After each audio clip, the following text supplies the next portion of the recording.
Introducing PubCoin. PubCoin is the rewards program for pub sports contributors. Regular chat contributors share their play of the day, POD, in the YouTube chat, including the phrase POD in their message. At the end of the week, the amount of units earned are converted into PubCoins. PubCoin can be used as reward points for prizes, shop discounts, and contests. Hey, what's going on, y'all? It's Mills here, Pub Sports Radio. Do you guys want to challenge the personalities here at Pub Sports Radio? Do you guys think you're better than them at entering in your MMA predictions and picks? Would you want to get paid for it? $100? Here's how you do it, man. You sign up right here at the link below. It's just this easy. PubSportsRadio.com. Enter your email. Pick your weekly picks. That's it. Oh, and you get bonus points if you can predict how they're going to win in what round. Every single week, a new winner's getting crowned. So every Saturday on Pub Sports Radio. So come on and check us out. You can win $100 just for signing up. Only thing you need to do is see if you can beat us here at Pub Sports Radio by entering your UFC predictions and picks weekly. Do it. I dare you. See you guys soon.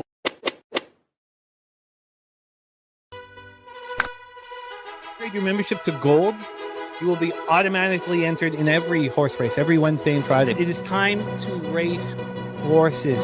We are racing camels today. Shout out to the Gold members. We're racing in San Antonio immediately here. And we're off. 2 minutes, 74 canals on this racetrack. It's wide.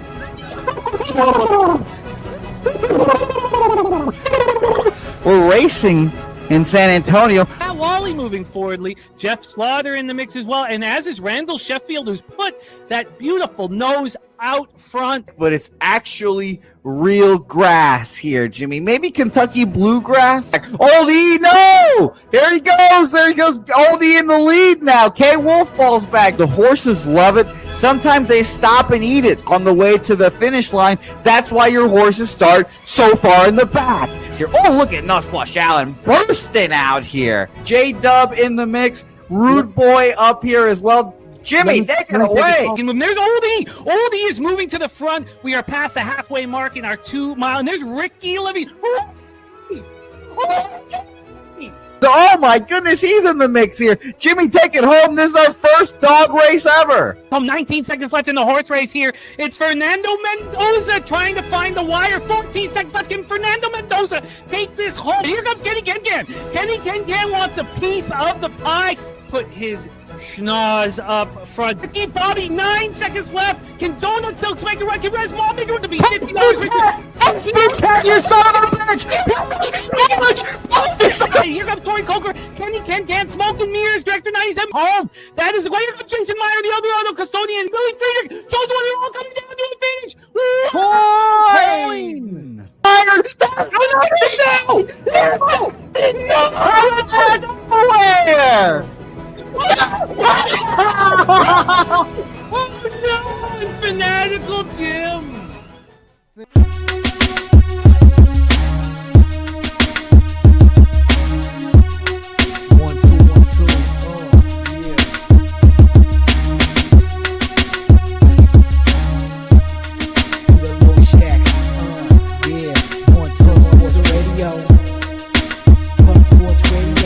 From the corporate Peter Low Shack, legendary sports handicapper, more dapper than a Dom.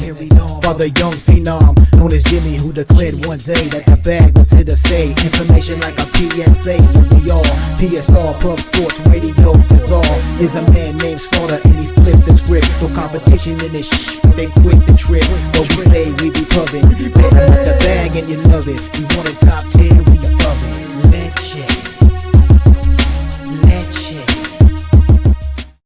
What up, cappers, gamblers, punters, hustlers, low baggers? Happy Thursday, November 13th to all of you.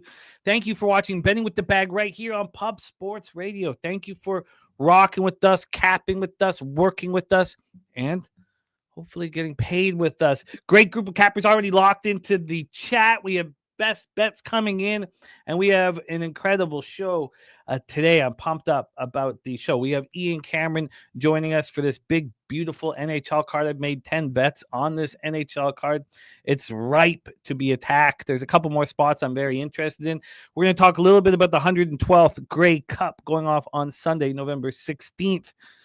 Rough Riders Alouettes at Princess Auto Stadium, Winnipeg, Manitoba.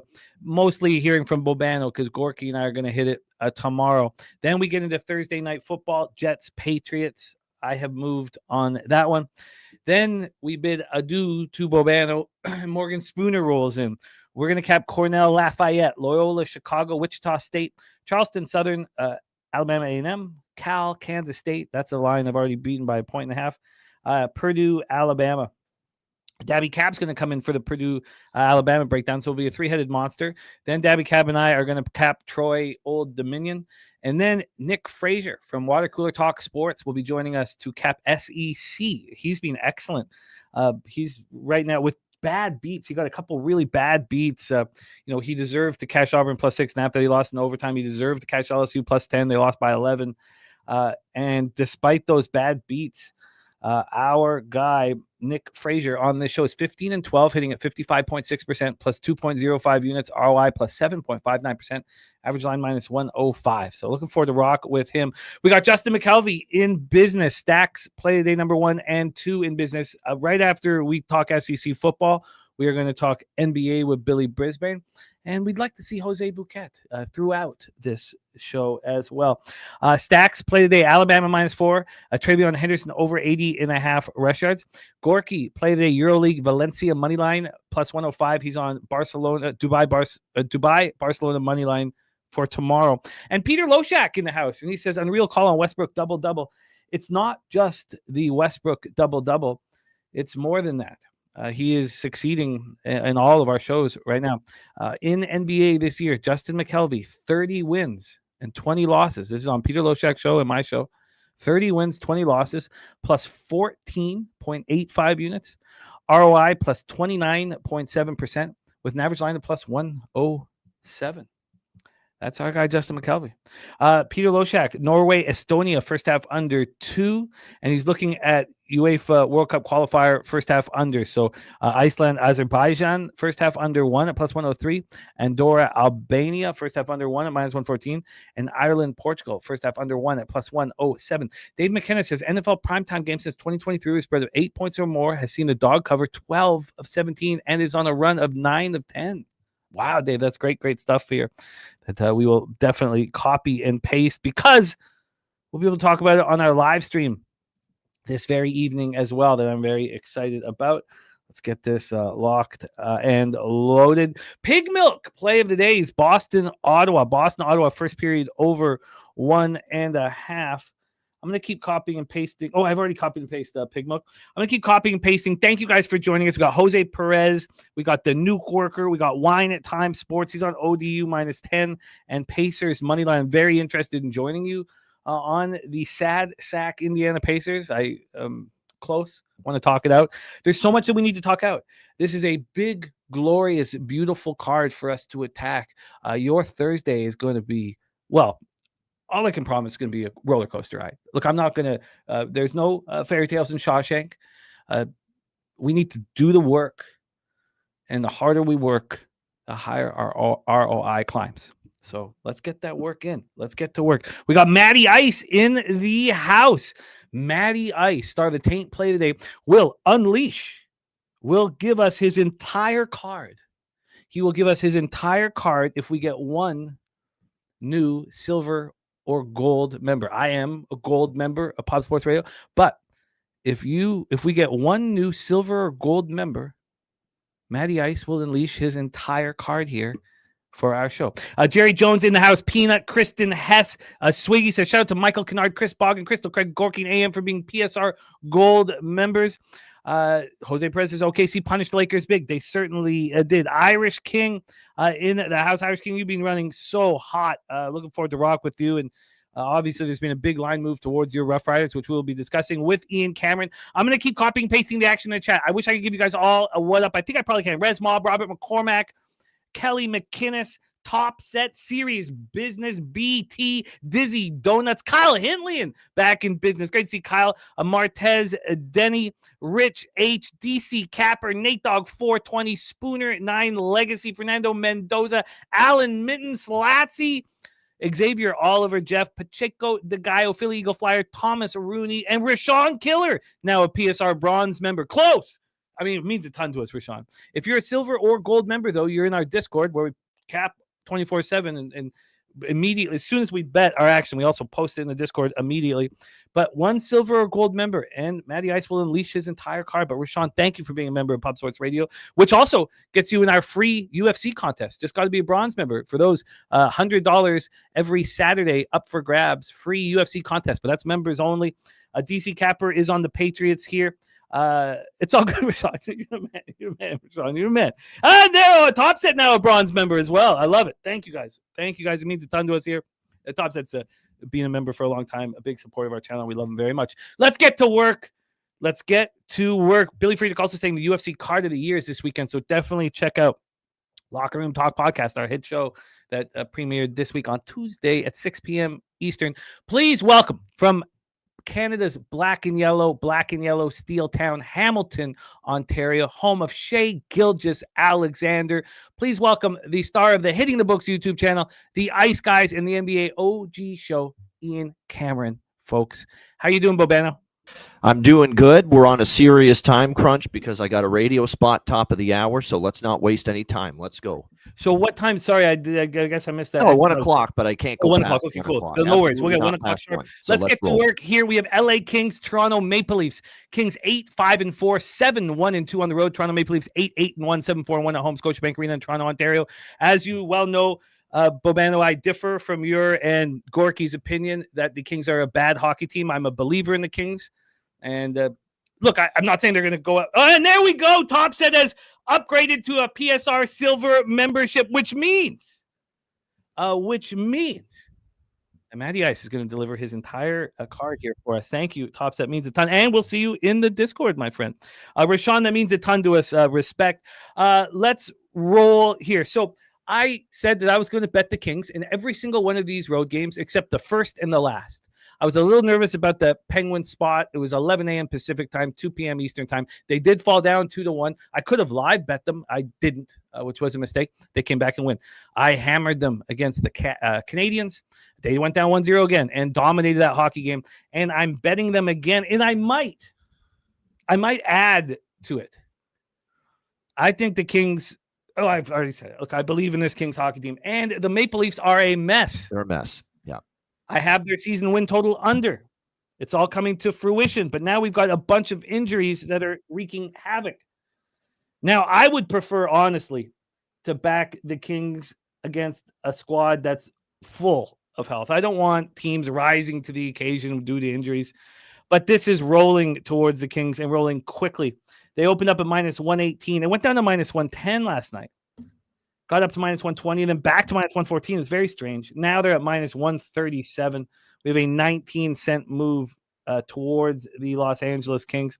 From a total standpoint, we know the Leafs have been playing the overs every single game. I've gotten in the way of 2 of them, and it's cost me money. I'm not going to do that again. This 6 right now opened up at 6 at a pick 'em. That's where it is. We have Stolar's hurt, so we expect Hildeby, but it could be Woll. He's on a Hildeby. It is Hildeby? Yeah, Wool's not quite ready yet. Next game, he's on the conditioning assignment right now in the AHL. So Hildeby in net, going up against Darcy Kemper, who's been okay. I think he's just an okay goaltender. I think last year was an outlier. The Kings have the 26th rate power play. It's not very good, 16.7%. Both teams have the 20th ranked penalty kill at 77.4%. And the Leafs power play is very average, 23rd. That's what life is like without Mitch Marner out there. Kings have opened up their 6-game road trip with that 3-2 win at Pittsburgh, 5-1 on Montreal on Tuesday. They're a completely healthy group. Leafs coming off their 3rd straight loss, 5-3 at Boston on Tuesday. They've allowed 15 goals over this 3-game slide. Austin Matthews got hurt against the Bruins from that Zadorov hit. It is unclear if he is playing tonight. Is it clear? Have they said if he's playing or not? Who is? Who? Matthews. No, Matthews is out for a week at least. And Chris Tanev out. Like I said, it was an outlier that Chris Tanev was able to be a top 2 defensive pairing and stay healthy all last year. He's hurt this year. It's just he's too old for it, and McCabe's going to get hurt soon too. Take it away for us, Bobano, Kings, Leafs. Yeah, we're just rocking the best streak going in the NHL right now. It's 12 straight Leaf games over the total. And it's been a wonderful thing. I mean, I've been on it every game. We're taking it again here in this game tonight. Los Angeles, Toronto, over 5.5, minus 125. Locking that in. They're scoring enough goals, and the defense, especially without Tanev, has gone downhill. You know, they're struggling. They're giving the puck away. There's lapses defensively. There's breakdowns in coverage defensively. They're giving up breakaways, odd man rushes. They give up multiple odd man rushes and breakaways every game recently that I've seen the Leafs play. It's just atrocious defensive play. The head coach, Craig Berube's tried to drill it into their heads that we got to shore it up, and nothing changes. They give up 5 goals again. Against Boston, even after the coach reprimanded their struggles defensively. So I think the Leafs will give up goals, but I think the Leafs could score some goals too, because like I said, they've been scoring. Their power play has been a little bit better after a slow start. So it's been the best streak going in the NHL betting, at least for me. 12 straight Leaf games over the total. We're riding it again here. You are in business. Slatsy here is on the Kings team total over 3.5 at plus 135, going for a big score. We have Philly Eagle Flyer on the Toronto Maple Leafs. The Kings, I'll remind you, have only lost one game in regulation. One regulation loss in 10 road games this year. And we've seen them do this. This is old hat for the Kings. Dominate in the first half of the season on the road. Struggle at home, then they come back to earth on the road as we roll through. They've gone reverse, actually, of last year. Last year, they were awesome at home. They couldn't buy a win on the road, and this year it's gone the other way. They're really good on the road, and they struggle at home. And 2 years ago, they broke the road winning streak to start out the year. Remember, what was it, 14, 15 straight wins? Every year is a completely different story. AM is on the Maple Leafs money line, plus 104, says the poorest defense bet on teams that allowed 4+ goals in each of their last 2 games. Bet them if they're home underdogs today. Brendan Gregory on the Kings money line says Toronto's a dumpster fire. Toronto last chance was last year. Marner leaving changed his team a lot. Let's go Kings. All right, so Bobano on the over 6. Now, I got in late. I got minus 1. What did I go? Minus 128. God damn it. I could have got such a better line if I was just trying to put together our NCAA card here, and it was just sucks. And taint play today is Wichita State. Wichita State is the taint play of the day. He's also on Cornell minus 4.5. I'm on Cornell. We are talking about that Wichita State game as well, and that Wichita State game is I would have bet it, but I had some reservations with the market. But now that taint's on it, maybe I pull the trigger. Cal Kansas State under. We're talking about that game as well. Wonderful stuff, Matty Ice. And thank you to Topset, who's now a silver member, a part of our Discord, and unleashed Matty Ice's entire card. Thank you for that from both of you guys. We roll on. Next up for us, Dallas Stars, Montreal Canadiens. We're at the Bell Center in Montreal, Quebec. These Stars 10-4-3, 5-1-2 on the road. Another hockey team that's only lost 1 game in regulation on the road. Very surprising with the injuries that they've dealt with. 8 road games, only lost 1 in regulation. The Canadiens 5-2-1 at home. We have Jake Ottinger versus Jakub Dobush, who's been so good. 6-0-1, 2.25 goals against average, 920 save percentage. Ottinger has been iffy, questionable. We all know what happened last year in the playoffs with him and DeBoer, and 896 save percentage. Dallas does have the second-ranked power play in the National Hockey League, 32.8% power play, but their penalty killing is a problem, 73.6, ranked 26th. Montreal power play, very strong, 26.1, ranked 5th, penalty killing 14th. I faded the Habs with confidence in their last game. They were coming off, a celebration of goals in front of Slatsy against the Mammoth. Slatsy had beautiful seats to watch them put up 6. And I faded them. Now it is time to back them, I believe. I moved on the Habs.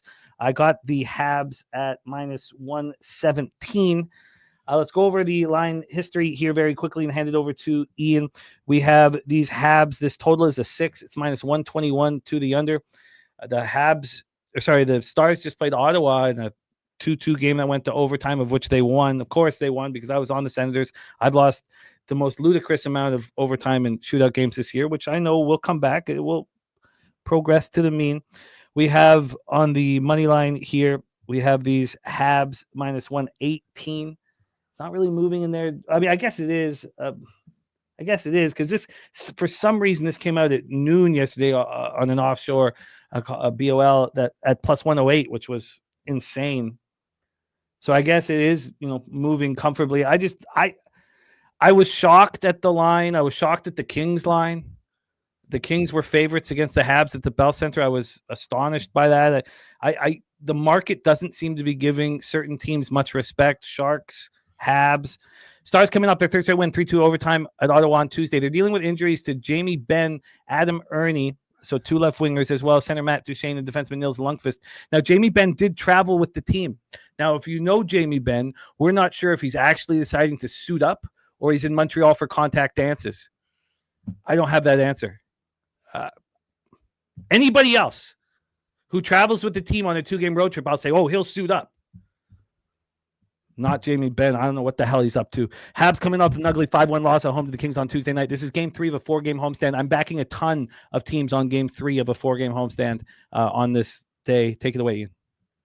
Yeah, as far as this game goes, and Casey DeSmith's confirmed. So I'm going to actually join you on Montreal. I like the over. I already bet the over because Montreal, this is another team on a consecutive game over streak. 8 straight for Montreal have gone over the total. So they've been on quite the run. And I noticed and went back and looked, they've lost in their previous 5 games after a loss this year. All 5 of the next games for Montreal after they were lost the previous game had 6 goals or more. So that fits perfectly with this total being 5.5 here in this game. So, yeah, I mean, we're riding this Montreal over streak. 5.5 with this team is generous, especially with them coming off just scoring 1 goal in that loss to LA and with DeSmith in net instead of Jake Ottinger. Keep in mind, DeSmith has played well against Seattle and Nashville. Those aren't great offensive teams. He gave up 3 goals and was a little bit worse in the games against Edmonton and Florida. So, I think he'll struggle a bit more because of Montreal's potency here to put the puck in the net. But I think Dallas probably chips in some offense too. Dobish is 6-0-1, great numbers, but he's now given up 3 goals or more in 3 straight starts. He hasn't been nearly as effective and good as he was early in the year. Early in the year, he's putting up shutouts and 1 goal and 2 goals allowed. The last few games, he has regressed a little bit. So over 5.5, I like that. That's my favorite look. Over 5.5 minus 116 is the price with that. But I will join you now on Montreal in this spot with DeSmith in net. Coming off a 5-1 home loss. I think they'll play well. Dallas is still a little flighty on the road, so Montreal minus 118. Minus 118. Shout out to Kent Davies, got them at plus 103. And shout out to Ross S. Carson. Thank you for the very kind words. I have not been pulling my end of the bargain in NHL. Bobano has been leading by example. I'm down 15 units. It's embarrassing. Early. It's bothersome. It keeps me awake at night, and I'm going to climb out of it. The only thing we can guarantee you on this show is accountability and transparency. But I'm going to climb out of this goddamn hole I'm in.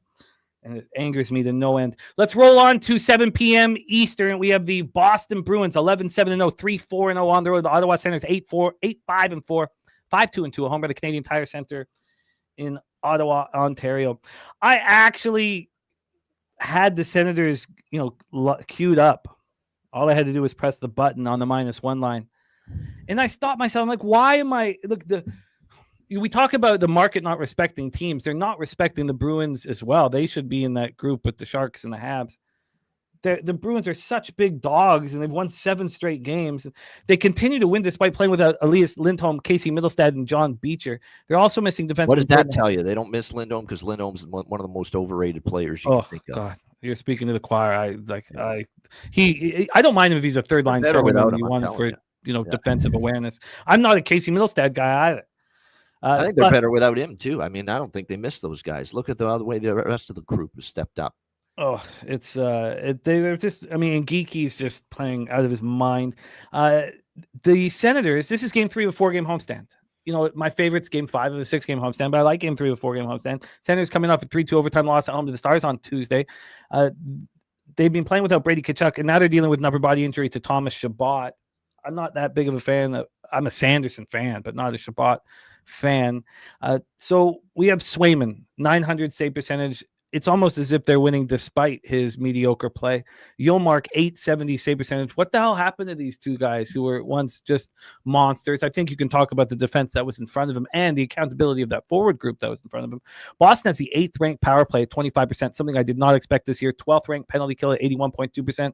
Ottawa's power play is 10th at 23.2%. It's gone down since Brady Tkachuk is not wreaking havoc in front of the net. And their penalty killing is the second worst in the National Hockey League.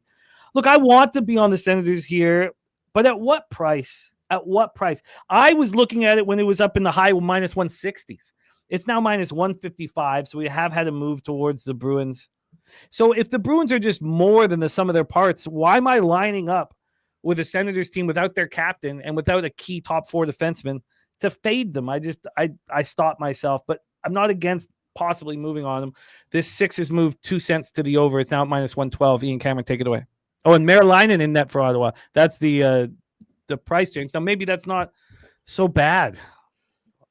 He's been very up and down, Merrilainen. Oh, you're never sure what you're going to get night to night with him, and that's the concern with that. I actually like the Korpisalo's in net for Boston. First of all, he's been better lately, Korpisalo, and second of all, Swayman has had a terrible time against Ottawa. Swayman was in net for that 7-2 loss that Boston suffered in Ottawa earlier this year. This is the right move by Marco Sturm. Korpisalo has played better against Ottawa than Jeremy Swayman has. So I like this move. I'm on Boston. I'm riding this team. I mean, 7 straight wins. You're going to give me this kind of price with them. I'm taking it. Plus 145 with the Bruins. 4 bets on this game, actually. I'm on over 1.5, minus 125 in the first period, as well as over 5.5, minus 130 for the full game. And give me the draw in this game as well. I mean, Ottawa's been an overtime machine lately. I think we saw overtime the last time these two teams played as well. The game that was played in Boston, which was a 3-2 win for the Bruins. Yes, it went to overtime. So I think this is a great draw candidate at plus 350 at FanDuel with the draw. And I forgot to mention, Jimmy, go back to Dallas, Montreal. I'm also on the draw in that game. I think that game certainly has some draw potential as well. Habs and Stars, and that one is plus 330. That's plus 330. Let's just go over these numbers very quickly here. What was the first period over 1.5? Minus 125. That's what I thought it was. Okay. And the full game over 5.5? Minus 130. And the draw? Plus 350. You're in business. You know, I'm just going to, it's just too expensive. Without their captain and top defenseman, I'm going to roll on. Thank you guys for joining us. Kike says Amadio goal. I mean, yes, of course, Michael Amadio. Even though I'm on Boston, I got to bet that prop. I don't think he scored last game, but still, he's been on a little bit of a run, and you're getting plus 500 probably for him to score. Why not? But not official here. No, not official for the show.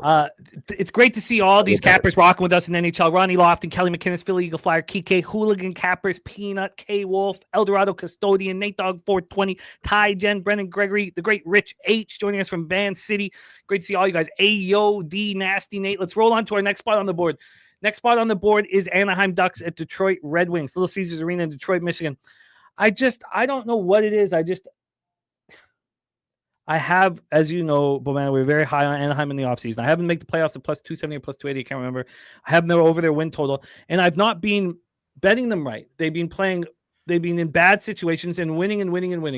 And here again, I'm fading the Ducks. And it feels like optional misery that I don't need to have, but I'm choosing to do so. And another thing to make matters even worse is I was hemming and hawing and sitting there for so long that the line blew past me, and I still bet it.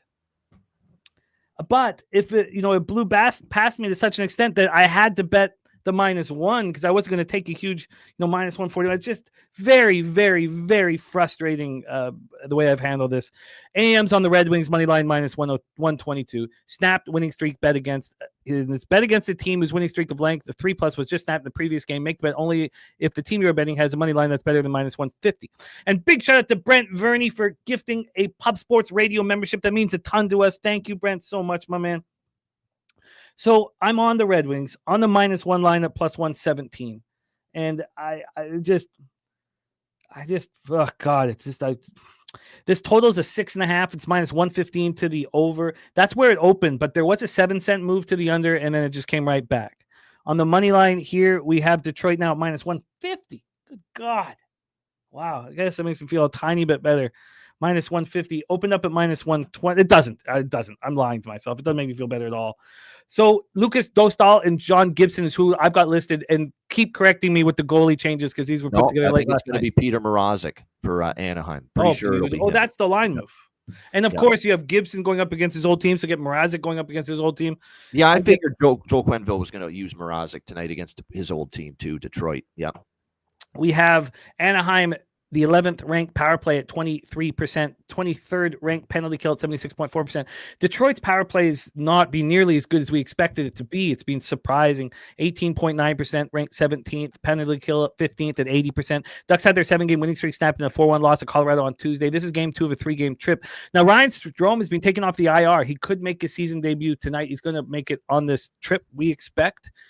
They're playing without Radko Gudas, their captain, and their father, and Michael Granlund. And they've been handling it fine. The Wings come in off their 3rd straight loss, 5-1 at home to the Blackhawks on Sunday. So this is, game 3 of a 4-game homestand for a very healthy Red Wings squad who've been outscored 9-2 in their first 2 games of the homestand. I wish it wasn't the Ducks, but I have to bet a team that I believe in that situation. That's what I did here. Take it away, Ian, my man. Yeah, this is one night when I'm not going to be on Anaheim.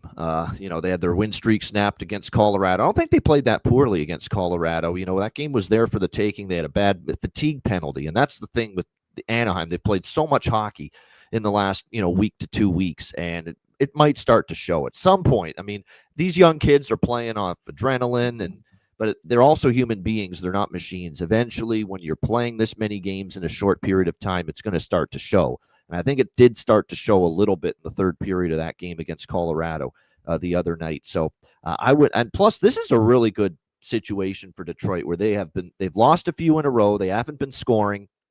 They haven't played since Sunday afternoon when they lost to Chicago. So they've had really a lot of time to just practice. And Todd McClellan was saying that they've had a lot of practice time. Rare for this, for any team to have extended practice time in this season because of the condensed schedule, but they've had a few days to get some hard, tough practices in.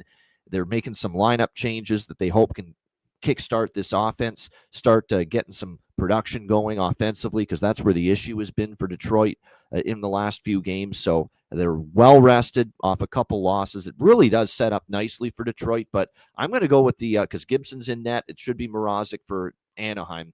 Mrazek, 3 games with him that he started, the scores were 4-3, 7-6, and 7-5.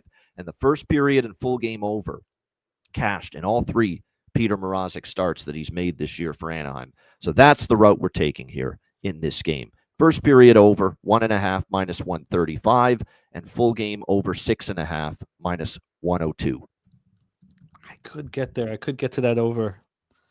Makes sense. I do not trust either goaltender in between the pipes.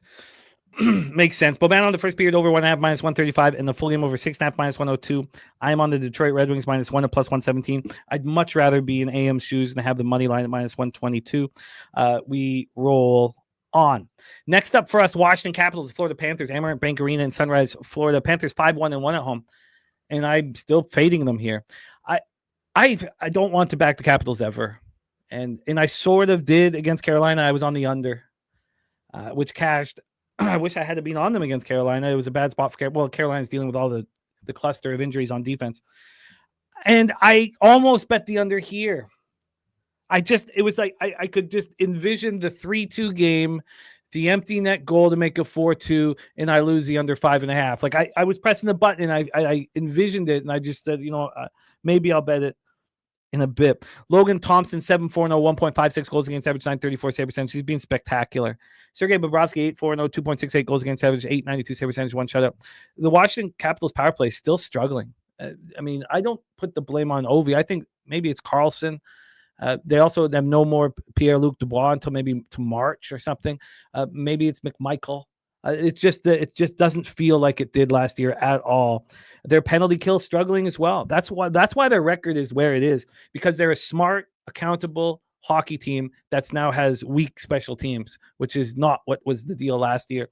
The Panthers, 19th ranked a power play and 22nd ranked penalty kill. Well, you take a Hall of Fame, first ballot Hall of Fame captain off of your team and who wins faceoffs and plays 25 minutes a game. Well, that's what happens. And also Tkachuk helps on the power play immensely. Let's take a look at this line history. So I moved on to Capitals at plus 113. I like fading teams after a big win in Vegas coming home off of a 4-game trip. The Caps right now are plus 106. I see a very sharp book here with the Caps at minus 104. The Caps opened up at plus 119 here and there at plus 106.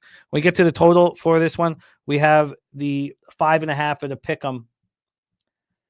God, I mean, since this opened up 5.5 minus 125 to the over, it's now minus 108 to the over.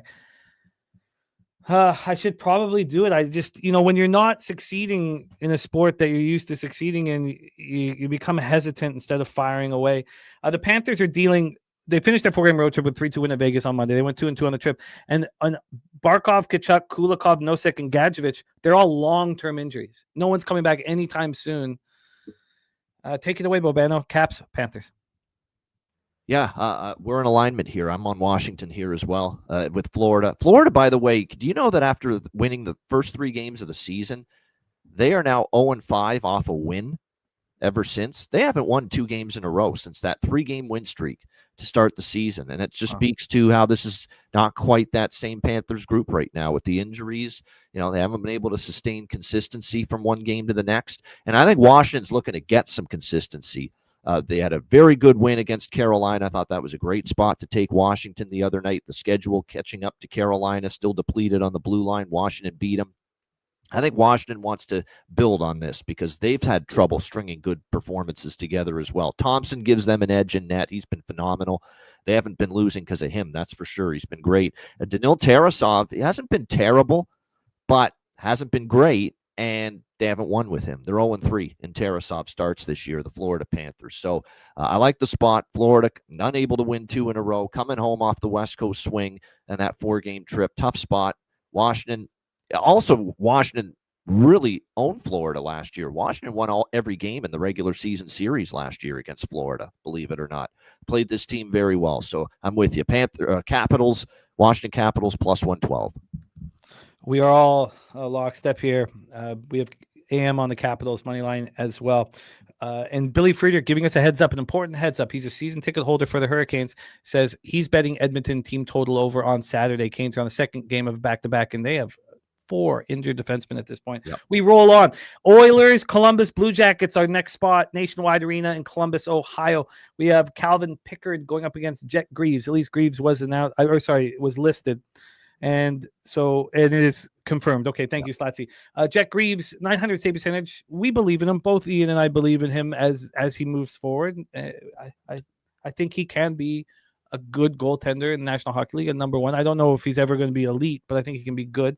Calvin Pickard is an 836 save percentage right now. Yeah, he's performing poorly. Edmonton power play, second in the league, 31.3%. Penalty killing, 11th at 81.6%. Now, we talked about how weak this forward group was around McDavid and Draisaitl. Zach Hyman will make his 25-26 debut either tonight or Saturday in Raleigh. Has that been announced, Ian? Yeah. Zach Hyman, they hope maybe tonight, but it's more likely Saturday in Carolina. Yes. I think it will be Saturday. They're dealing with injuries to Nugent Hopkins and Kasperi Kapanen. And the Oilers are on the second half of back-to-back. They began this tough 7-game road trip with their second straight overtime win, 2-1 at Philly. They wanted to get out of Dodge, man, get away from the media. Columbus power play, third worst National Hockey League, 15%. Penalty killing, 27th at 72.7%. We have a Columbus Blue Jacket team that just, beat Seattle to finish off that very long road trip. We knew that there was an illness following the team around. They scratched Kent Johnson, which I like. I have no problem with that. Wake him up. And they're dealing with a long-term injury now, of course, the captain and big, tough center, Boone Jenner. And I'm fading them. I'm on the Oilers on the second half of a back-to-back.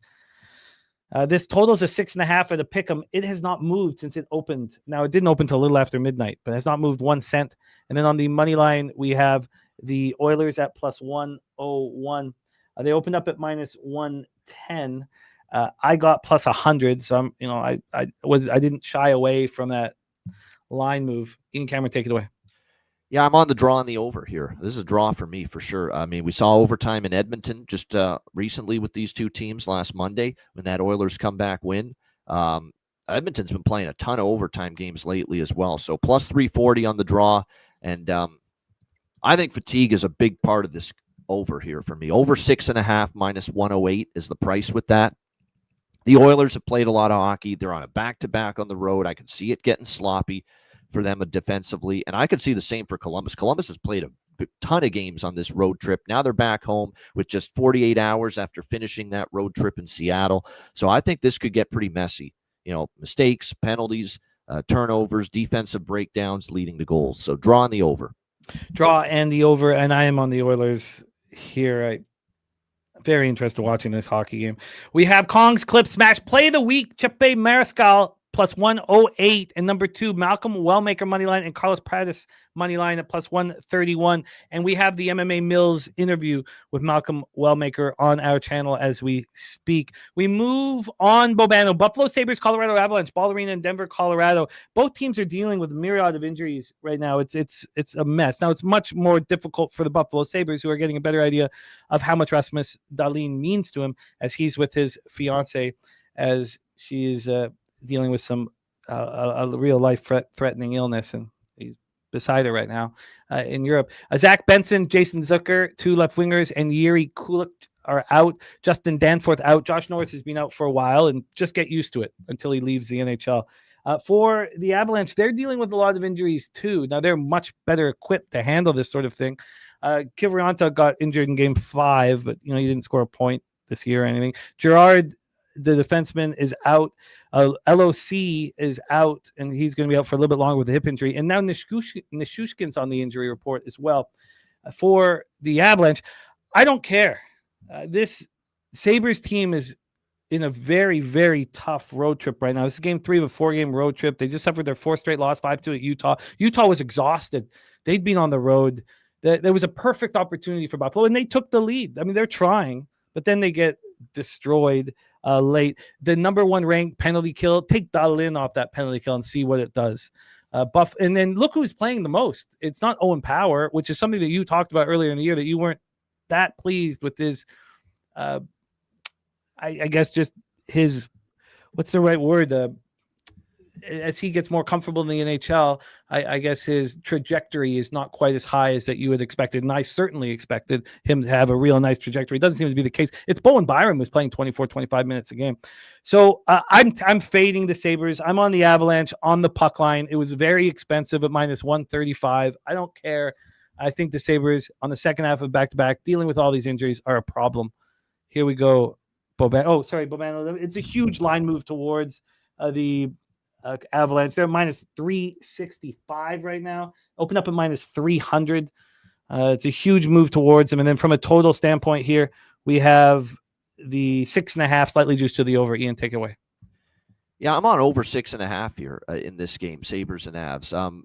I think Colorado's going to do the bulk of the score. I actually have a small Colorado team total over 4, but I don't want to give out a team total over 4 on the show and make it official. That's a smaller bet anyway. The bigger bet's on the over 6.5 here, minus 106. I don't trust Ukko-Pekka Luukkonen, pick to pack of pickled peppers.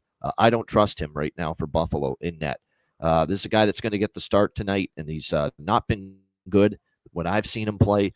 Fighting the puck. I know he only gave up 3 goals against St. Louis when he faced them, but only on 14 shots. I mean, to me, he looks like he's fighting it a little bit, and that's not what you want against Colorado. But Buffalo, their top players, Tuck and Thompson, kind of called themselves out after the game last night, saying we didn't do anything. The top line was invisible against Utah. I think they're going to play better tonight and at least try to show they better, because they were awful in that game against Utah. And with the injuries the Sabres are dealing with, they need Thompson, they need Tuck to be good and produce, and they didn't do that last night. And Blackwood's still a question mark for me. He's going to start, and he's given up 7 goals in his 2 starts that he's made so far. He doesn't look on top of it. Again, whether it's rust coming back from the injury, whatever the case may be, he hasn't looked like he did last year for a large part of that year so far, Mackenzie Blackwood. So I think the door could be open for Buffalo to contribute to this total. So over 6.5 for me, minus 106. Over 6.5 at minus 106.4. Ian, you are locked and loaded. I'm on the Avalanche minus 1.5, and AM is backing the Sabres plus 287 here. 4 straight road overs, I believe. Yeah, 4 straight road overs for the Buffalo Sabres as well. I think it makes sense. I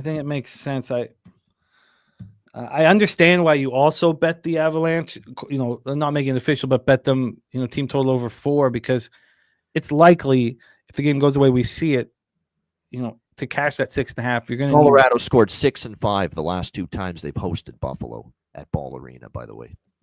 I might join you on that over. Let's roll on. Next up, we have San Jose Sharks, Calgary Flames, Scotiabank Saddledome in Calgary, Alberta.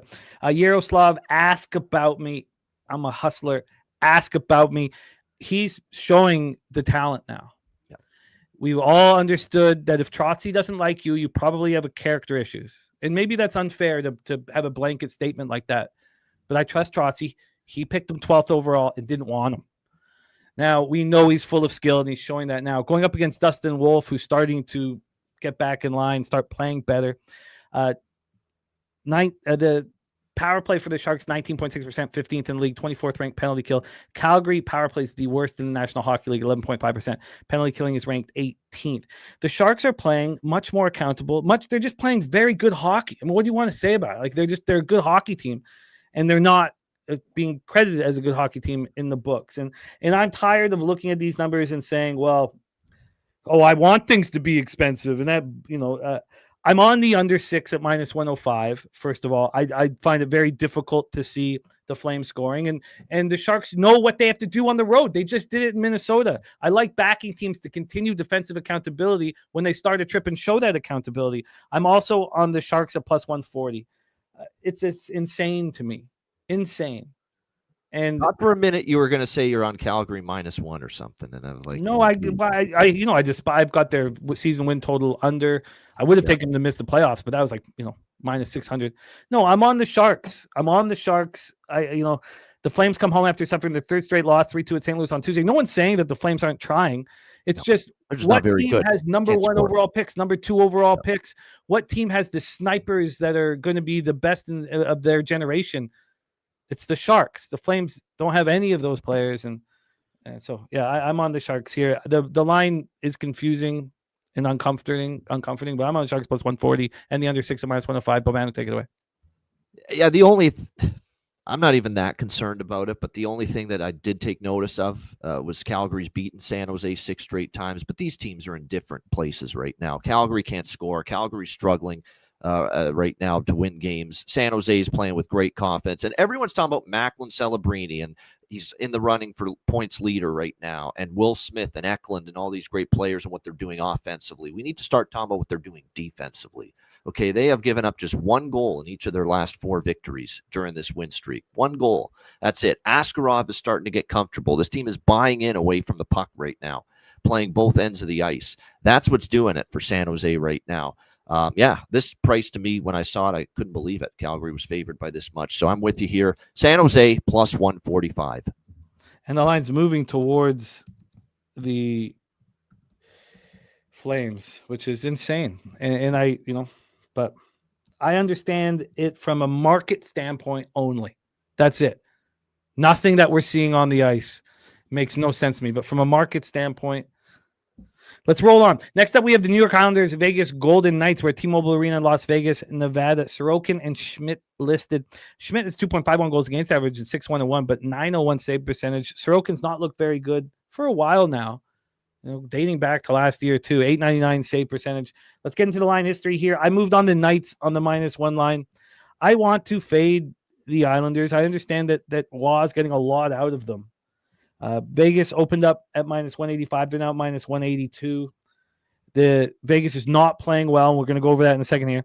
This total is a 6.5. It's -125 to the under. That's exactly where it opened. It hasn't moved a cent at this book here. And let's talk about Vegas. 12th ranked power play. It's not being as good as we thought it would be, 22.6%. I mean, Eichel's not scoring right now. Their penalty kill 19, 77.5%. The Islanders power play 21st, penalty killing 17th. They come in off their second straight win, 3-2 at overtime at the Devils on Monday. They're playing without Ethan Bear, Pierre Engvall, Maxim Shabanov, and Semyon Varlamov. Knights coming off their third straight loss, 3-2 at home to the Panthers on Monday. This is the final game of an ugly 6-game homestand. They've only seen them capture one win. Now, they don't have Wild Bill Carlson. He was put on IR today. Mark Stone's out. Aiden Hill's out. This is a must-win hockey game. They got to win this last. They're being embarrassed at home. They have to win here, and I trust that they will do so. I took them on the -1 line. I got -119, -185 on the money line, +140 on the puck line. Ian Cameron, take it away. Must win doesn't equal will win. Nope. This is our one oppo spot potentially on the board. I'm on the Islanders here at this big price. They swept Vegas 2-0 against the Vegas Golden Knights last year. Maybe that's going to wake Vegas up too and say, hey, we didn't beat these guys last year, and incentivize them even more on top of the current struggles to beat the Islanders tonight. And yes, I was with you for early in the season with regards to Sorokin. He was not playing well. He's playing a lot better right now.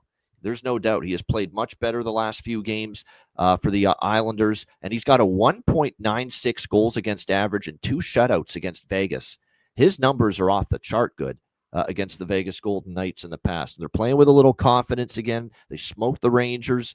They beat New Jersey in overtime, handed the Devils their first loss on home ice in that game. And like I said, for Vegas, I don't mind fading them at this price until they show me that they're capable of stepping up, playing a great game, and getting the job done. So I will take the Islanders at this very generous price tag here tonight.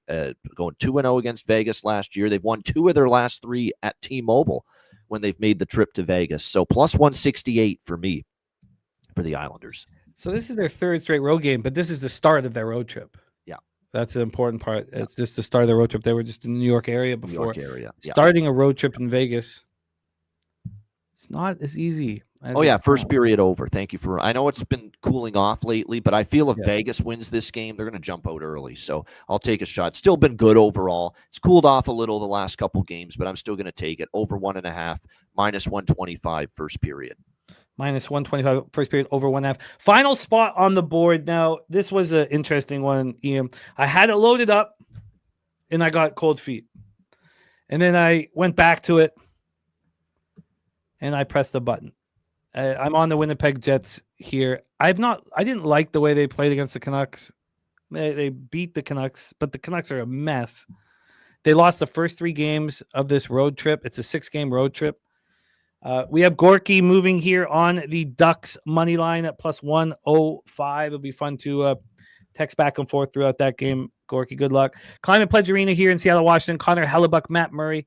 Look, I watched that Kraken hockey game. I didn't watch it until after Bankroll Blitz, so I just watched the last little bit of it. But he was standing on his head. I mean, are we going to sit here and believe that Matt Murray's going to just, like he was the Stanley Cup winning goaltender for the Pittsburgh Penguins again? Come on. I find it very difficult to believe. He's old. He's coming off injuries. What's his recovery going to be like? I just find it impossible. And he, like, when he got to the shootout, you're like, oh, that's the Matt Murray I remember. Of course, I was on Seattle in that shootout. God, just a crazy, crazy variance in these. We know it won't be the cord, but I'm hearing there's a chance they actually might give Grubauer a start tonight, but not confirmed yet. Yeah, Jared McCann and Frederick Goodrow are out. McCann's a very important center, and Goodrow is as well. Winnipeg comes in off that Vancouver win 5-3 on Tuesday night. Seattle comes in off their 3rd loss in 4 games to win a shootout on Tuesday. I was on them, and that's what gave me hesitation. I don't want to just fade a team because I bet them and they lost, because we talked about the Kraken only lost 1 game in regulation in 8 home games. But I'm on the Jets here, -137. Initially, I was going to bet the -1, and I got cold feet, and then I went just on the money line. This 5.5 is -117 to the over. It opened up -125 to the over, so the under is taking 8 cents of action. And then on the money line here, we have the Winnipeg Jets now at -141. They open up -145. Ian Cameron, take it away. Yeah, I'm on Winnipeg as well. I took Winnipeg against Vancouver, and people were, seeing that the Jets were winless on the road trip, losing to LA and losing to San Jose and Anaheim. And I think there were a lot of people saying, wow, you lost to San Jose. Well, losing to San Jose and Anaheim ain't so bad this year with the way those teams are improving. So I figured Vancouver, it was a good spot for the Jets to bounce back. They did. You're right. I don't think they played that great in the game, but they certainly played well enough. I like them here. A momentum play. Seattle's banged up. Seattle's struggling again. Inconsistencies. I don't trust the Philip Grubauer, Matt Murray combination in net. I know Murray's been solid a couple times we've seen him, but I don't expect that to last indefinitely. I like Winnipeg here. -128 at Pinnacle. Great price still there. -128 with the Jets. Wow, -128. I know. I'm looking at it right now. Wow. -128 there when it's like moved 20 cents higher in a lot of spots. Yeah. But that means it's moved because I moved on at -137 there. Yep. So it means that it's moved 9 cents towards the Kraken. Yep. All right, let's roll on. That is NHL. We don't have much time with Bobano. We have 5 minutes, so we're going to have to just keep moving on. I will review all this NHL action here in a second. I'm not going to give my breakdown of the Grey Cup, Bobano. I'll do that with Gorky. We just want to hear from you. First off, this total was too high for a winter Grey Cup. So, of course, you immediately look at the weather and like, wow, it's a nice 49 Fahrenheit in Winnipeg, which is a big surprise. So at that point, I'm still interested, but at that point, I don't want to run to bet it. So this total opened up at 49.5. Now it's at 49. And then with the Davis-Alexander hamstring, the Rough Riders are now 4.5-point favorites. 4.5-point favorite. Opened up at 1.5. I have $500 on the plus 550 for the Alouettes, and I wasn't able to.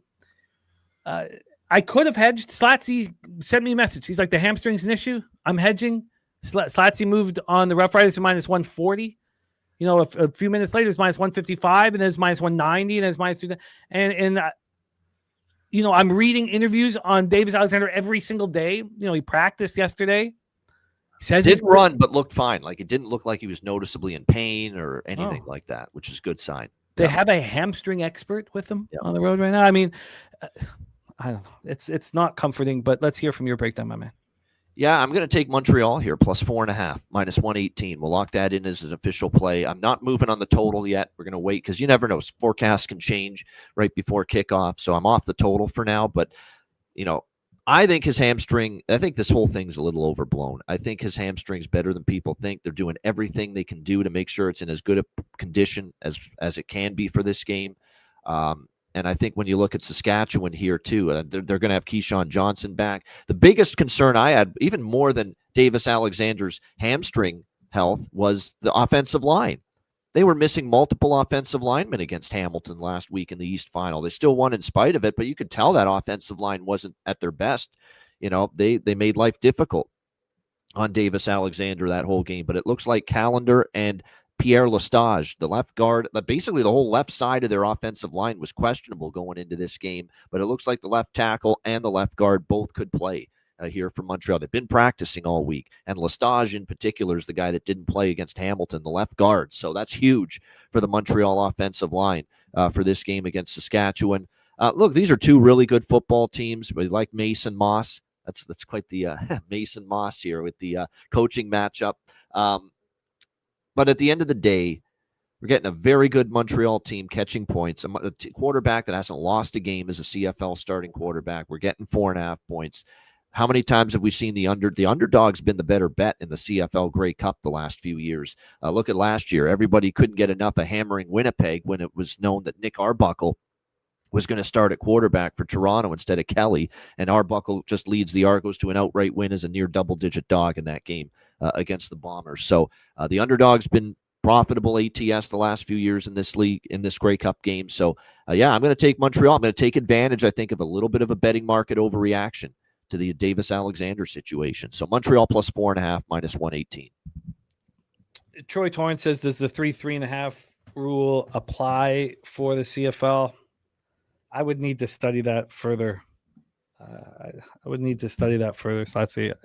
CBS Sports Network, by the way. CBS Sports Network has the game in the United States on Sunday, the Grey Cup.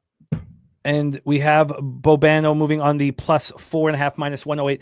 Okay, we're going to do a very quick breakdown here of Jets Patriots. We're going to come back and hit it with a Spooner. But right now, we are going just to hear from Bobano.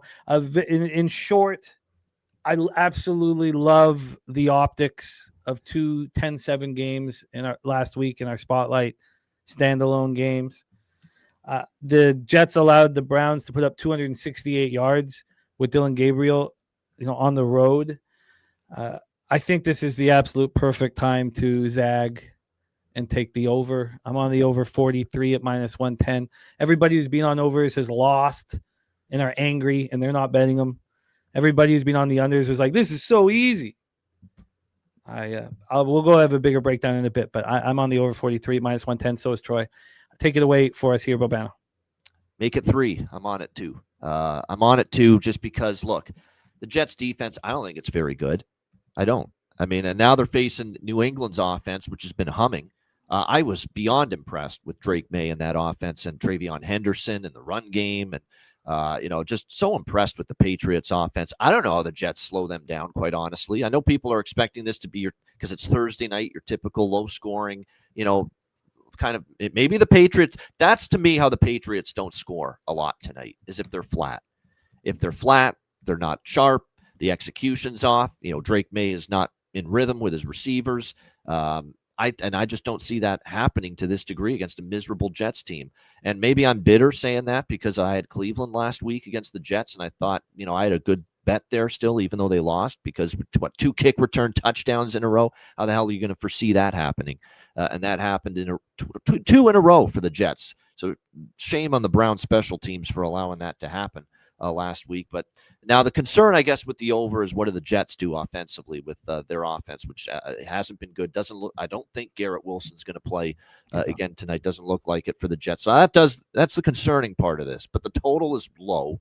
42.5 -110 is the best number out there right now. We'll lock that in. It's a very low total, and I see the Patriots getting 28-30 in this game because I don't think much of the Jets defense that, to be honest with you, is being propped up by playing, Cleveland, last week. They played Carolina. Denver, holding Denver to 13 over in Europe. How impressive is that when you saw Denver just sputter and wheeze and, struggle their way against the Raiders last week? So there's offensive issues with Denver a little bit. The last time Jets faced a really good, capable, competent offense was probably the Cincinnati game where they gave up 38, to Joe Flacco. So, like I said, I think the Patriots are going to get into the 30s. The Jets, I think, could maybe chip in enough because if you're the Jets, what have you got left to play for this season? You're not going anywhere. It's been a dismal season, but you're on prime time on a Thursday night in a divisional game. Let's maybe get creative here, right? If you're on offense, maybe throw some tricks in there, gadget plays, gadget it up. Maybe throw some things at the Patriot defense they're not expecting, and maybe that can throw them for a loop just a little bit if they decide to go that route. So, yeah, I'm with you here. I thought the total just a little bit low given my issues with the Jet D and how much I'm impressed with the New England offense. I think the Jets offense chips in just enough for this total to just get up and over this 42.5. I'm right with you. Rush defense for the Patriots ranked 20th in the NFL. And if Justin Fields is terrible, you know who comes in? Tyrod Taylor. Yeah. And then the second half opens up. He throws the ball all over the field. If the Patriots get up to a big lead, there'll be garbage time points. I'm not on the first half over, even though I've been double betting all of these overs or all these totals. Did not this one. I want the garbage time points too. I'm right with you. Lockstep, Bobano. Bobano on the over 42.5 at -110 here. And Bobano, I'll review all your stuff. You got to go hit radio. Yes. Excellent work, my friend. But before you go, please do tell me what's going on here on the Hitting the Books YouTube channel, on the NBA OG show, and Ice Guys. Yeah, basically Hitting the Books. We're on for members of the channel only. We have two members only shows, Hitting the Books Wednesdays and Fridays at 5 p.m. Eastern, 2 p.m. Pacific. Mondays, college football Hitting the Books show with Connor Mack, 1 p.m. Eastern, 10 a.m. Pacific. And we do a weekly college basketball show. It'll probably be on Tuesdays at 5 p.m. Eastern, 2 p.m. Pacific till the end of the college football season. The Ice Guys, 7 days a week, Monday to Friday, 2 p.m. Eastern, Saturday, Sunday, noon Eastern. NBA OG crew betting show with Ski, Dutch, and Wham, 4 p.m. Eastern, 1 p.m. Pacific. So check all of that out. Have a great Thursday, everybody. Good luck to everyone in the chat. Hit the like button. Good luck to you, Jimmy, and we'll talk to you again next week. I look forward to it. There he is, Mr. Ian Cameron in the house. Let's do a quick review of action from Ian. I'm on the Kings money line, and as I said, I'm betting them every game out east until get game 6 of the road trip in San Jose. I probably fade them, especially if they've won all these games leading up to it. Bobano on the over 6 at -105. Then I'm on the Montreal Canadiens. Bobano is also on the Canadiens, but he's on the over 5.5 and the draw as well. Then in Ottawa, Boston. We reach a special spot on today's card because it is the Pig Milk Play of the Day. The Pig Milk Play of the Day is the first period over 1.5. Shout out to sweet, sweet Pig Milk.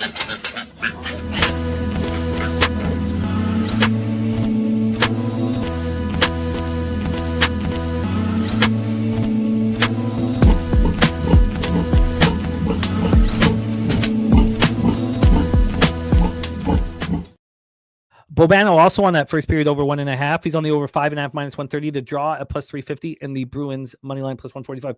I did have the Senators queued up, and I'm going to sit with it longer. If it gets to a price range that I'm a little more comfortable with, I may move on it. Rashawn Killer, just become a silver or gold member. Then when you're on Pub Sports Radio on our website, you just hit account. If you're a silver or gold member, there'll be an invite to the Discord. You click on it.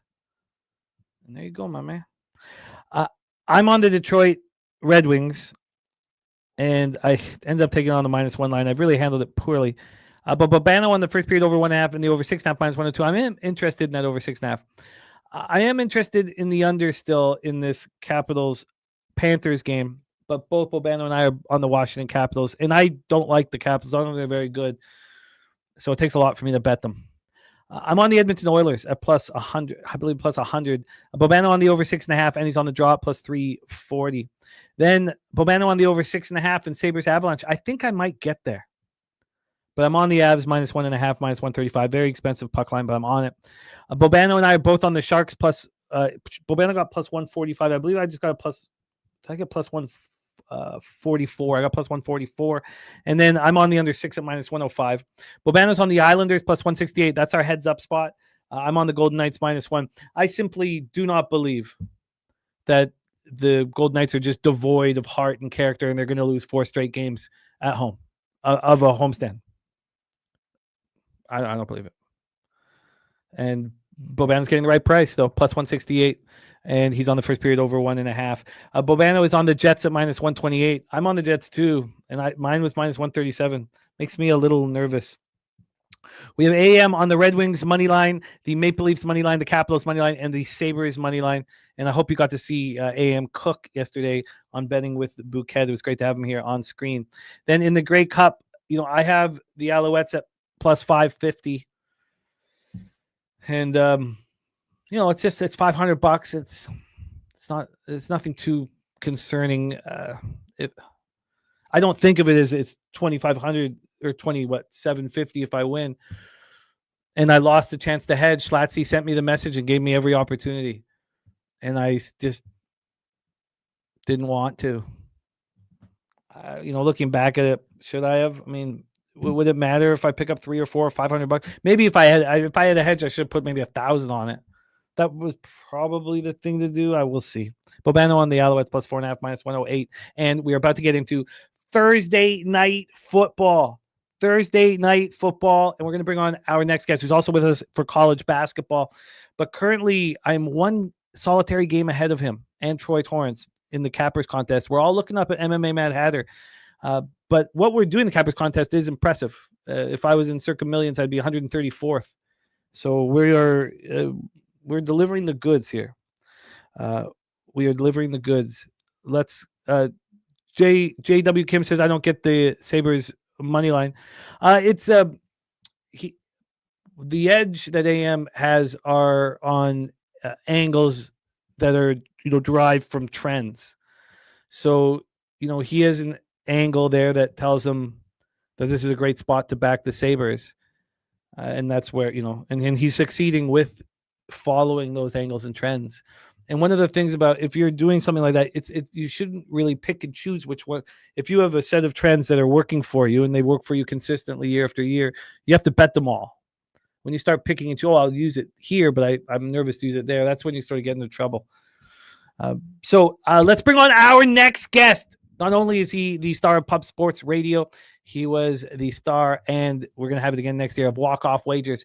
He's also the star of the Sauce Network. Please welcome Mr. Morgan Spooner to the show. Spoon Dog, what's happening, man? How are you? I'm doing pretty well, Jimmy. A little bit under the weather, but I'm having a good week gambling. Cash Sunday, Monday, Tuesday, and Wednesday. Want to keep it going. That helps. That helps. That helps. Thank you for still rocking with us despite being sick. Kyle Kerm says, I'm looking for the Denver Broncos breakdown stream. Am I in the right place? It was a very fun breakdown with Kyle yesterday. Kyle is on the Broncos. The public against Kyle Kerms. It's going to be very fun Sunday. I did just receive a message from Kyle. The Chiefs are now the favorite to win the Super Bowl at 5-4. A 5-4. Wild. It's so wild. It's wild. Kyle, it's added so many layers to the fun of Sunday here. And Kyle brought great reasoning behind him backing the Denver Broncos. Troy and I are on the other side with the big bad wolf. But here we're talking Jets, Patriots, Spooner, Gillette Stadium in Foxborough, Massachusetts. We've heard Bobano's reasoning on the over, and it's different from Troy and I's reasoning, for the over. My key points, I guess, what are my very key points? My first key point is the optics. Just everybody seeing these 10-7 boring ass games. Everybody betting overs stopped watching at halftime. They're not betting them here. I like that. I like everybody seeing these slow moving football games. Then the second spot is the Patriots offense is rolling, and their 20th ranked rush defense can be messed with. They also have the worst red zone defense in the National Football League. Then you have a Jets team that's, no longer has the beast, Quinn and Williams. And we watched Will McDonald step up in a huge way. The two most important players on the front of each team, Will McDonald for the Jets and Christian Barmore for the Patriots, both got hurt last game. So now we're expecting them 72 hours later to play 99% of snaps. It's not going to happen.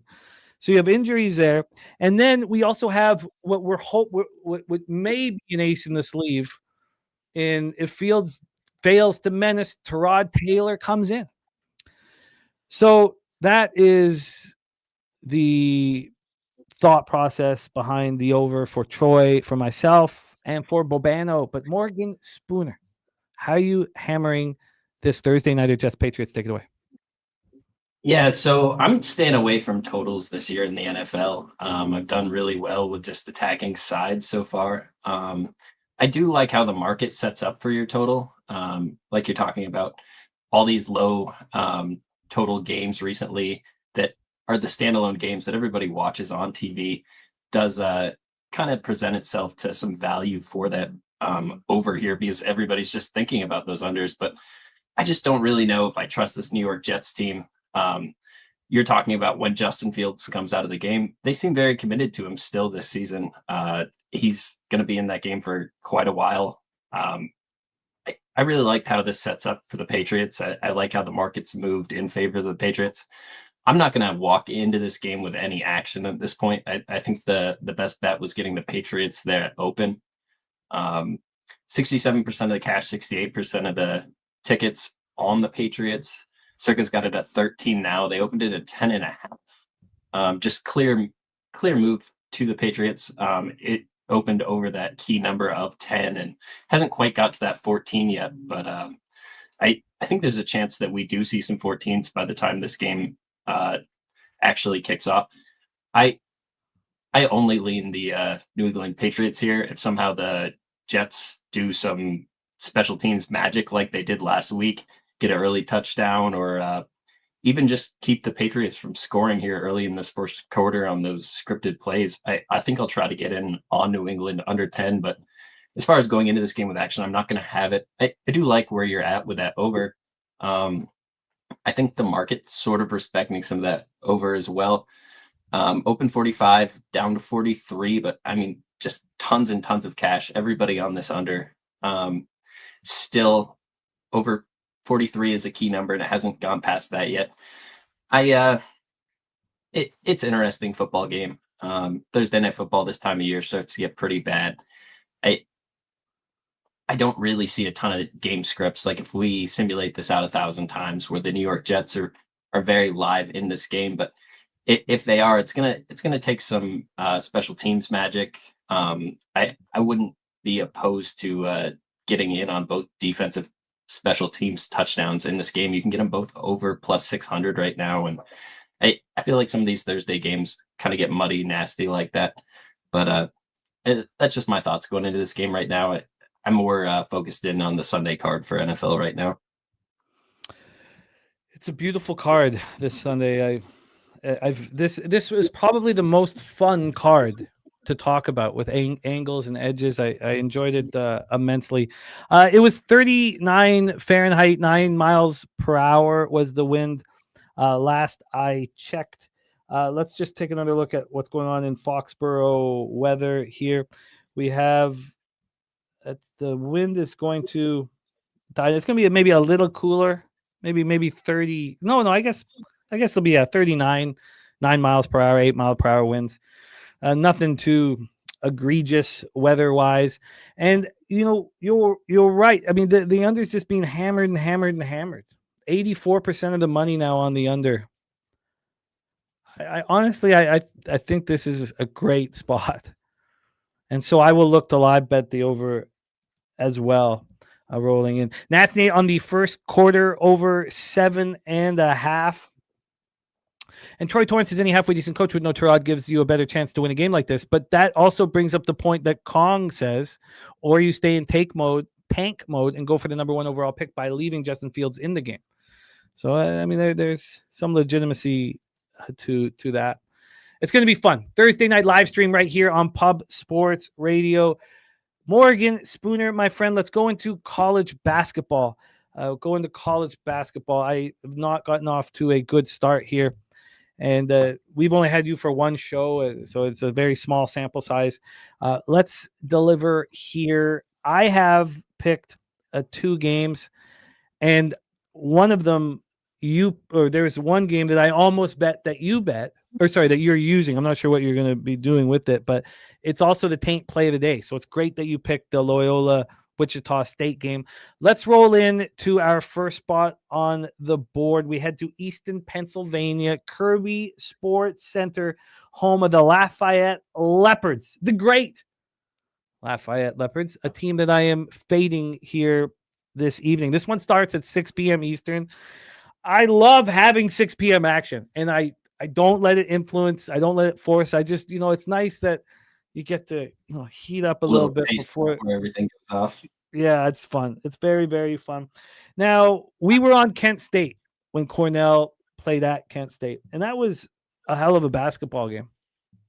110-102 Kent State. Cornell played very well. Shot 52.4 from the field and 47.5 from 3. They turned the ball over a little too much. But and I was on the Kent State first half. That was on my early season first half bets, or beginning of the season first half bets, and it pushed. Justin McKelvey Stacks play of the day was on Kent State full game, and that cashed. But Cornell can score, and this has been a very difficult opening run for them to start out the year. They start out at Kent State and then at Illinois State. Illinois State is a good basketball team. They lost 76-65 to Illinois State, and then they had the opposite. They couldn't shoot. They couldn't hit anything. Now, you could say that's predicated on the Redbirds' defense, but they shot 35 from the field and 19.4 from 3. I like backing a team that I know has the ability to shoot lights out after a very poor shooting performance. So they get 3 full days off, and now they head to Lafayette. Now, I don't love fading a team like Lafayette after they, go play in Texas and, and get smashed, against Sean Miller. I don't like that. And they were out rebounded badly, 43-25. Cornell's not going to, unlikely to be able to do that to them. They were 25.5 point favorites, and they lost by 37. I would prefer Lafayette felt good about themselves and beat up on, a Div 3 school, which they had done previously to that Texas game. They took out the Dickinson Red Devils, whom I've never heard of before. So, I'd rather fade them then, but I'm fading them here. Let's take a look at this line history and the cash flow, Spooner. I'm not sure if we're going to get much cash flow information. I will pull up what I can, but let's at least take a look at this line history right now. And I got in on I got in on Cornell, I believe at 5 minus 107. There are 4.5s available now at just one book. But it did open up at 5 and it moved to 4.5 at 11:05 here. So it opened up at 5 at 6:50 p.m. So we have a half point move towards the Leopards. And when we get to the total here for this one, we have a 159.5. This opened up at 158.5. It's just bounced back and forth from 158.5 and 159.5. And we are unlikely to get much cash flow information. I'll check a couple different sites, but there's nothing on Odds Logic, I think, at this point. Oh, no, there is. No, there isn't. Yeah. Take it away for us here, Morgan Spooner. This is the game that one of the two games I'm bringing to the table, Cornell, Lafayette. Yeah, I'm going to join you on Cornell here. These two teams just very different approaches to basketball.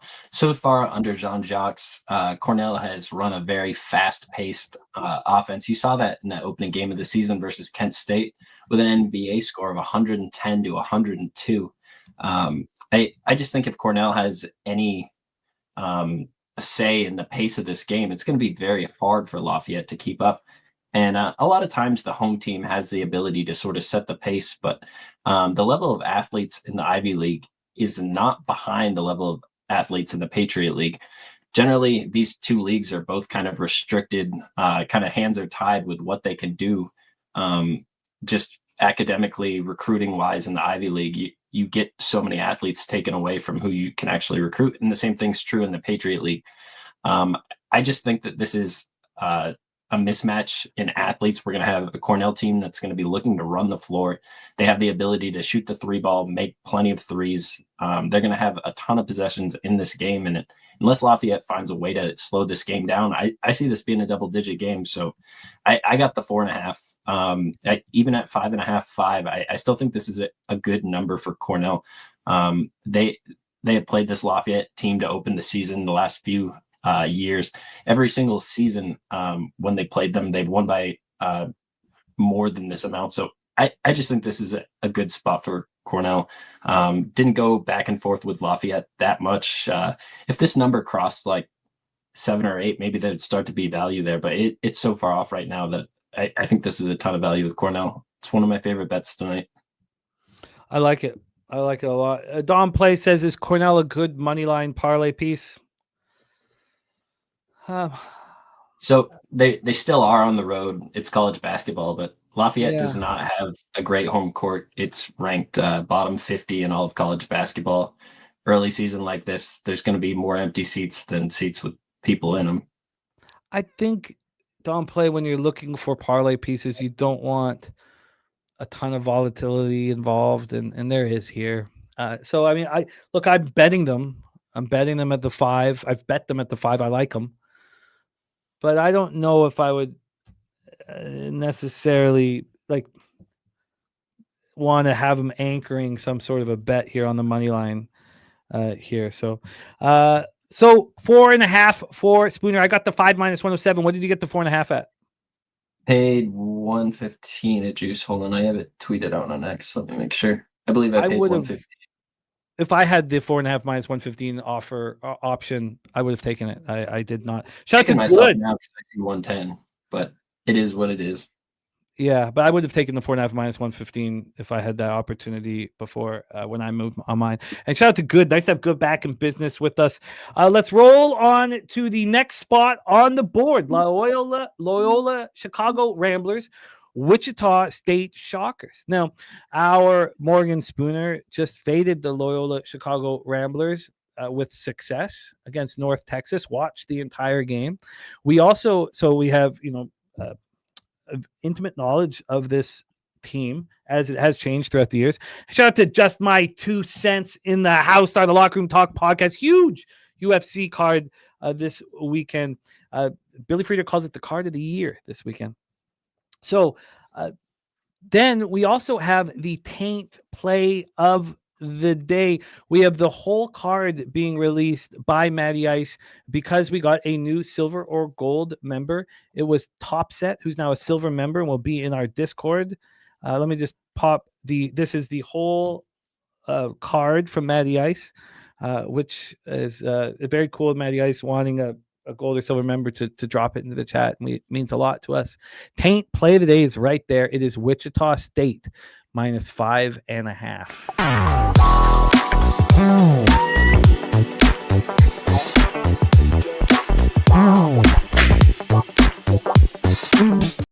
Taint!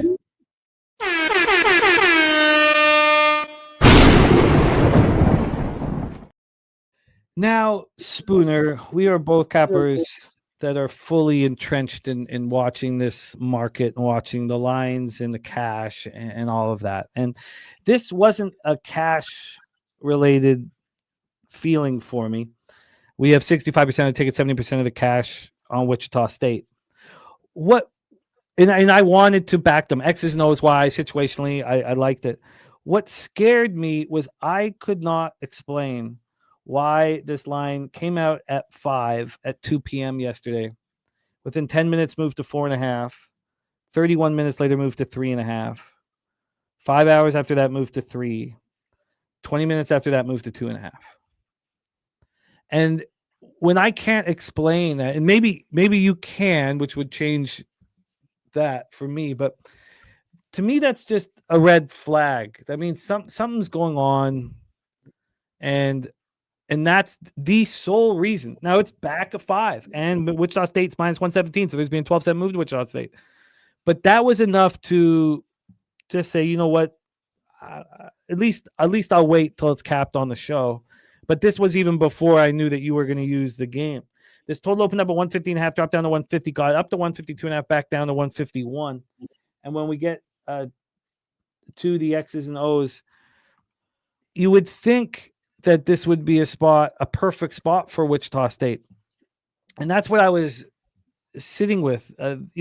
They've looked very strong to start out the year. I mean, they've been playing cupcakes. And so this is, a legitimate test here for them. They've only been at home. They began the year against UNC Asheville. So they beat UNC Asheville 75-58. They were 6.5-point favorites. They looked very good. They didn't shoot the ball very well, but they just completely outboarded, which is something they're going to be able to do to a lot of teams. They have a lot of length. And then in their second game, they played Prairie View A&M. They were 20.5-point favorites. They opened up at 16.5. They shot the ball beautifully. Again, completely out-rebounded the opposition 45-32 and Prairie View couldn't hit anything. Prairie View shot 32.2 from the field and 12.5 from 3. So here they are, comfortable, ready to go. And I want to fade a basketball team that hasn't played on the road yet. We watched Cleveland State barely, beat a Div 2 team by a point in their last game. So them beating Cleveland State to start of the year, 91-88, means nothing to me. Then they have Mercer come into Loyola. Mercyhurst come into to Loyola. Loyola was 21.5-point favorites, and they lose outright by 8. So at that point, you're starting to say, okay, well, maybe this team is way worse than the prognosticators had expected. And then they play a tough North Texas team. It basically came down to close to a pick'em, and both teams shoot poorly, heavy defense. North Texas took a big 14-point lead at half, and North Texas won by 2. And then Loyola goes out on the road for the first time. I want to fade that basketball team. Why on earth did it go down to 2.5 and come back to 5? Spooner, I'm all ears. Take it away. This was a game I had circled yesterday, kind of looking to see what lines might be. And when I saw these lines open so short, I was absolutely just like scratching my head, kind of looking for injuries in Loyola Chicago's lineup, because 2.5 is not anywhere where I expected this game, or not Chicago's lineup, but Wichita's lineup. I thought Wichita would open somewhere 6.5, 7. And the first line that came to market was 2.5. It quickly moved to 4. I think this is one of those opening lines. You talk about them all the time where they're kind of shaded with value for one side, where they open kind of expecting people to move on Wichita. Ken Pom, one of the most highly used capping tools for college basketball, has this as a 6-point game in favor of Wichita State. They have Wichita State 40 spots higher in the rankings. They're at home facing a team that lost to Mercyhurst, which wasn't even a Division I team just a few years ago. 20-point favorites, you mentioned it. And then they just had a really tough loss versus North Texas. After losing a game like that to Mercyhurst, you expect a get-up spot. And you could say, oh, it was a neutral, but the game was in Chicago. North Texas had to come all the way up to play in Chicago, even though it wasn't on their home gym. It wasn't a neutral. It was still a Chicago home game. And Loyola dropped that too. But North Texas is a really good basketball team. They were undervalued still in that matchup after the Mercyhurst beat down, and North Texas went on the road and showed it again last night. Kind of boneheaded play there. Shades of Chris Webber getting a technical, calling a timeout at the end of the game with no timeouts left. But that North Texas team is really good, and I think this presents us with a ton of value on Loyola Chicago tonight. I think this line opening with them as 2.5-point dogs is very telling that this is a team that's going to be live tonight. I waited till it got to 5.5. I don't think we're going to get any higher than this. I said I thought this line would open at 7. I was hoping to get Loyola Chicago around there. I'm happy to take the 5.5. Paid -115 for that as well. This Loyola Chicago team plays great defense. It's something that Wichita State has not seen this season at all. UNC Asheville, Prairie View are just completely head and shoulders below where this Loyola Chicago team is. I think they have a good roster. They bring back a ton of talent from last year. You were talking about Wichita's size. Miles Rubin is one of the most athletic and just strong, good defensive players in the A10, and he plays 75% of the minutes for this team. He's going to be out there the entire time. Wichita's got a 7'2" center, but he hasn't played more than 22 minutes in a game yet this season. He can't stay on the floor long enough. I think Loyola Chicago is more athletic. I think defensively, they're going to keep this game very close. It's going to come down to a couple possessions, and 5.5 points is just too many. Well, I feel great relief because if I had have looked at a book that opened it at 2.5 and moved to 5, I would be sitting here on Wichita State. I'd be hand in hand with Taint, but I saw it open at 5 and move to 2.5, and so I immediately thought, well, there are books that really respected that early action on Loyola. So why are you opening a better team at home? Just 2.5 points, especially when the other team lost to Mercyhurst, which is barely a Division I team already. Like, doesn't that number seem really, really short? Oh, it's fishy beyond measure. Yeah. Oh yeah. Incredibly. And at this point in the year, it's just gonna be a stay off spot for me. I'm not gonna be about flipping at this point. But it confirms my earlier concerns, and and also it'd be Taint on the other side, and we know what Taint does in college basketball. That's the sport that made the Taint Play Today such must-know information. Spooner on the other side with the Loyola Chicago Ramblers. That's game 1 for Spooner. We each have 2 games that we're bringing to the table, and then Daby Cab will be joining us for Purdue, Alabama. So let's roll on to our next spot, Spoon Dog. Cornell with you, by the way. Oh, sorry, my man. I'm on that Cornell 4.5. Yes, as well. I got that listed here as well. -4.5, Yeah. -115. I love it. Let's roll here. Johnny Gunn says, but don't you think it was open that way for a reason? Books don't make too many mistakes. No, I don't see this as opening at 2.5. Again, let me make that clear. That was part of Spooner's side of things. That's why when we stopped getting to see in the site that I use, when they took Penny off of it, that's why I moved to BOL, because say what you want about how sharp they are or whatever. I respect that they're first to the market, and they're first to the market with limits. We have to understand they're with limits, but I love that. So I saw this again being the very first book to arrive with action, and it bet down to 2.5. So there was clear action from cappers that the book respects that moved it to 2.5. So that's how I saw it. And now Spooner saw it a different way. but it still sort of tells the same story. So is there- when I yeah. line, I always use Circa for my openers. They're not the first to open in college basketball, but they're the number that I respect to be the best number when they come out. You can find earlier like public books coming out, but that's what I always use for my line. Yeah, and no, it's again, you have to pick what works for you the best. What gives you the insight that you're looking for. And for me, it's using multiple books. And you guys have got me very high on Circa AM as well. Both you guys have got me very high on keeping an eye on what Circa is doing.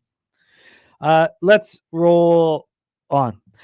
Our next spot on the board, we've already heard from Kent Davies. He is on Charleston Southern. He's on the Buccaneers, 2-1, 1-1 on the road at the Alabama A&M Bulldogs, 1-1, 1-0 at home at the Event Center in Huntsville, Alabama. This is the Bulldog Bash. Charleston Southern's already played on the road. That was on Monday. They went in to the Citadel and took them out 96-86. They opened up as 4.5-point favorites. There's ESPN bet lines. Opened up at 4.5, closed at 2.5. They shot the ball well, played very clean basketball, and won on the boards. They were down at halftime, took over in the second half. So they played on the road, and they have succeeded. Alabama A&M, opened up their season against Blue Mountain Toppers, and they didn't really. They got the job done. They were up by 20. They were, obviously looking at how they want to assemble their rotation and looking at different things. And then they had a very, very tough basketball game. And this is 8 days ago. This is last Wednesday. They lose 98-51 to the Hoosiers. They were 30.5-point dogs, and they were down 36 at the half. So, it's just very, look, it's the Hoosiers are monsters, and they were taught a lesson. So now here they are at home against Div 1 opposition in the Charleston Southern Buccaneers. Let's take a look at the line history here for this one. We'll start with the total. This total is a 143.5. It's juiced to the over at -120. It opened up at 147, got all the way down to 142.5 before it climbed up a point to 143.5. From a point spread perspective here, we have A&M -1 at -125. Opened up as a pick'em.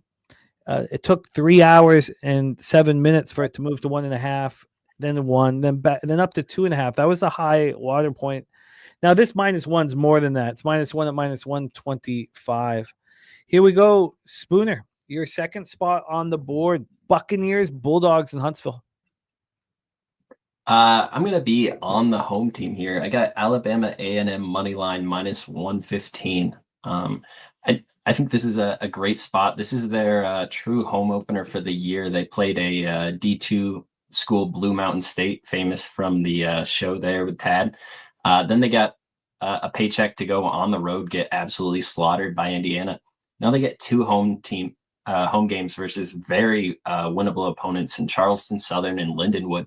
This Alabama A&M team has a new coach this year, Dante Jackson. He comes over from a fellow SWAC school, and 6 of his 8 years in the SWAC so far, he's had winning records. He's put together pretty good teams. So if you look at the continuity numbers for minutes played, it looks like this team does not bring back a lot of players, but they bring all of the players over from Grambling. They have 5 rotation players from Grambling's team last year that all followed the coach over to Alabama A&M. I think it creates a really good continuity spot. And here at home opener versus a winnable opponent like Charleston Southern, I think this is a really good spot. Charleston Southern has some upperclassmen in their lineup if you look at it, but 3 of them were playing in the D2 ranks last season. And I don't know that they're really ready to make the jump up to D1. We haven't seen a lot from this team so far. The Citadel is going to be one of the worst teams in college basketball. Going there and getting a road win doesn't mean a lot to me. I think it just gives us a little bit of value here, because I think A&M should be laying closer to 3.5 or 4 points here. And being able to get the money line -115 is just incredible value in my opinion. I think a lot of the value on the NCAA basketball cards throughout the season exists in these small games. the lines are very sharp in the Power Four conferences, and nobody really cares about Big South and SWAC games. I think Alabama A&M is criminally undervalued here. Well, you joined me on Cornell. I'd like to join you on A&M. It does fit a situation that I like. One team played the Citadel, another team played the Hoosiers. And I like when a team gets slapped in the face. And this is the Bulldog Bash to open up the year. I'm going to join you here. Don't like being on the other side of the great Kent Davies, but this fits also the market move. It fits. I'm going to join you on the A&M Bulldogs. We have Spooner on the A&M Bulldogs money line minus 115. I won't be able to get that. I'll have to line shop around and see what I can get. But let's roll on. Sorry. Pretty recently, so definitely line shop. And when we talk about market moves in games like this, the amount of tickets and stuff involved in this is so small. I don't make a ton of I don't value this a ton, anything that happens in the market in these SWAC games. From an optic standpoint, though, I think it means something. Team gets blown out like that, and the line's moving towards them. I think it does. It still resonates for me here, but I get it. I feel it. Let's move on to our next spot on the board. We have more Matty Ice action. So Matty Ice with us on Cornell. He is also on Cal, Kansas State under 163.5. Of all of my poor timing in NHL, which is still irritating me, I timed this one right. I got in on Kansas State at minus 5.5, and I knew that I wanted them. Cal's looked good so far, winning all their games by margin. But again, who are you beating? They take out Cal State Bakersfield to open up their season at home. They're 15.5-point favorites. They win by 27. They look very good. Play clean ball, shoot 54.2 from the field. Cal's a good team. I'm not really fading Cal as much as I want to test these Western teams when they go out on the road. Their second game was a 77-67 victory over Wright State. They were 14.5-point favorites. They didn't shoot the ball very well. Wright State was in that game the whole entire time. And then their third home game of the year was versus Cal State Fullerton. They dominated Cal State Fullerton. They were expected to. 22.5-point favorites, up 15 at the break, and just put the foot down on the gas pedal. They've, Wright State tested them a little bit. Well, Kansas State is going to test them. Kansas State opening up their year, but with dominant wins here. They beat UNC Greensboro, and UNC Greensboro was up a point at halftime. Kansas State took over second half 60-30 in the second half. Won the game by 29 as 18.5-point favorites. Shot 50.7 from the field, 51.9 from three. It just took them a little while in their first game of the year to get sorted. Then they faced Bellarmine. Again, they're huge favorites, 28.5-point favorites. They actually don't cover. They only win by 27. But here they shoot 62.3 from the field and 60.9 from three. They just took their foot off the gas. They were up 16 at the half, and they just kind of, there's no taking their foot off the gas here. You have to step up against Cal. You can't, this is a test. This is our first test of the year. This opened up at 6.5, moved to 5.5, got up to 7. It was at 7 at 10:13 this morning. And then it's sitting at 6.5 right now. So there's been no movement. We have already heard from Matty Ice. He is on the under in this one. Let's take a look at that total. The total sitting right now at 163.5. This one's come up from 156. 156. This is the range in NBA where I would be betting against this line move. In NBA, I would say I do not believe that the advanced models can be so wrong. In college basketball, it's a little different. But that's a huge, huge move that Matty Ice is betting against, which I do find very appealing. I do find that very appealing. Now, here we're saying that there's 80% of tickets and 86% of cash on the under. So why would it climb like this. 63% of the tickets, 73% on Kansas State. Let's just go to Circa for this one. They opened it up at 162. They have 78% tickets and 85% cash on the under, and they brought it up to 164. They haven't given us their ticket and cash numbers on the side. That makes me nervous. But I can't wait to hear your thoughts on this one. And then Daby Cab joining Spooner and I for Purdue, Alabama. Spooner, take it away. Golden Bears, Wildcats, Manhattan. I have not moved on this game yet. This is a game I went back and forth with for quite a while. I can only be on Cal in this situation. If we look at these two teams, their roster construction, where we're at this point in the season, Jerome Tang, Big 12, is setting this team up to play a very tough schedule, but he's got 3 mid-major transfers starting in this lineup. He's got PJ Haggerty, formerly of Memphis, starting point guard. I have some questions about how strong this Kansas State team really is at this point in the season. Beating up on UNC Greensboro, Bellarmine mean absolutely nothing to me. I think their next game versus Tulsa is going to be a pretty easy one. I don't think there's any look ahead there. Their first challenge in the season is going to be Mississippi State after this Cal game. And that Mississippi State game is not going to be at home. So I could see them really circling this and putting all their efforts in trying to get this win. But a win and an 8-point win are very different things. To win by 8 versus Cal, I think is just going to be very difficult. Kind of have my questions about how good Mark Madsen is really as a coach. He had some great years in Utah Valley, and that's how he got this Cal job. He's been here for 3 seasons so far, and they haven't been the best season so far, but this roster that he has is the best roster he's ever had. He's got all high major transfers in this lineup, returns a little bit of talent from last year into the rotation, and I just think 8.5, way too many points, 7.5, way too many points for this matchup right here. I do enjoy trying to fade some of the West Coast teams traveling east, but I think it's harder on the East Coast teams traveling west, really. And I think this is a spot here where Cal's catching too many points. I do believe Kansas State wins this game. I think you take Cal pregame and you look for a spot to get on Kansas State live if you really want to bet this game, but I'm not sure I want to be there. I guess I could see a range of outcomes where Kansas State's really locked in start to finish and just come at them with really good defense and keep a stranglehold on this game. But I just think the level of talent, these athletes, there's a reason why you don't get recruited by a top D1 school, and Cal, every single player in that rotation is a top D1 talent. And that's not the same thing that rings true for Kansas State. And here early in the season, before everything's worked out, I think talent means a lot. No, I get that. And part of the bet here, and I did get the 5.5, which I like, but that I want to challenge some of these teams that haven't traveled.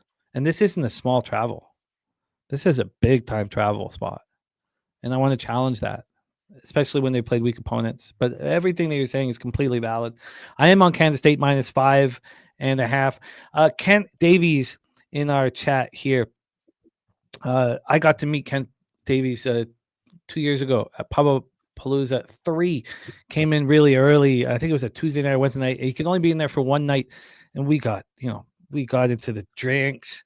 And my friend Kent Davies, he gave me his good luck Illinois poker chip. We were so drunk. And I guess this just gives you a little sign about how much we all mean to each other. This fucking thing is never, I've got it everywhere I go. I don't put it in my pocket, but it's still here with me, Kent, 2 years later, my friend. So it's still with me, Kent, right here on the Ferguson Jenkins signed baseball from the Hall of Fame. Let's bring on our next spot on the board, and it's a big one. And for big games, we bring on a big cappers. And our next guest has started the year 3-0 plus 3.3 units on our show. Let's see how high he can climb, because don't forget, it was just a couple years ago that this man hit 60% in college basketball with us. Can he do it again? Well, he's off to a great start. Please welcome the star of Medicate Mondays and the star of the Tailgate. Please welcome the Magic Man, Dabra Cadabra in the house. Daby Cab, what's good, man? How are you? Oh, man. Ready to talk Alabama Purdue. Spoon, what's up, man? I heard you're under the weather. Hope you're feeling a little better since you're winning those bets, though, man. I know that helps a lot with It does take a little bit of the edge off. It does keep you capping. that dopamine rush when we get that money, man. Boy, it's a good feeling. Oof. Good God, is it? Yeah, and it just gets better. Like it doesn't. It's not one of those things that dulls over time. Let's get to work, fellas. We got a big one here. The number 2 ranked Purdue Boilermakers coming off that 10-point win at home over Oakland, which looks a lot worse when you see Houston destroy Oakland last night. They won 87-77. Purdue did, and it was tied at half. They didn't. Now they played very clean basketball, and one game. Obviously it's not a season make, but it sure wasn't a big confidence builder for or why they should be a number 1 seed. And now they're not. They're number 2 seed. Then we have Alabama. This is a team, Daby Cab, that you study and know very, very well. Coming off a win over St. John's, it was very, very impressive. To do that at Madison Square Garden is not easy. They only turned the ball over 7 times. They came in as 4.5-point dogs, and they went outright. That's very impressive. So you have the higher-ranked team coming off a very dull performance. Maybe they were looking ahead at hitting the road over to Coleman. And you have the home team coming off a monstrous victory. So, I mean, and shout out to Rashawn Killer.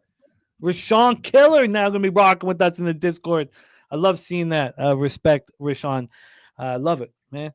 And we have another capper who is just, as I told you guys off the top, what he is doing right now, 30 and 20, but plus 14.15 units are Justin McKelvey. He's got the stacks play of the day, and it is on the Alabama Crimson Tide. Stacks, stacks, stacks, stacks, stacks, stacks, stacks, stacks, stacks, stacks, stacks, stacks. We have a total of 173. This opened up at 173.5, climbed up to 175.5, and has since come back. So we have a half-point move now towards the under. From a point spread standpoint, we have Alabama -3 right now. They opened up at 4, went down to 4, and immediately down to 3.5, then down to 3. Then it climbed back up to 4. This was at 4 for 13 hours. Then this morning went down to 3.5, went down to 2.5. It wasn't a real 2.5. It was -122 to Alabama. So let's say it never went there. Let's just call it a 3, which is where it is right now. Let's take a look at the cash flow here for the big game of the night in college hoops. 60% of the tickets, 74% of the cash on the Crimson Tide, 53% of tickets on the under, 51% cash on the over. Circa is hanging the 3. They opened it at 4. They have 65% of the tickets and 83% of the cash on Alabama. That wasn't always the case. For a while, they had more money on Purdue, and then money came in on Alabama, and they moved it a half point towards Purdue, despite that money coming in on Alabama. Daby Cab, great to have you here. BJ in the house says market likes Purdue. The market makes you think that Purdue is quite appealing here. I agree with that. Matty Ice also on the Alabama, West Virginia money line parlay. Billy Frazier with Purdue with the points. Daby Cab, take it away. We're in Tuscaloosa. Yeah, the money on Purdue is because Trey Kaufman-Wren's going to be in this game. He was the last year's Big Ten All-American, I think. I got to double check on that. But, yeah, man, they got his point total set at 20.5 for this game. So anybody that watched Purdue in Game 1, Game 2, you're looking at a completely different team on the court tonight with him on the court. Now, going into it, we've on the surface, Jimmy, I think that you look at this and you got to say, oh, this Purdue team's beat Alabama 2 years in a row. And we've got a lot of returners, whether you're talking about, Fletcher Lawyer, Braden Smith. On the other side with Alabama, Wrightsell Jr., Holloway. Phylon Jr. So many of these players played in not only the game last year, but the game 2 years ago as well. So there's a lot of bad blood, I would think, on the court for Alabama here. I laid the 3.5 with Alabama. I did not think Wren was going to be in this game, but he is officially going to be in it. That's going to be a huge X factor for Purdue, but I'm simply going with the same thing that I went with North Carolina against Kansas. I did the same thing against Illinois with Tech. College basketball, home court matters more than any other sport. I've said it. I'm sure other people will say it too. Traveling in college basketball is harder to do than it is in any other sport. And at the very beginning of the year is when it's the hardest right now. So I'm going to lay the points with Alabama at home. But I do expect Purdue to put up a really good game. Sitting at 172 or 174 with the total, looks like it's moved around. That leads me more towards Alabama, right? Because Alabama's going to want to speed this ball up. One thing I will say about Purdue is I think they're going to have the advantage down low with Oscar Clough. He's going to be the tallest player on the court by, 3 or 4 inches down there. But you got a lot of players with Alabama that are really good at getting in lanes, good wingspans, good reach. So I don't think it'll be too much of an X factor. So I got Bama here minus 3.5. Does the star player returning angle give you confidence? I mean, we see the star player, or does it make you uncomfortable? I don't look at it so much the same as the NBA. I mean, I'd definitely rather him not be playing. It doesn't necessarily make me too confident or not. I mean, we saw even Texas Tech, I'm going to say it again, I faded them. JT Toppin, God damn, he didn't miss a shot for the first 15 minutes of the second half of that game. They could not stop him. And Illinois still found a way to win, I think, only because they were at home, because they definitely weren't the better team on the court. That was clear. And I think this will be a situation, again, where Purdue is going into a very hostile environment because Alabama's lost 2 years in a row. And some of these players that have been on that court were there for both of those games. So it's not one of those high turnover things. I think Alabama wants this one a little bit more. Whew, this is a fun one. Spooner, take it away. Your thoughts on Boilermakers, Crimson Tide, and Tuscaloosa. Oh, this is by far the game of the night. One of the best basketball games of the early season, likely.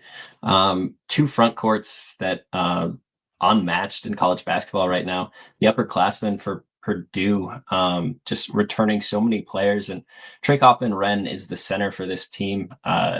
Probably the best player on the team last season, even with all the good guards. So if he comes back healthy, this is certainly going to be a huge difference maker. But I have questions wrapped around how many minutes he can really play at this point in the season and how effective he's going to be. They want him on the floor there. That's going to be a huge thing. Alabama and Purdue have played the last 2 seasons. Purdue won both of those games. And last season, this total, the game finished in at 165. We see the total on the board in front of us today at 175. Cab kind of touched on it. These teams play different styles of basketball. Matt Painter at Purdue really try to slow the game down, and Alabama, Nate Oates plays the fastest basketball in the country. They're regularly ranked 1 or top 5 in tempo every single season, and that's not going to change this year. They're going to try to run Purdue up and down the floor as much as you can. Trey Coffman-Wren coming off an injury, I don't think that's a great game script for him to be able to play in.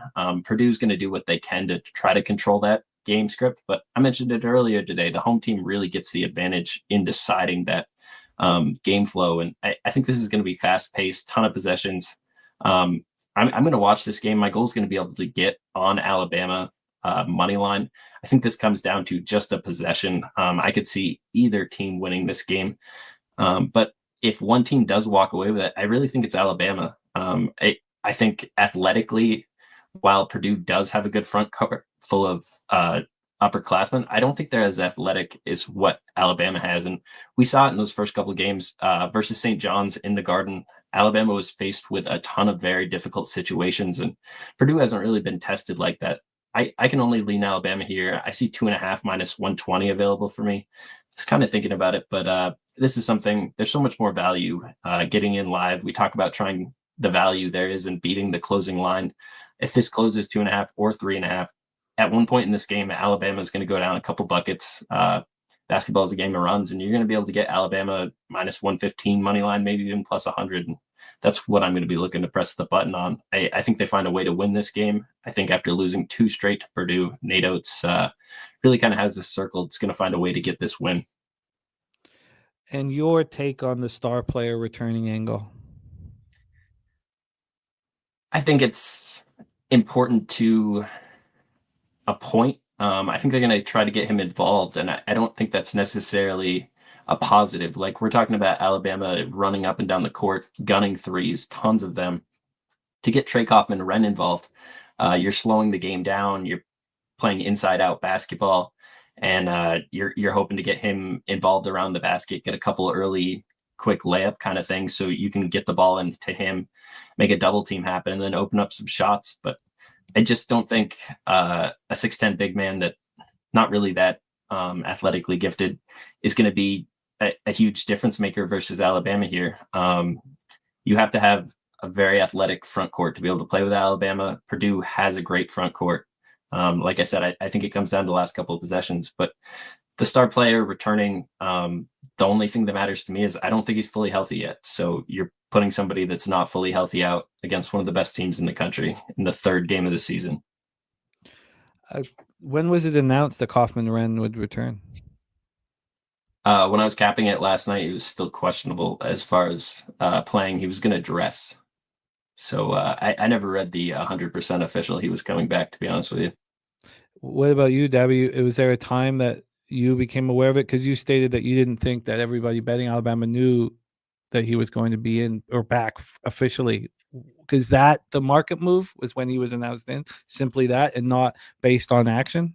I don't think that we necessarily knew, but from what I've read, seems like they knew, if that makes sense. Like, I think Purdue kind of had been planning on him coming back for this game all along. I think he maybe could have played in the last game. But then again, guys, this is just off of what I've read. So read yourself if this is, because this is big information. So read up on Trey Kaufman Wren as much as you can yourself as well. Looks like it came official this morning. Okay. And as far as market moves, Circa opened this 4 and it's down to 3. Mm-hmm. Yeah, and you know, when we touched on Circa there, so they moved. Sorry, here we go. The Alabama money started pouring in at 10:05 a.m. when they knew, you know, Kaufman Wren was back. So it's, I mean, wouldn't you say that this is based on the player returning rather than the cash flow? I mean, I guess we need to wait a little bit here. I think we need to wait a little bit and see, let the market marinate. Here, let's let the market. I just need Bama to beat that ass. On that note, guys, I got to get out of here. Good luck with the rest of your action today. Daby Cab, nice seeing you. Jimmy the Bag, I will be on Sunday to do the NFL breakdown with you again on NFL Pub Hub.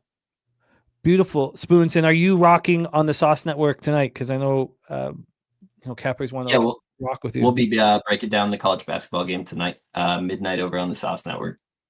I'm going to pop Spooner's X handle here in the chat. Spoon, thanks for fighting through sickness to be here to rock with us, man. It means a ton to us, and I hope you are richly rewarded. Again, Spooner has given us the Loyola Chicago Ramblers at +5.5, Alabama A&M money line, and has joined me on Cornell -4.5, and I am joining him on Alabama A&M, and that's how we're going to do Thursdays. I'm going to send him my action. He's going to send me his action, and then we're going to get Daby Cab to close out the segment. This is how you're going to see every Thursday here with college basketball as we move forward. So thank you, Spooner, for your hard work, my man.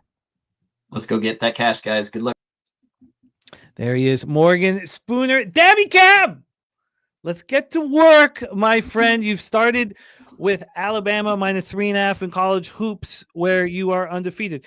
I spent hours and hours and hours and hours with the records yesterday and put us in a nice position here. But still, I need just to catch up with your and Gorky college football, and I'm almost there. I'm so close. I obviously I know what my record is for the whole season, but I'm gonna be honest, I don't have a clue what it is on the show. I'm close. It's good though. You're being solid. You started out struggled and you climbed right out of it, which is not an easy thing to do. Let's get into college football. Daby Cab. We're going to talk about the one spot here. And another thing that you've done is you also went out and got us Nick Frazier. Nick Frazier, he had two bad beats. I was with him on the Auburn plus 6.5. We lost that in overtime. He lost LSU by a point. Despite those losses, our guy Nick Frazier, 15-12, 55.6% plus 2.05 units ROI plus 7.59%, average line minus 105. So you help the channel in so many different ways, and bringing Nick to the squad is wonderful. And we're going to cap SEC games with Nick and Daby Cab right after this. But we get started with Thursday night football here, Daby. And as horrific as my record is right now in college football, I picked up over 10 units last week. I didn't even tweet it out because I was like, look, don't fucking slap yourself on the back. You're having a shit year. Let's just fucking move on. Keep rolling. But I'm back. I'm back and I'm firing away. That's all that's important to me is I'm back and I'm firing away. Let's talk about our first spot on the board. Our friend Wine Time Sports has moved on Old Dominion Monarchs.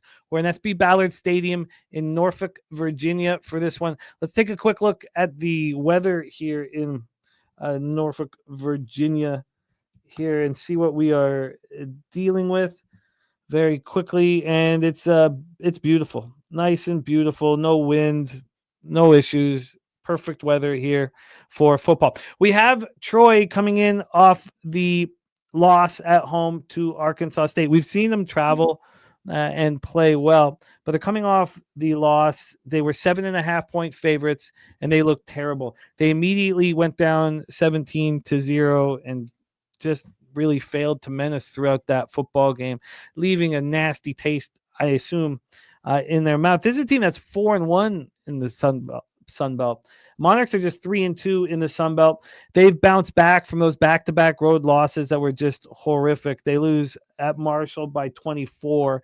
Then they get annihilated by James Madison in a spot where I thought they were going to bounce back a bit, and they did until halftime.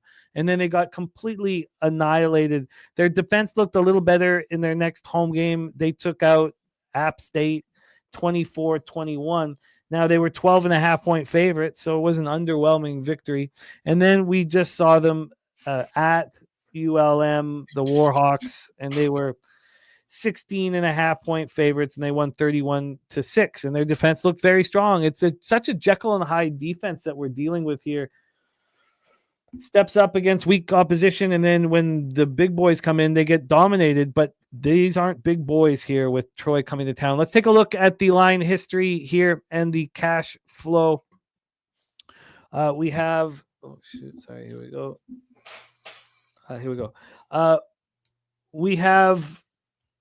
go. Sorry, 1 second. We have Old Dominion minus 10.5 at minus 104. Opened up at minus 11 now, a half-point move towards Troy. From a total standpoint here, we have a 52.5. This one opened up at 54, climbed up to 54.5, and dropped 2 points down to 52.5. And then when we get to the cash flow, we have, I'll move this over quickly to college football. Should have just had it on today. That's my fault. Here we go. This is according to odds logic. We have 62% of the tickets, 79% of cash on Troy to bounce back. Just a half-point move towards them. 55% of tickets on the over and 77% of cash on the over. Take it away, my man. You know, and just so you know, across the SEC games, I got action in damn near every game that we're going to cap today. I don't have action yet in this one, but I capped this game, and I want to take the over. I don't want to be like that person that just grabs an over on one of the only college football games on the night. But, like, this spread sitting at 10.5, I mean, I still think Troy puts up, 20, 25 points in this game. So even if ODU gets close to covering the spread, or even if they don't cover it, they just win, I think the game goes over. One of the things that's going to be a key for ODU in this game is just an early start. So I like what Kong was talking about in the chat, maybe taking ODU first half, because if you look into their games, they've finished strong in pretty much all of their games, even the games they got blown out in. It's just that start, like when they fell behind JMU so big early. Same thing with Marshall. On the games they've lost, it's been a real slow start for them. So I think maybe if they focus on the first half, and that could be a way to go about betting it. I think the spread seems a little bit ridiculous at 10.5. So I understand why anybody's taking Troy. But I've heard it said today on this show, I've seen it in the chat, the numbers are where they are for a reason. So if it's sitting at 10.5, that's going to tell us something. And what it tells me, Jimmy, is that I like the over, if I'm being honest. I just have not bet it. Yeah, I like the buy low spot on Troy. A G got in on Troy plus 12 this morning. But it does concern me here that it's just public. I mean, we all know I don't know if it's changed, but one of the first lessons were the public road dog is the worst bet in sports. And here we have a public road dog. Let's see if we can get a different story at a different site, which might appeal to me here. Let me just take a look here. We'll take a look at what Action is saying, but I would like to buy low on Troy. Part of it, although I know I'm saying this is because I've lost with Old Dominion. I thought they were going to bounce back against James Madison, and here it's the same story: 62% of tickets and 94% of the cash on Troy. Ken Davis says, "Don't pick a side." I bet the over 52 last night. I'm trying not to hammer. I'm trying very hard not to hammer totals. And then this is also kind of moving towards the under. I respect you guys on the over, but I won't be able to move on it here. So I'm going to stay off at this point. I do not want public sides, especially public dogs. So I'm going to have to move on. I did screw up. I screwed up, man. I just realized that now. I gave our guy Nick the wrong time here. I gave him 3 p.m. Eastern, 2 p.m. 2 p.m. That's CST. that time zone stuff, man. I screwed up, and I just sent him a panicky message saying, I fucked up, man. I fucked up. I'm so sorry, because you want to be prepared and locked in. And our guy Nick Frazier from Water Cooler Talk Sports has been so locked in. I love watching you guys cook with these SEC games. So I sent him a panicky message saying I screwed up and it was all my fault. And he has rushed to rock with us. What a guy he is. So I apologize. But this, you've watched Nick on the mic. He's smooth, man. There's no frazzle. He does the live streams by himself. He's cool. He's handled this, but I did put him in a very poor situation, and I apologize enormously for that. But he's ready to rock with us, which I'm very impressed about after my panicky message. So let's get into SEC action and bring on the star of the Water Cooler Talk Sports. Again, 2 bad beats last week, or his record would be extremely strong. And 2 weeks ago, he went 7-1 in the SEC. Damn. So we know the man is heating up. Please welcome to the show, Nick Frazier in the house. Nick, what's good, man? How are you? I'm doing well, man. How about yourselves? Man? Y'all doing all right? We want Living to the get dream, that, man. Gambling every day. we Can't want to complain. get that cash, Nick. We want to get that cash. Thank you so much for rushing. I apologize for sending you that panicky message. It's all It won't good. be the last if you keep capping with Jimmy. Don't worry. It's all not good. time-wise, though. I usually give you guys the right times. Yeah. But Straight. panicky, sure. Yes. This is an anxiety-driven business, gambling every day. Let's get to work, man. Great to have you here. We start at 12 p.m. Eastern. We have the South Carolina Gamecocks, 3-6, 1-6 in the SEC, at the Texas A&M Aggies. These Aggies continue to wreak havoc on the opposition. 9-0, 6-0 in the SEC, and have been playing phenomenal football. I mean, there's no getting around it. Let's set this one up line history wise and cash flow wise and hand it over to our guys, Nick Frazier and Daby Cab. We're going to hit all these big SEC games. I wanted to add the Tennessee Tech game into it because it's interesting. And 10-0 Tennessee Tech against Kentucky. But I wanted to focus on these teams that you guys have been working with every single week and develop such a deep sense of knowledge with them. South Carolina coming off their 4th straight loss. They just lost at Ole Miss 30-14. Then we have the unstoppable Aggies right now. They go 3 straight road games. Now they had the bye in between. The first one looked a little shaky. They took out Arkansas 45-42. Then they annihilate LSU and do the same to Missouri.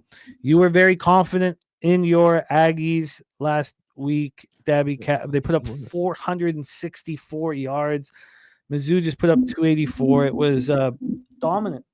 Let's take a look at the line history and hand it over to our guys here. So line history-wise, over here, sorry about that. Get this all set up. Line history-wise, we have a total of 48.5. 48.5. This opened up at 48.5, dropped down to 48, and got back up to 48.5. From a side perspective here with the Aggies back home, it's been a long time since we've seen them at home. They are, here we go. They're sitting at minus 19. Minus 19. Opened up at 19.5, now 19-point favorites. Wow. It's just an absolute monstrous line. When we get to the cash flow here, we have 70% of the tickets and 94% of the cash on A&M. Wow. It's a little much. Now, we do see some 19.5s, but Circus moved down to 18. 85% tickets on the over, 89% cash on the over. Nick Frazier, South Carolina Gamecocks, Texas A&M Aggies. We're in Kyle Field, College Station, Texas. Take it away. Yeah, watching Texas A&M, I'm a believer. I'm a believer in Texas A&M right now. I had to see it, even though we saw it, majority of the season. I just had to see it. I just had to see them do it against the team that they were supposed to do it against, and not, be a game. Last week I picked Missouri plus the points in that game to make that a game, but Texas A&M came out and handled business. Definitely should be the number 1 team in the country, in my personal opinion. Overall, just from the way they look on both sides of the ball. I'm still concerned about their rush defense, but other than that, man, I'm looking at the South Carolina team that went into Ole Miss 2 weeks ago. They're coming off a bye. Went into Ole Miss 2 weeks ago, made it somewhat of a game, but Ole Miss pulled away from them. South Carolina does not have a vertical passing game without Nick Harbor. And then your best running back on your team is your quarterback. Not feeling too thrilled about South Carolina stepping into Kyle Field at Texas A&M. Give me Texas A&M minus those points. I'm going to take Texas A&M minus those points. Texas A&M to the house for Nick. Daby Cab, you've had a great read on your Aggies. You've not let public action line moving against them. You've let nothing get in your way. What is your plan here? Yeah, and Nick, I promise this is not a shot at you. Wine time, Stacks, Dutch, Guns, and anybody else who's been on the other side of me when I've been on this team. This isn't a shot at you guys, I promise, because it's not us against each other. It's us against the books. But I will say this. If you keep lining up against me when I'm on A&M, I will keep fucking knocking you down because you are with the books when you go against me. Okay, that's all I'm going to say. Now, this game, I didn't lay it with them, Jimmy. I didn't lay it with them here. It's a large enough spread just to keep me off, but I do have bets in the game, okay? I took Casey Concepcion anytime touchdown at plus 100. If you look into the 9 games they've played, he scored in 6 of those 9 games, and he's scored 8 touchdowns total this season. He scored a touchdown in all 3 of the last football games they played on the road. I think this is a spot where he comes home, finds the end zone. He's just a guy that hunts the end zone. So Casey Concepcion anytime touchdown. And then another thing that's trending right now through quote unquote Aggie Nation is the comment chance, right? Chance, Marcel Reed, chance. They've started chanting Marcel Reed's name. He's making that Heisman push. And there's a lot of stuff trending right now on social media. They will be literally chanting Marcel Reed, Marcel Reed, Marcel Reed at this football game. You're going to hear, 100 plus thousand people chanting it. So I took his rushing prop. Are you kidding? 37.5 yards. Marcel Reed's going to take off a couple times in this. And A&M, I'll say this for the spread. If you are on them, they're pissed off. South Carolina kicked their ass last year. A&M went on the road, in a very hostile night environment, and they got smacked last year against South Carolina.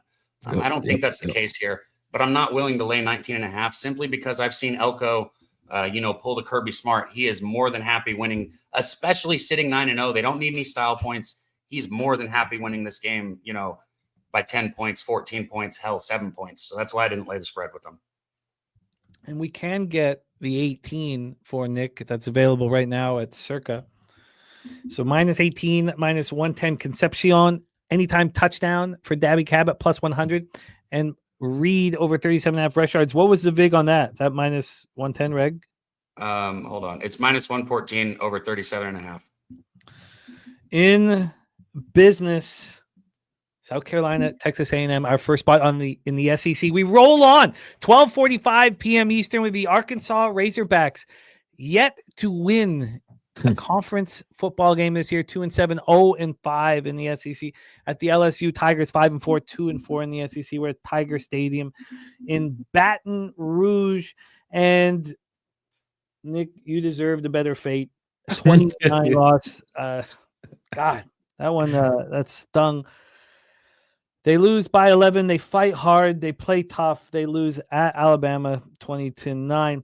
We have Arkansas, 5 straight losses. This last one, and a couple of them have come close. I mean, we talked about that A&M game. They came very close. And here yet again, 38-35. But they're 5.5-point favorites. They put up 433 yards. Don't turn the ball over. How do you lose? How do you lose in that situation? They seem to find a way. 3 straight losses for LSU, 5 straight for Arkansas. Who will bag a victory? Let's take a look at the line history here for this one. We have LSU -5.5. That dangerous number. We know what Troy Torrance does with football teams that go through the 6.5 to 6 to 5.5. Last week on Thursday, I was sitting there going, well, God, Georgia State's gone through the 6. Do we bet them? And they win outright. And I did bet them. Here we have Arkansas going through the 6.5, 6 to 5.5, and staying there. Let's see what we're dealing with a total here. From a total standpoint, we have a 57.5 at a pick'em. This opened up at 56, up to 57, dropped to 55.5, and now it's at its high water mark at 57.5. So we've climbed a 1.5. Speaking of, judging these moves with the total, the Georgia over that we talked about last week, Nick, that dropped a 1.5 after you bet it. Really? Dropped down to 56, then to 55.5, and I got cold feet. I was like, you know what? I'm going to stay off of it. And that cashed just the way we said it was going to. And I got cold feet. So you don't always want to, get scared off. You can trust your cap, something that I wish I had have done last week. Let's take a look at this line history. We have 83% of the tickets and 73% of the cash on LSU. And this line's moving towards the Razorbacks, which makes the Razorbacks appealing. Wager Detective on Arkansas +5.5. He's also on the over 56.5. Daby Cab, we'll start with you on this one. Take it away. Razorbacks, Tigers. Yeah, you gave sympathy to Nick, that's because it's hard to remember props. But guys, I took the worst beat of my life last Arkansas football game. Okay, I had Taylor Green's rushing prop. It was, what was the number? 62.5, I think. I got to double check. It was 62.5. He had 71 or something like that going into the very last drive.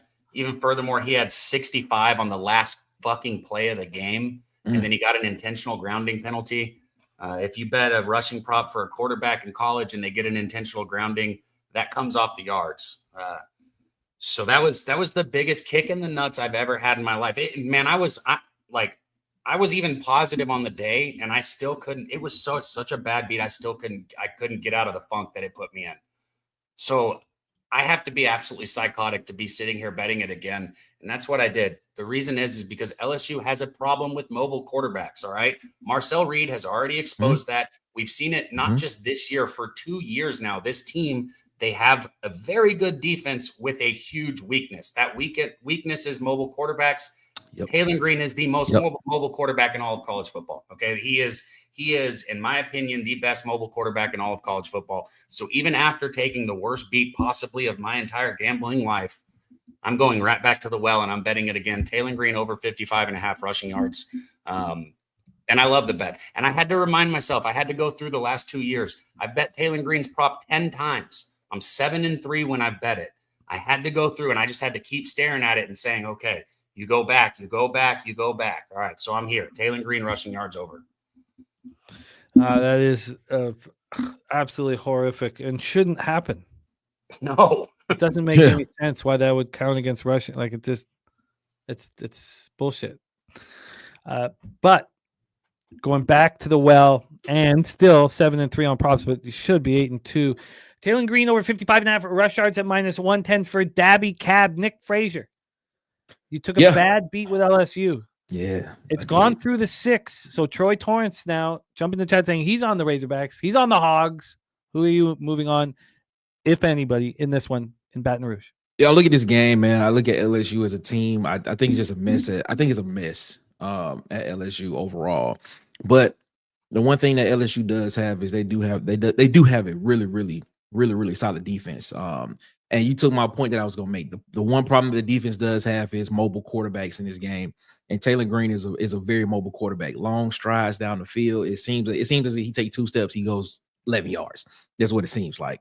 And you look at this LSU defense last week against Alabama. They only allowed 20 points against, an Alabama offense that's one of the top 3 in the conference. And if the offense was able to convert on 2 of those 4 red zone possessions that they had, they was able to convert on that and put a touchdown on the board somewhere, put 2 touchdowns on the board potentially, and kick 2 field goals. We're probably looking at a tie ball game, potentially a different game with the way the momentum going. Arkansas's defense potentially could look all world against LSU's offense, because LSU's offense just does not look,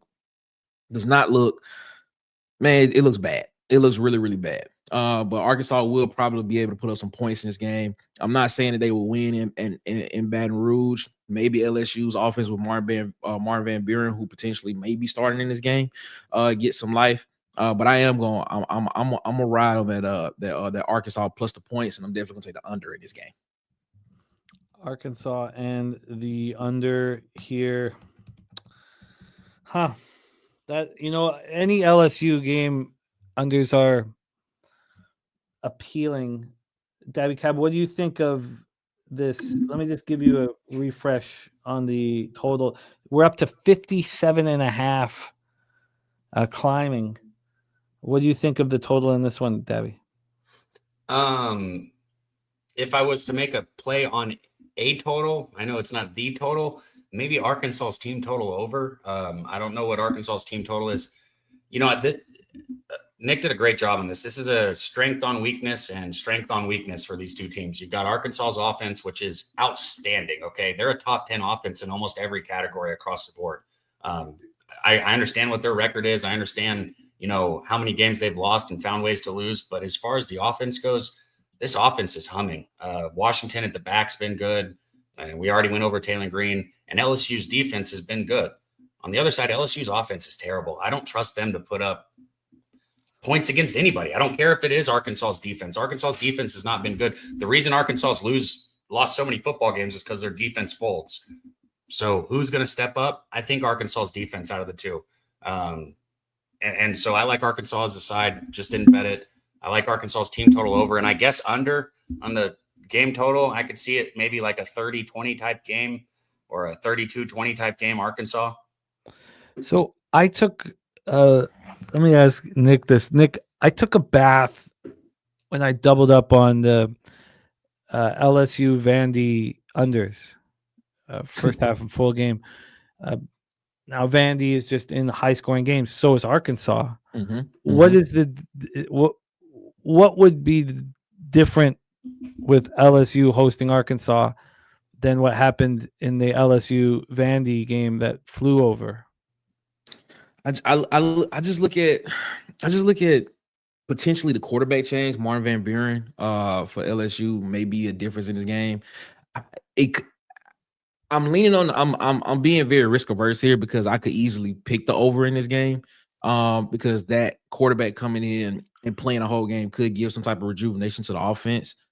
But I'm gonna lean against. I'm gonna be risk averse right here because LSU's offense has not shown me anything all season that would give me any kind of thought process to where I think they can score 21 points in this game to make this, a game to where they can win. I think this game could potentially, if they win this game, it could look like a 17-13 game if the defense shows up, because I believe the defense is just that solid. 17-13, 17-14 type game.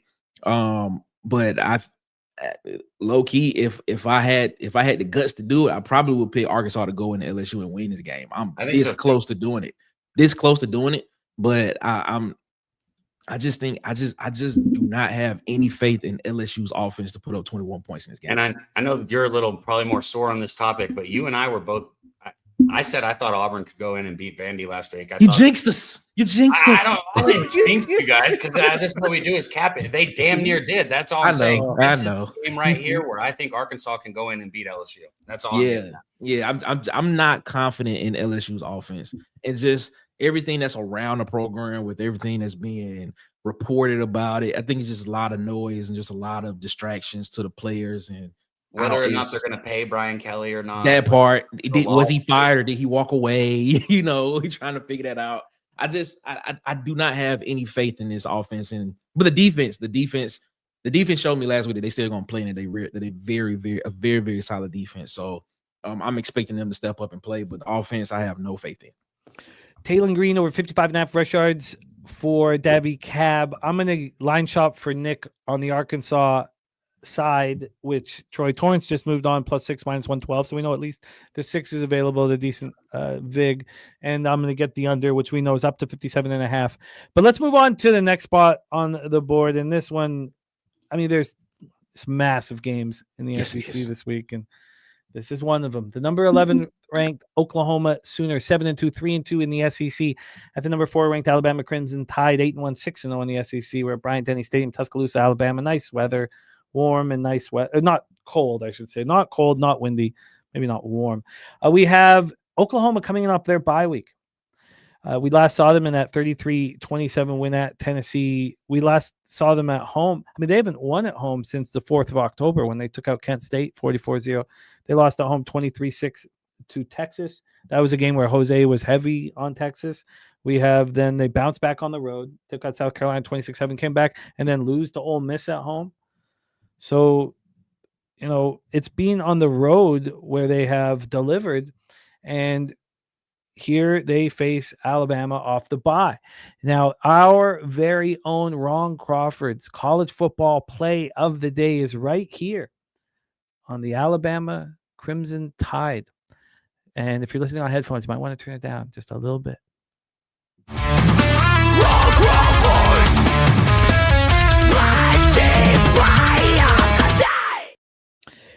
So, yes, Robert Franklin, I will definitely ask him that question, but let's cap this spot here first. We have a team coming in off the bye against a team that's completely moving in the right direction in the Crimson Tide. Let's take a look at this line history and hand it over to our guys. We'll have Nick hitting a lead off here. This total is now at a 46. It opened up at 45.5, and it moved to 46 an hour and a half after it became available. And it's not moved since. So just sitting there appears like a sharp line. From a point spread standpoint here, I'm moving a little slow. Here we go. From a spread perspective, we have Alabama -6 at -111. It's time to play our game, Daby Cab, before we hand it over to Nick. We did receive a line on August 23rd for Oklahoma, Alabama. What is your guess, Daby? Alabama -3.5. Nick Frazier, we received a line on August 23rd. What was your guess? August 23rd. Before the season started, they gave us a line on this game. Oklahoma was ranked 18th preseason. Yeah. I might have gone too low on that. It might have been right here at the 6. I would probably say Alabama 7.5. Alabama -12.5. Wow. What? That's the right line. This isn't. Well, I like the sounds of all of this. And Ron Crawford on Alabama spreadsheet play of the day. This opened up this week at 7. Alabama -7 at -115. And it took 24 hours to get to 6.5. And then it took 6 more hours after that to get to 6. So we've had a 1-point move towards Oklahoma coming off of their bye week. We just touched on the total, moving from 45.5 to 46. It's done that despite 84% of the tickets and 88% of cash on the under. Not only that, but what's thought of as the sharpest book in America, Circa has sitting here with a 46.5. They've got it higher than the others. Now, they haven't reported their action. Now, they have reported that 60% of the tickets and 93% of the cash is on Alabama, and they've moved it a point towards Oklahoma. Now, overall, though, 61% of tickets and 58% of the cash is on Alabama. And a text message from Ron Crawford, who wishes he was capping with us on screen right now. He says 24-3 last year. Ruined Bama's playoffs. And this is so like Oklahoma was 18th preseason. I don't have this in front of me. I'm pretty sure Oklahoma was 18th and Bama was 8th, right? If I'm right on those two, so you had that. That's wild. I think the line was right the first time, not now. I'm just saying. Well, that's interesting because we've had the 1-point move. So I wonder how much just, Cappers respecting the bye week is put into this. Mm-hmm. Let's hear from our experts. Nick Frazier, take it away. Oklahoma, Alabama, and Tuscaloosa. Yeah, man, I look at this Oklahoma defense, man, one of the best front sevens in college football. Back end potentially could have some issues there. Alabama's passing game has been something to marvel at down the stretch with Todd Simpson and those guys on the outside. Alabama cannot run the football. Oklahoma will be able to stop that. But I think this game is going to be Alabama's Alabama's receiving core versus Oklahoma's back end on the defensive side of the ball. But then when you switch that over, you look at John Mateer and Torrey Blaylock on that side of the offensive on the offensive side of the ball versus Alabama's defense. Will they be able to run the ball against Alabama's front as well? I may be in the minority here, but I like Oklahoma right here, man. I like Oklahoma on the road plus the points, and I'm definitely taking the over because I think they score. I think this game is. I think you see some points scored in this game, so I'm taking Oklahoma plus the points and the over. Oklahoma and the over for Nick. I think we're going to hear a different side of the coin. Take it away, Daby Cab. Well, last week I said I was bringing back from 3 years ago the Alabama first half auto bet. And you can't bring something back if you only bet it once. So after cashing it last week, I am back on Alabama first half -3 here. Look, I think Oklahoma is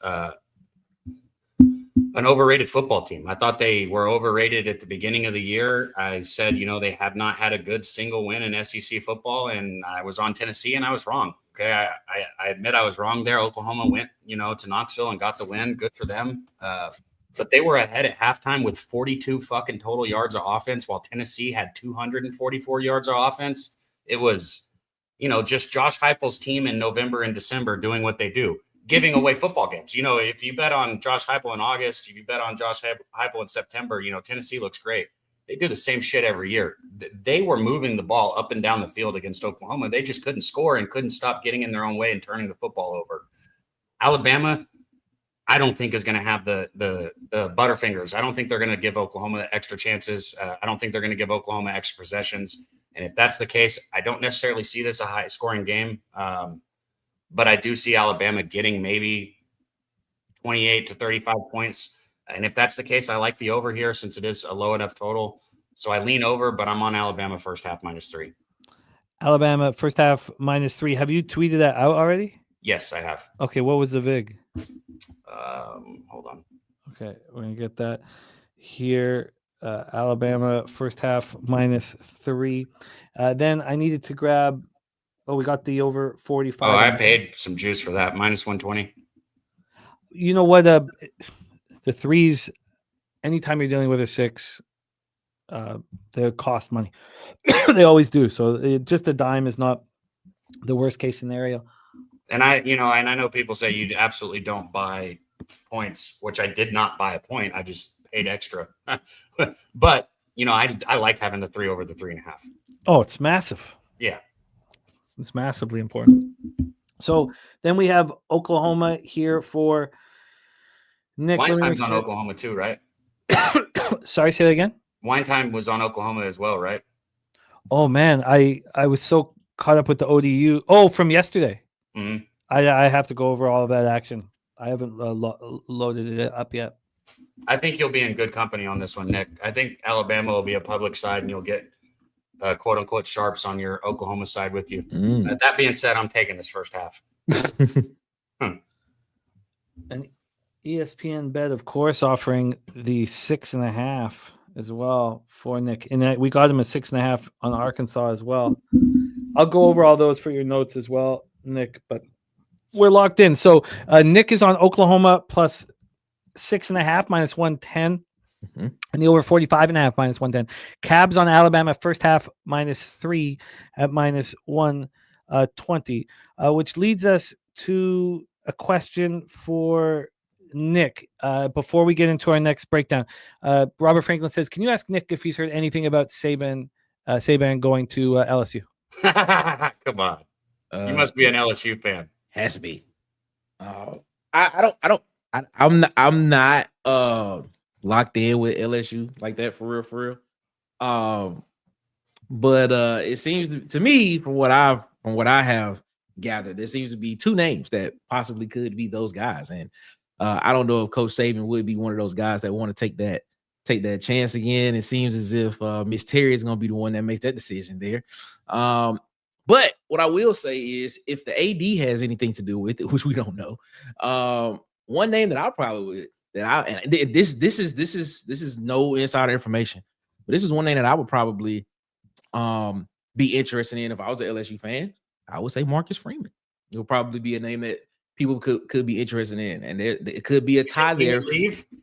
It's a possibility. He could. He may. I mean, but the reason why that there is a link there. The AD's son plays for Marcus Freeman right now at Notre Dame on the team. Recruited him there.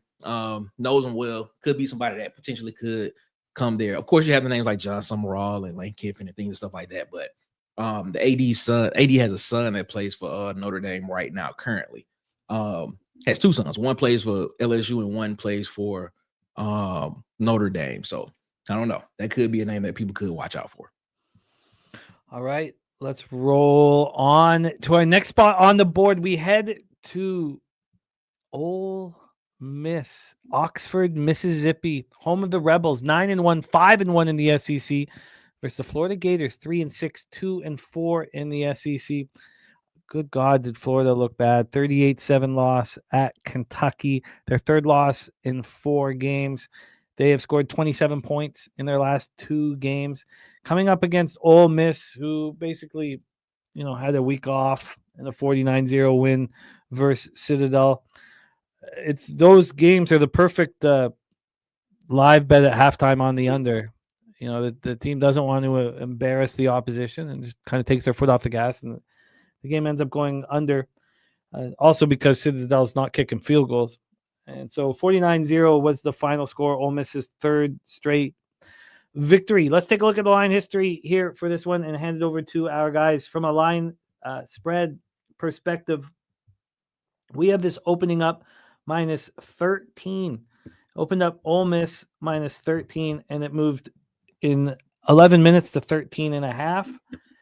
6 hours after that, it moved to 14. An hour after that, it moved to 16.5.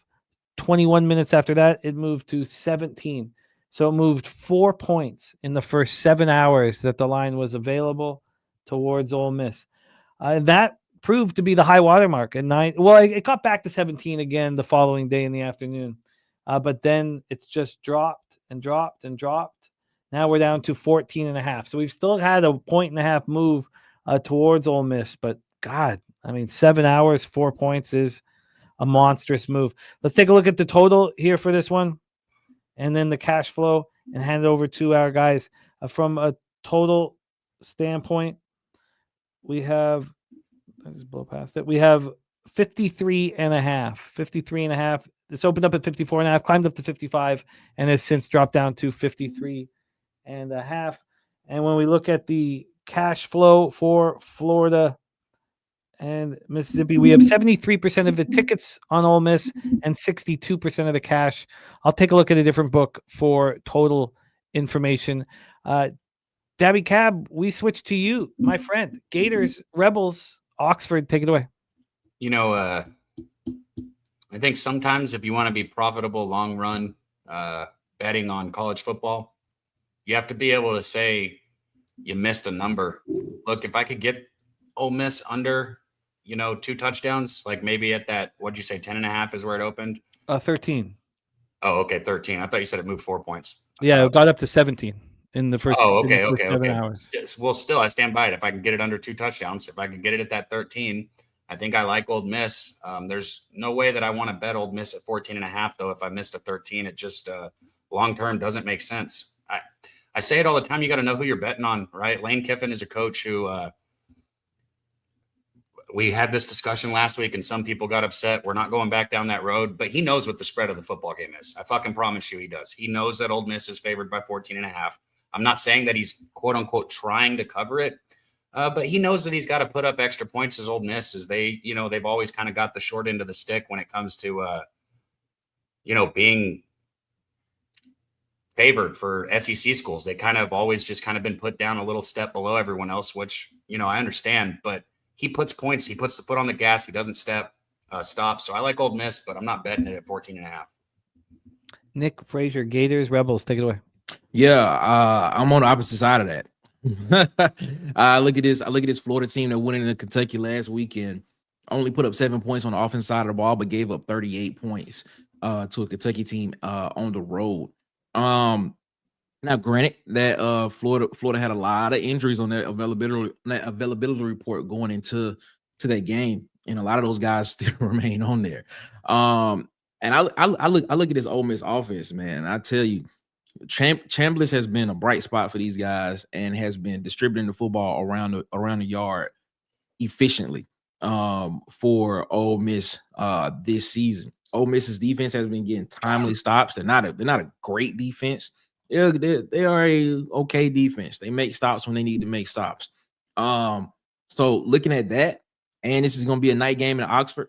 Yeah, give me that 14.5 Ole Miss. I think Ole Miss runs this one up and get those style points that Daby Cab was just talking about. Wait, so you're on Ole Miss or the other side? No, I'm on Ole Miss minus the points. So that is what I said. You're not opposite of me. Oh, you are Ole Miss minus the points? I just am not gonna. I'm just not gonna bet it, but yeah. Oh, my bad. Well, yeah, we on the same side then. Never mind. Yeah, I thought you said you taking them. I just am not betting it. That's all. Okay, I got you. Yeah. I'm taking Ole Miss minus the points. Yeah, it's a pretty giant signal to go through the 14 Cab. I know. Giant signal.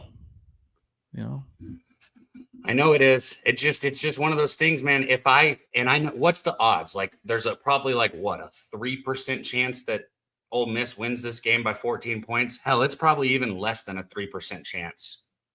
But if they did, and I could have got under a 14 and I have a 14.5, man, I don't know, man. It just don't sit right with me.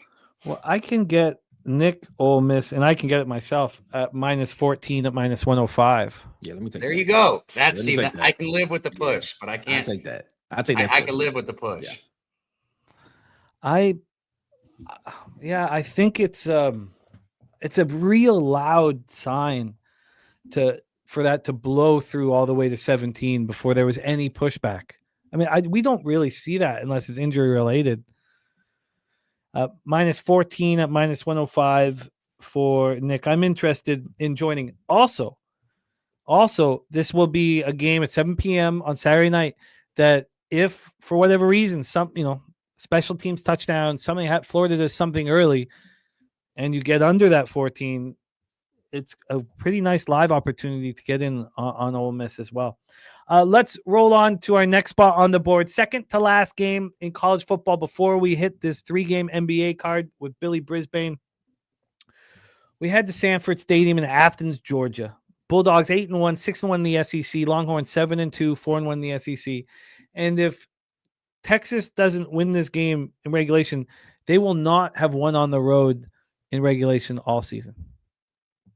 Which is, who would have predicted that at the beginning of the year, that this team can't win in 60 minutes on the road? Absolutely, absolutely wild. Texas, we last saw it. So they're coming in off the bye, which is crucial. Mm-hmm. And when we last saw them, they were dominating Vandy. You guys all got in on Texas minus 2.5. I was late to the party at -3. I pushed my bet. Thankfully, I got in live on Vandy. Not at the 17.5 that Spooner did, but I did get in live on them to mitigate some of my anger, but not a full unit. Georgia rolling, just destroyed Mississippi State 41-21. They haven't been destroying teams at home. They beat Florida by 4 and they beat Ole Miss by 8. But they've shown out on the road, double-digit wins the last 2 spots, and they're rolling right now. So the big key here is your expectation of Texas off the bye. Let's take a look at the line history, and we have another round of what was this line before the season started. Okay. Daby Cab went first last time, so Nick will go first this time. This line came out on August 23rd. Texas, Georgia, at Georgia. Nick, what's your guess on the line? Texas minus 3.5. Texas favored on the road? Yeah, because Texas was like the number 4 team in the country. Okay, so Texas, what was the number you give? 3.5? Yeah, 3.5. Minus 3.5. Daby Cab. If Texas was favored, it would have been 2.5, but I would say Georgia 3.5. I'll go with the same one I did last time. Very close, Dab. Very close. It was Georgia minus 2.5. There's the 2.5. Fuck, I should have known that. It's fun watching you guys put that together. I enjoy it. This opened up 4 days ago with Georgia minus 6.5. It dropped to 6 for a cup of coffee and came back to 6.5. That's all. So we're just sitting from where we began. Take a look at this total. From a total standpoint, 7:30 p.m. banger. We have a 49.5. It's opened up at 48.5, and it dropped immediately within 30 minutes, 1.5 to 47, which means there was some respected gamblers that moved on this under immediately, and they're probably angry right now because it's 49.5, and that last move to 49.5 happened an hour and a half ago, a 1-point move to the over. So this one's moving towards the over. We had Nick cash the over last week in Georgia, Mississippi State, and I'm still angry that I didn't join him. Let's take a look at the cash flow here for just a giant game on Saturday night. 57% of the tickets, 55% of the cash is on the Longhorns. 60% of the tickets and 89% of the cash is on the over. Here we go. Sorry, let's see the order here. Sorry, I don't want to screw that. Nick Cab. Nick. It don't matter. Nick can go first. Nick, Longhorns, Bulldogs, take it away. This is a weird game for me. This is weird. This is a weird one. What is the first half on this game? If you don't mind me asking. Let's take a look here. Move over to spreads, and I'm interested in what you're about to say. I think I know, but I'm gonna wait. The first half spread is you can get a 3. There's a very sharp book that's offering up Georgia minus 3 and minus 115. And this morning, while all the other books are at 3.5, they only moved it 5 cents towards Georgia. if you're looking for Texas, that means you can get the +3.5 in the first half. That's what I was about to ask. Could I get that plus I figured 3.5? you were going to look for. Yeah, that's why I asked. Can I get that plus 3.5 in the first half? Absolutely. You can get that +3.5 at -105. Tell us why. Yeah, I'm gonna take Texas first full game in 6.5 right now. Where's my camera? There. I'm gonna stick with first. I'm gonna stick with first half right here because I'm gonna stick with first half. Last week I said the same thing about Georgia, which is the reason why I gave Mississippi State a really good chance in that game. Georgia has not been a really good first half team all season, and that's where they've been the most vulnerable. But when it comes to second half games, man, Kirby Smart is the king of adjustments, and I think Texas has a chance to make a statement and get out in the first half in this game. Night game at Georgia Sanford Stadium. Man, if Ryan Wingo can hold on to some footballs downfield against this Georgia back end, which is very, very, very suspect. Georgia's secondary is very suspect. If Ryan Wingo can make some catches in this game, Texas could get up 10. Yeah, and this is gonna be because I know Kirby is gonna make adjustments in the second half, and he's going. I'm a ride with Texas first half 3.5 plus 3.5. That's what I'm gonna ride with. I've told people for 2 years now that if you're going to bet on Texas, you should bet on first half. I jumped on that 2.5 with Vandy because it was the number I wanted at 2.5. And I couldn't bet first half at that point in time. But look at what even happened in that Vanderbilt game. Texas was beating that ass going into halftime, and they tried to find a way to lose it. I mean, Vandy damn near recovered that onside kick at the end of the football game. I mean, it was that close. Yes. Sarkisian is not a good second half coach, or he's a really good first half coach, however you want to look at it. And you just said it about Kirby Smart. He's the opposite. Now, I am on Georgia full game here, but I wouldn't consider that being on opposite sides because there's no way that I would take Georgia in the first half. There's absolutely no way. For 2 years now, Texas has been a first half team and Georgia has been a second half team. Yep. Georgia has started slow time and time again and had to fight their way back into games. And Texas has done the exact opposite. We didn't see it. I see 2 years. It's 3 years with Sarkisian. Last year, that trend was a little bit broken with him because, Texas had such a good season. But if you look 2 years ago, or I guess 2 seasons ago, and then look at this season, what he does at halftime, I think he goes in there and says, hey, guys, let's find a way we can make this game interesting. We got to, suck a little bit in the second half because whatever they do is just atrocious. So I got Georgia full game here, and I got -6, -110. This line's been all over, though. And what are your feelings of Sark off of a bye? I think he's going to be very efficient early in the football game. I think Nick is onto something. People like to say, quote unquote, scripted plays. I think the first 2 or 3 times Texas has the football, I think their offense is going to be very hard to stop. I think as this game starts to grind on, I think Georgia takes control of this game in the trenches. Oh, that's a great breakdown. And Nick, any other thoughts on Sark off the bye? Yeah, I look at. I think you're going to see a very, very efficient offense in the first half from Texas.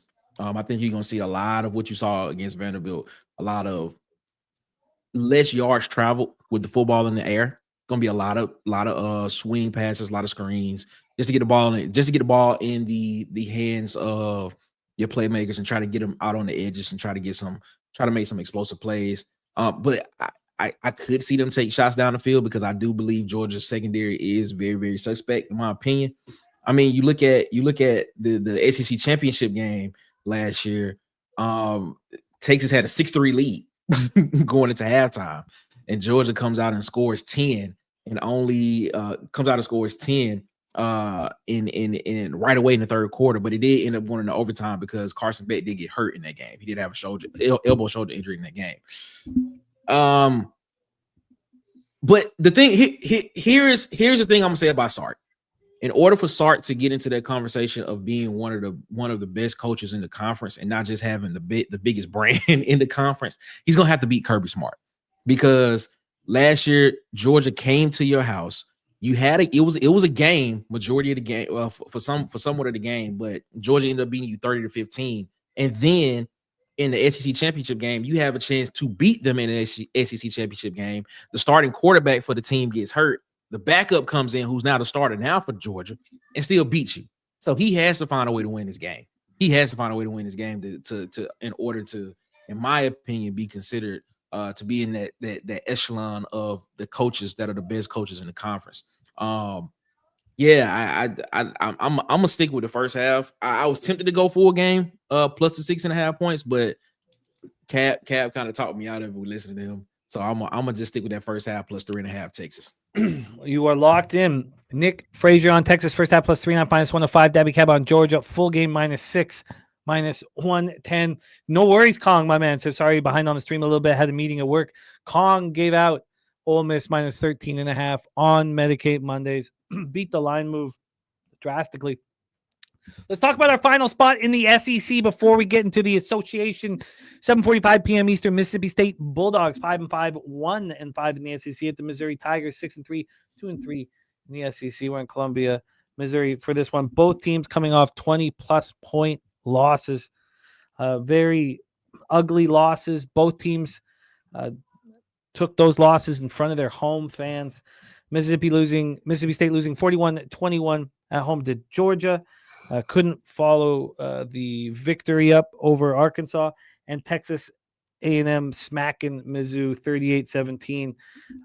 2 straight losses, 3 of their last 4. And big shout out to Kristen Hess. Thank you so much for the support. We love capping with you, Kristen. Shout out to Kristen. She says, Justin McKelvey, Daby Cab, go Dogs! And blessing our action, Kristen. Go get that cash. And we love capping with you. Let's get into the line history here for our final spot on the board here in college football. We got BJ coming in with his action for NBA, which we will be discussing here shortly. We have Mizzou -7. -7. Opened up at -6, moved to 6.5, and is sitting here at 7. A 1-point move towards the home squad. And then from a total standpoint, we have this one sitting at 51.5. There are 52s and 51s out there. It opened up at 52, climbed up to 52.5, dropped down to 51.5. That was, all within the first 15 or 16 hours of this being available. Ronnie Crawford upgrading to PSR Silver. Love you, Ronnie. Looking forward to rock with you in the Discord, man. It's a lot of fun in there. From a cash flow standpoint, we only have trusted information on the side. They're telling us that 74% of the tickets are on Missouri and 61% of the cash. I'm looking at 6.5s and 7s. Circa not giving out any of their numbers yet. So here we go. Much love, Lamont. Love rocking with you. Respect, my man. Go get that cash. Daby Cab, our final SEC game on the board. Oh, shit. And I got you 14 minutes. Okay. Mississippi State Bulldogs, Missouri Tigers. Take it away, my man.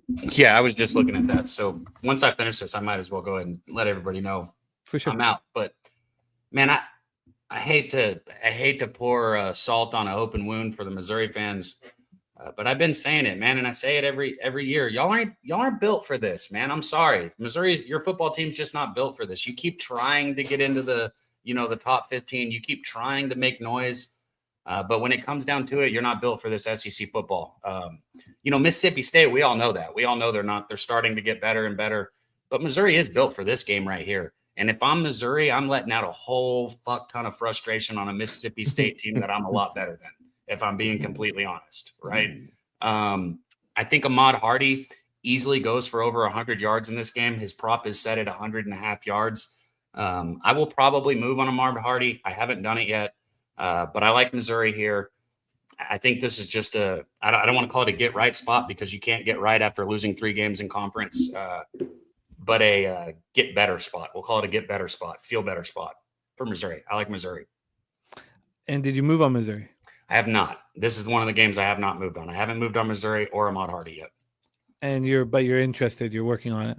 Yes. Now I will say for Mississippi State to be in this football game, you've got a 3rd-string quarterback that, got a taste of Cassius Howell and an A&M defense that was just after him all game last game.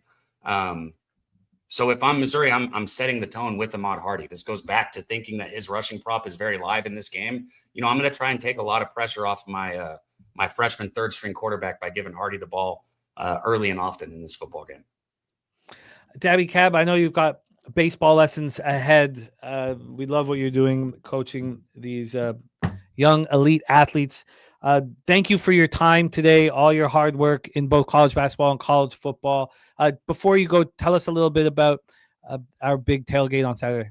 Oh man, what week 12 now already, guys? Golly, it goes fast. Every Saturday morning though, right here on Pub Sports Radio, at 9 Central, 10 Eastern, we do the tailgate. It's a best bet driven show. So if you are betting college football on Saturdays, there's no better place to be than right here on Pub Sports Radio. Nick, I love capping with you. Jimmy, I love doing this. Everybody in the chat, thank you guys for the support. We love y'all. Make sure and go support Nick's channel, man. I'll definitely be in there this weekend, but I'll catch you guys later. I love it. I love it. Yeah, we're going to put all the links. Jose, if you could here, if you don't mind, while Nick is breaking down the final spot, if we could pop his, I'll get his, if you could just do the link to the YouTube channel, that would be great, to Water Cooler Talk Sports Show. Put the link there, and please hit the link and subscribe for our guys that run with Nick. Nick, take it away. Our final spot on the board: Mississippi State Bulldogs, Missouri Tigers. Yeah, I'm not gonna hold you too long.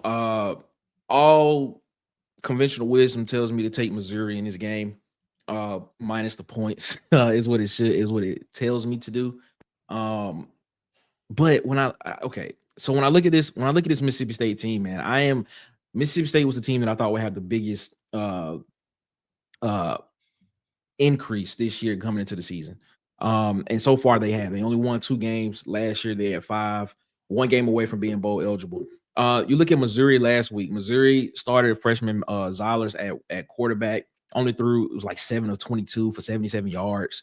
But they had 2 guys, and Ahmad Hardy and Roberts, that went over 100 yards, and both had 1 touchdown each.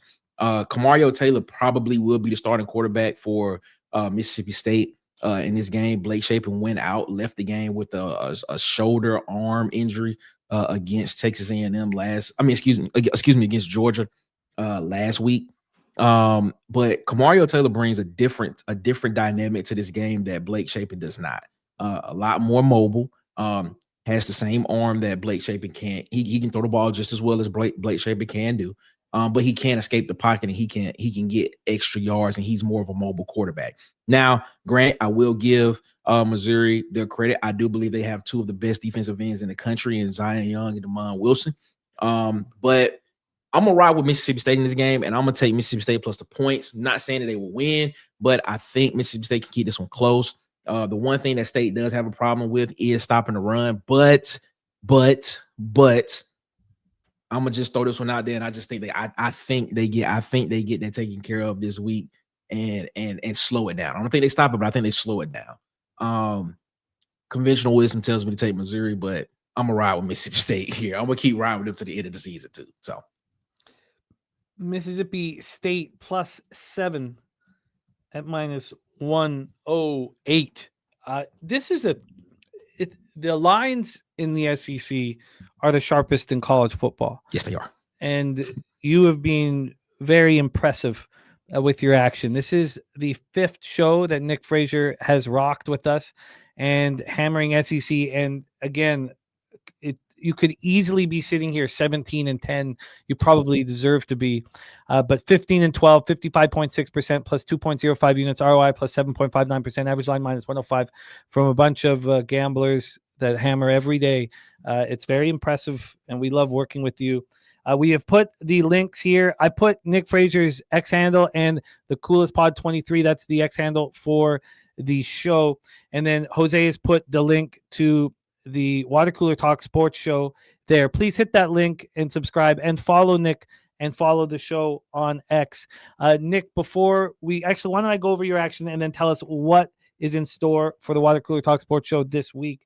Okay. So Nick is on Texas A&M minus Texas A&M -18 at -110. He's on Arkansas +6.5 -110, and the under 57.5 in Razorbacks Tigers. Then Nick's on Oklahoma plus 6.5 minus 110, and the over 45.5 in Sooners Crimson Tide. Ole Miss minus 14 at minus 105 as well for Nick. That's a bet that I expect to make. I expect to make Arkansas and Ole Miss bets as soon as I can, as soon as the show's over. Then Nick is on Texas first half plus 3.5 minus 105, and he is on Mississippi State plus 7 at minus 108. Nick, great work, my man. And tell us what's going on your channel this week. Yeah, Water Cooler Talk Sports, man. We here Monday, Wednesday, Fridays. Did not do a show last night. I had some things come up, but we will be Friday, 8 p.m. Eastern, 7 p.m. Central.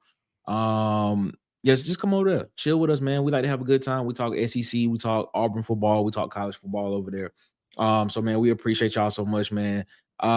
This week, we won't be live this weekend. Because it's my birthday weekend, actually, so we won't be live. Happy birthday, man. So I appreciate it. Thank you.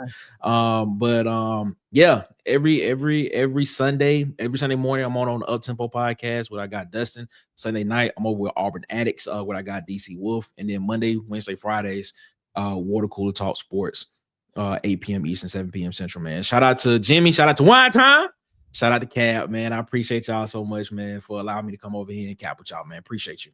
Oh, respect, man. Our guy, Nick Frazier. Also, I gave him the wrong time and a panicky message, and he's just money in the bank. I love it. So that was Nick's action. Daby Cab's on Georgia, full game -6. He's on Alabama, first half -3 at -120. He's on Taylor Green, over 55.5 rush yards at -110. And in this A&M Aggies game, the school that is Pop starred at, he's on Concepcion, anytime touchdown plus 100, and Reed over 37.5 rush yards at -114, which takes us into the Association Res Mob, a subscriber. Thank you guys. And Brendan Gregory subbing to a water cooler. Thank you guys. Truly, thank you for supporting our friend. That means a lot to us. We're a squad, we're a unit, we're a team, we're a community. We support each other and we build within. And I love it. So let's talk NBA. I have not made a bet in NBA since Friday, which is crazy. It's crazy. I'm ready to get back in business here. We had a great Friday. I'm having a strong year to start out, and that's all I want. I don't need to be great to start the year. I just want to trust my instincts and trust my angles, and I feel like you need to be winning to do that. So let's bring on our next guest, a star here on our channel, one of the stars of the Locker Room Talk podcast of our live stream. So he'll be rocking with us tonight and ready to rock with us right now. So without further ado, please welcome Billy Brisbane to the show. Brizzy, what's good, man? How are you? I'm doing good. Trying to get the swagger back here on the NBA side of things. Was able to get a couple of winners Tuesday. Yeah. And hopefully we can follow it up here on Thursday. It's a bad card, though. I will start by saying I am not throwing as much money on these games as I usually throw because of the size of the slate and the quality of the games. And you'll see exactly what I'm talking about when we deeper dive into these. Oh, I'm looking forward to deeper dive in these games. And Brizzy, you've cashed 3 straight here with us. And look, we've all been in the spot that you're in. We've all been at variance. You lost 3 bets one night by a hook, and now it's the scary. It's the judge of character. You've got to fucking dig in, and you've been doing that. Cash 2 winners on Tuesday, and it's. I know you're going to climb out of this hole, and we believe in you enormously. We have solidified our NBA schedule here. And it probably will stay the same here. So even when I go back to the Low Shack show, I'll talk with Peter about that. But for us, Wednesdays will be Durrell and Wine Time. Thursdays will be Billy Brisbane and myself. And Fridays will be Justin McKelvey and Wine Time. That is our schedule for NBA as we move forward. Brizzy, let's get to work. Let me just set up a couple things here very quickly. And also, Brizzy, as we move forward here, things are going to change. I'm going to want some college basketball. I'm trying to figure out to get enough coverage for college basketball. It's just taking me some time to put it all together. So I'll be in touch with you about that. Let me just pull up very quickly the shoot around information here. Oh, God. I'll get this up here right now. Here we go. Let's get the shoot around information. And then let me move the cash flow over to the association. I obviously should have been doing these things already, but we are now in business. We have 3 games on the NBA card, and we start with possible Rebenga in Raptors Cavaliers. These teams met, and it was a wild situation where the Raptors looked very, very good, and they are looking good. There's a lot of excitement around the Toronto Raptors up here right now. We had excitement with the moves that Masai made, and then Masai took off. And we were very concerned that it had something to do with the state of the team. It doesn't. It has to do with MLSE, having, Jerry Jones type power over decisions, roster type decisions. We have one guy at MLSE that every single general manager of these professional teams Toronto has to go to and say, is this okay? This is what I'm doing. Is this all right? And it's a problem. It's a huge, huge problem. And you don't do that to Masai. So he left, and he'll, I'm sure, be highly sought after here. Let's start with Raptors Cavaliers. Raptors are playing very, very good basketball. And when did it start? It started by the Raptors beating these Cleveland Cavaliers 112-101 on Halloween. They walked into that game 1-4. Since then, they are 5-1. Only loss coming at Philadelphia on Saturday night on the second half of a back-to-back. BI is stepping up in a big way. This is game 4 of a 5-game road trip, and they got Sunday and Monday off after that loss to Philadelphia, and you saw it against Brooklyn. Then they have a night off, and they play Cleveland, a night off tomorrow, and then they face the Pacers to finish off the 5-game trip. The Cavaliers remember it well. Toronto coming in and holding them to 101 points. They know all about that, and they're ready, we expect, for Rebenga. We have seen the Cavaliers, they're winning basketball games. They lose at Miami, and then they come back last night and beat Miami 130-116. The impressive nature of it was who was missing from the lineup. It was impressive. No Evan Mobley, no Donovan Mitchell. Jared Allen goes for 30 and 10. They were down 94-84 and went on a 41-14 run, despite shooting 29.8% from 3 and allowing the Heat to shoot 40.5 from 3. It was a very impressive basketball game, and now we know why the Cavs were resting players on the second half the first half of the back-to-backs, because they want to beat the Raptors. They know exactly what the Raptors came in and did. Let's take a look at the injury report right now. No surprises here on the Cavalier side of things. Lonzo out, Garland out, Strus out, and Tyson out. For the Raptors, Agbaji out, Murray Boyles questionable, and Mamukelashvili also questionable. But Pirtle is back from his 1-game absence. So if Mamukelashvili is not in the lineup, it shouldn't be too big of a deal. Let's take a look at the line history here. We have Cleveland -7.5, -110. They opened up at 5.5, 6.5, and then 7.5. It's been a 2-point move. This has been at 7.5 since 5 p.m. yesterday. So the expectation, obviously, is that this is a very sharp line. From a total standpoint here, we have a 238.5. This opened up at 235.5, climbed all the way up to 240.5, and then came down to 238.5. So it did hit a high water mark. Toronto, the 10th fastest paced team in the NBA, 101.95 possessions a game, shooting 48.8 from the field and 37.8 from 3. We knew they were going to shoot well this year. We knew they would shoot better than last year, and they're doing that. Cleveland, 5th fastest pace in the league, 103.39 possessions a game, shooting 45.3 from the field and 35.6 from 3. Cash flow wise, 53% of the tickets on the Raptors and 58% of the cash. All the books across the board are at 7.5 in the legal American sports books. 91% of tickets on the under and 94% of cash on the under. That's insane. The books are laughing. They're pointing at the people betting the under and laughing as they raise the number up. Maybe it all came in when it got up to 240.5. That's possible. So, Toronto beat the Cavaliers in the NBA Cup opener for both of these teams on Halloween. The Raptors went on a massive run after that, and BI's being the driving force. 21.4 points, 6.2 boards, 4 assists this year. He scored at least 20 in 8 of his 11 games with the Raptors. He went for 25 on Tuesday against Brooklyn. Raptors defense helped Brooklyn 39.5 from the field, out-rebounded the Nets 50-36. Scotty Barnes went for 11, and it's Pirtle. Barnes and Pirtle are not easy to mess with down low. Here come the Cavs back after the 2 games in Miami.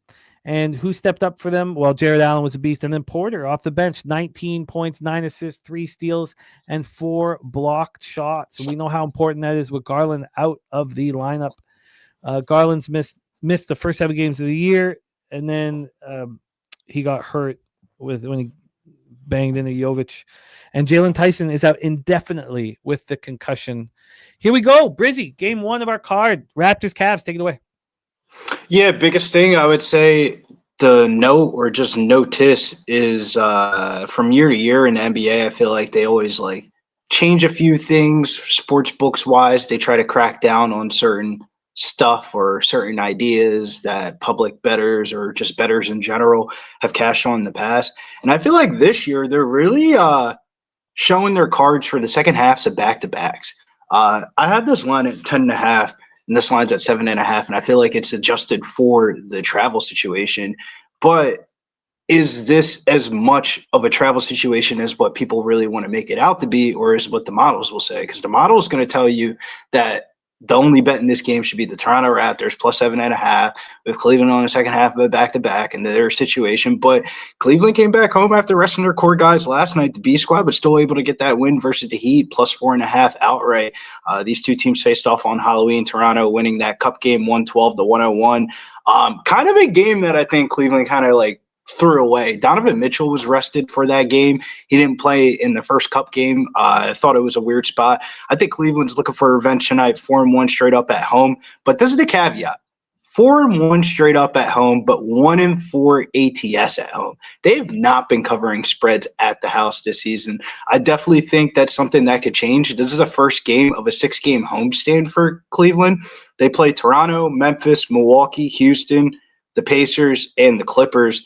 So first of a 6-game homestand. I think if the Cavs start covering spreads, this number for the rest of those games could definitely go up in the future. But as I digress, 4th game of a 5-game road trip at Indiana next for the Raptors to close out their road trip. Man, I don't want to lay 7.5, but damn if I do, damn if I don't. I think Cleveland's the play here in this spot. I get it. They're on the second half of a back-to-back. Garland, Ball, Tyson all out. But as long as Donovan Mitchell's there with Evan Mobley and Jared Allen, I think it's a go for them. The only thing that's making me a little bit hesitant of backing them at 7.5 is this game feels like it's going to be like a 1 to 2 possession game up until like the 3rd to 4th quarter. Like those type of NBA games that you'll see, it'd be like 90 to 86 going into the 4th quarter, and then Cleveland ends up winning by margin. Like, I think you might be able to get a better live line. One thing I do have noted for this game is this is perfect that I'm talking to you about this. I have a potential 3-leg parlay that I'm looking at for this evening. I have not placed a bet because I have some tennis action going on, but we are looking at a 3-leg parlay of Cleveland Cavs, New England Patriots, and the Colorado Avalanche in hockey tonight. How do you feel about the Avalanche versus Buffalo? I hate to digress that much. Oh, it's smash and grab. Smash and grab? All right, because I think I'm going to run that 3-leg parlay of Cleveland, the Patriots, and the Avalanche.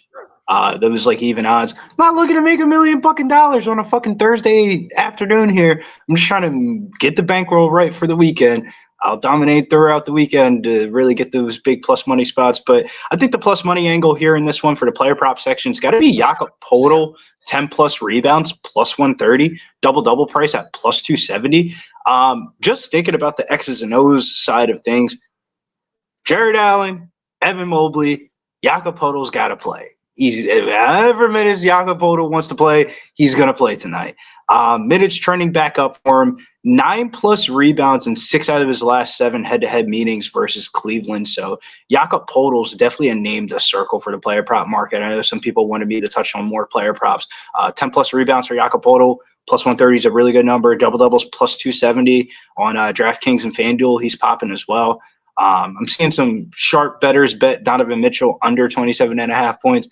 I don't blame him. 27.5 points is a fat point total in the NBA, but I won't be betting the fucking under on that. I think Donovan Mitchell and the boys run it up tonight. I think Cleveland ends up covering the spread in the long run, but damn if I do, damn if I don't.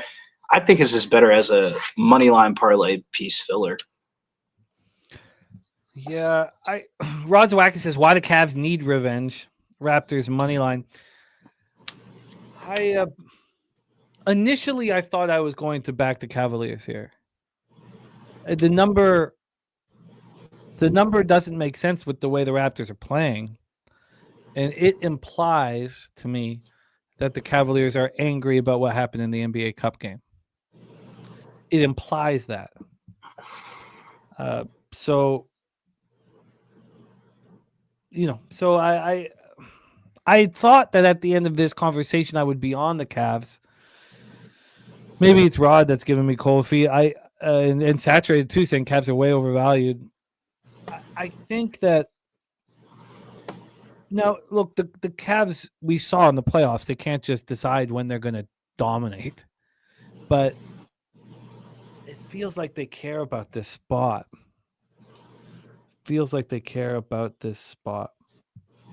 I'm still interested in it. I don't know if I move for sure. It's the next spot that I really want to move on. And we already heard from our guy, Wine Time Sports. He has moved on the Pacers money line. So let's move over to our game 2 here, 9 p.m. Eastern. We have the Indiana Pacers 1-10, 0-6 on the road. At the Phoenix Suns 7-5, 5-1 at home. We're at Mortgage Matchup Center in Phoenix, Arizona. Let's set this one up for our guy Billy Brisbane. Suns are playing good basketball. When did it happen? Is it correlate with Jalen Green coming back and now Jalen Green's hurt? That's very possible. Booker has all the run because there's no KD to take the ball out of his hands. 4 straight wins and coming off the second half of a back-to-back after beating Dallas in Dallas 123-114 last night. The Pacers are a pack of losers. It's hard to say that when our vividness is them in the NBA Finals. Game 7. But things have changed drastically and quickly. Now we think Carlisle can right the ship, but these losses are almost all by margin. They lose this road trip, and they had 3 games in 4 nights, so this is 4 games in 6 nights. It just doesn't get any easier for them, but it's been really ugly. They started it by losing by 17 at Denver on Saturday night. They followed up the very next night by losing by 31 points to Golden State, and then the coup de grace was on Tuesday, allowing the Jazz to put up 152 points on them. 152, 128. Absolutely horrific. I can just imagine Carlisle taking out the pencil sharpener and pulling out his chopstick and sharpening the chopstick and going right up to each individual player and just giving a little tickle around the larynx and talk about wanting to stab. He's got that in his eyes. Let's take a look at the line history. I would have lost it. I would have lost. Maybe last year, but not this year. I mean, there's only one goal for the Pacers this year, and it's to secure a top 5 pick in one of the better draft classes that we're going to see in the NBA for a while. I disagree. The draft class or the back. Pacers? Oh, no. The draft class, I'm with you. I was going to say the draft class is bona fide stars. I disagree that they're throwing in the towel at this point. They're not throwing in the towel on purpose. This is just not they're on their 3rd string point or 3rd string shooter. It's like, they're getting a little bit healthier. McConnell's back. I mean, Andrew Nembhard, I believe his injury restriction has been lifted. I mean, it could be a spot. we'll see. This is the fun of capping together year after year, and we have angles and we discuss them week after week, and it's fun. And I like the take. I think that Carlisle is not going to put on a dress and be a little bitch. This total opened up at 234.5 and dropped down to 233, and then to 232, and then to 229.5, and then it's climbed all the way back up to 233. So we've had very strange U-shaped movement on it. Then on a point spread, we have Phoenix minus 4.5, a line that doesn't make sense to me. Opened up at 4, got 4.5, dropped down to 3.5. It's been bouncing all over the place, and we're now at 4.5. I think Carlisle is a mean dude, a bad man. And he's not going to let, after getting a Game 7 NBA final, just mail in the whole season. This is going to show what he is capable of as a coach. Can you pull your team out of the fire? We'll see. Toppin, Mathurin out, Jackson, Furphy, Jones out. But now you have Nembhard, Naismith, and Siakam, 1, 2, 3, and you have McConnell coming in off the bench. Booker, Allen, Brooks, O'Neal, Richards, Jalen Green going to be out for a while, and Williams is going to be rested today. Is that confirmed that Williams is being rested today? Brizzy? Williams? Who's Williams? Mark Williams? Mark Williams? Yeah. Mark Williams is probably going to be out. Okay. So, Indiana, 9th fastest pace in the NBA. 102.2 possessions a game, shooting the ball horrifically, 40.2 from the field and 29.6 from 3. Phoenix playing at the 22nd fastest pace, 100.46 possessions a game, 46.5 from the field and 38.6 from 3. They're shooting the ball well. They're hitting all their threes. I mean, they put up 14 threes there against Dallas in that win last night. They're averaging 16.3 threes a game. And the Pacers are coming off of, horrific losses.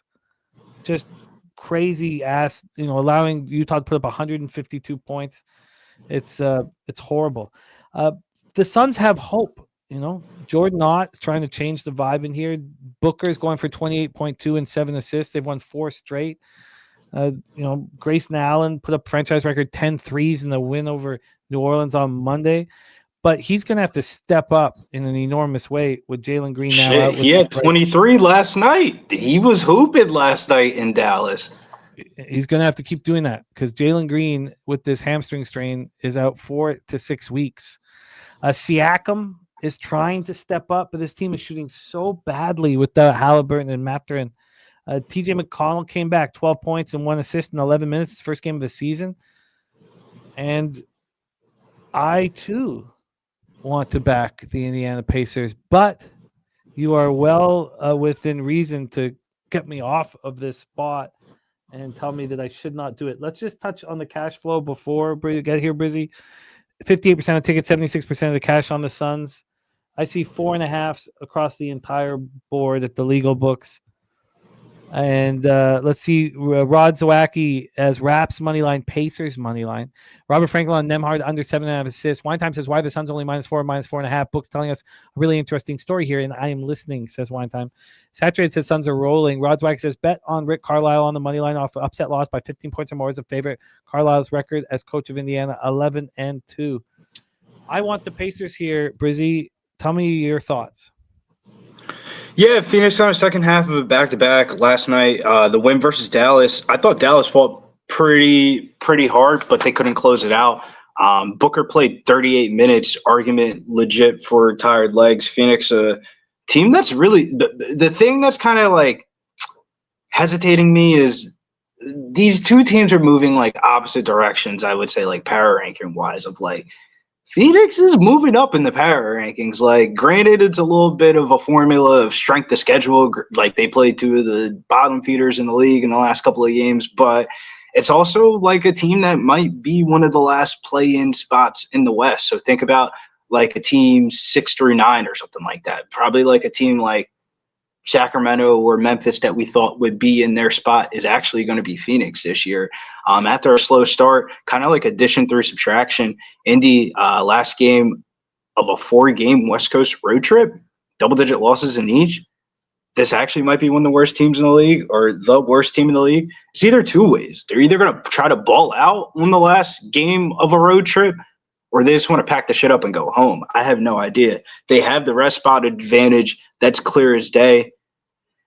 But it's like when you start trying to think that you're smarter than the owners and stuff like that, I feel like that runs you down the wrong way. And this is just, it's like the component structure of the roster is what's killing me. Like, it's not even the players, it's more the players that they're playing. Like, I don't want to have no money on a team that's starting fucking Tony Bradley and Jeremiah Robinson Earl. Those are like players that are in like free agency on 2K. It's like we can't get Isaiah Jackson and Ja'Cory Walker in the starting lineup. Like, if there was like the two starters, I'd be a little bit more trepidatious. Like, why are you starting Tony Bradley to only play him 18 to 20 minutes and you're not closing with him anyway? It's the fuck is he starting for? It's like, man, it's like if I could control the team, I would be a little bit more happy, but that's not the game that we play. Phoenix 4-game win streak, 5-1 at home. I mean, I think they're going to ride the momentum here. Indy 0-6 on the road. I think they're ready to go home, man. I really want to back Indy. I think the two best spots on today's card are the two teams that you really got to think about if they're tanking or not. From the aspect of, like, Rick Carlisle, he's all for it. He's trying to ball and get the players to ball out. You know what the owners are saying? Tank this shit so we can get a top 5 fucking pick. What? If the Indiana Pacers came back next year with a top 5 pick in the draft and they got, like, it just seems like a team that I don't want to put money on for the future. But I would say the way to back the Pacers in this spot be Andrew Nemhard's points and assist prop. That points and assist props at -130. Phoenix allows the 5th most assists to point guard position.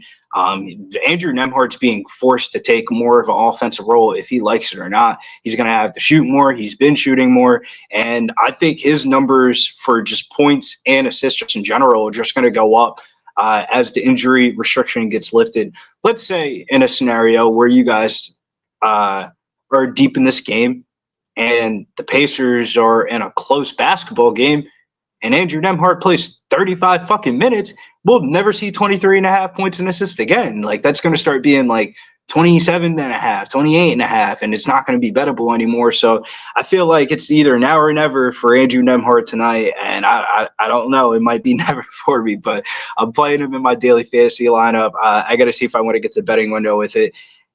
The spot says the Pacers. The two best spots of the day are two teams that you generally have to think about the tank situation. But damn if I do, damn if I don't. The spot tells me that the best bet in this game would be Indiana Pacers team total over. Catching a team on a second half of a back-to-back. I mean, it would seem like the spot, but the Pacers' offensive numbers are where it's kind of like shying me away. I think if they hit the team total, I think I can hit the players that are going to contribute towards the team total rather than asking for the collective group. And I think the leader of that group is going to be Andrew Nemhard. I would kind of stay off the Pascal Siakam props, shockingly. They're just a little bit too high for my liking, like 25.5 points. I mean, you're asking for a lot for Pascal Siakam. And then rebound-wise, 7, like they're just asking for a lot. Like, they're pricing Pascal Siakam to the point where, like, you just don't want to bet him anymore. Grayson Allen, you could say the regression window is hitting, but damn, so is the player props hitting, and the bookies are feeling the reefs of it. He's gone over in 1, 2, 3, 4, 5, 6 straight games, and the numbers for his player prop lines: 15 at -122, he had 17, 15.5 at -122, he had 16. Against the Clippers, 13.5, he had 18. Against the Clippers in game 2, 12.5, he had 14. Against the Pelicans, 15, and he had 42. The Dallas game last night was 15.5, and he had 23. So it's just like, I think it's going to I think they're just copy and pasting the number from last night, and that might be wrong because Grayson Allen's been hooping. Grayson Allen's definitely popping to me. 3-point prop. I mean, anytime you see a 3-point prop at 3.5 at -114 and the name isn't Tyrese Maxey, makes me think he goes over that 3-point prop. The Pacers are a must bet, and I will be betting them as soon as the show's over. And I'm excited to watch the game. I think it adds a fun element here. The idea that a team that's 1-10, 0-6 on the road against a team that's 5-1 at home. I mean, obviously it's a situation in the back-to-back, but still the number just not moving. Public's going to be betting the Suns regardless of the rest situation. I love it. So I'm going to be on the Pacers +4.5. Brizzy, are you making anything official here on this one? Or are you going to be working on that as when the show ends? Or are you No, but top player prop of the day is definitely got to be Andrew Nemhard over 23.5 points and assists. Just got to shop around, get the best price. Definitely contingency on making the card for this evening. I would say don't be surprised. These injury reports in the last week in the NBA are just super random. Like from a person that plays like NBA daily fantasy 5 out of 7 days of the week, you get to 5:30 and it's just like wild west. I feel like we're in like mid-March. Like like somebody could be at shoot around and not be in the game, or it's pretty crazy. And that's the situation that we have in this Atlanta Hawks and Utah Jazz. That's the reason why I bring that up. Yeah, let's set this one up then. And so can you, when you make your official NBA action, can you tag me so I'm aware of it? Thank you, my man. All right, because all the records are up to date. Everything is completely up to date, except I still need to get Gorky and Daby Cab's college football. It's taking a long time because they're not from my show, so it's yeah. You got to get the plays, then you got to put it in, and then, I know how that goes. I try to send it to Jose. Oh no, but you actually know you do a nice job at it. But it's just when they're not on my show, I fall behind. But let's move on to our final spot on the board here. Our final spot on the show. Jose's going to join us after this. Put a bow on the proceedings. Thank you guys for rocking with us here on Pub Sports Radio.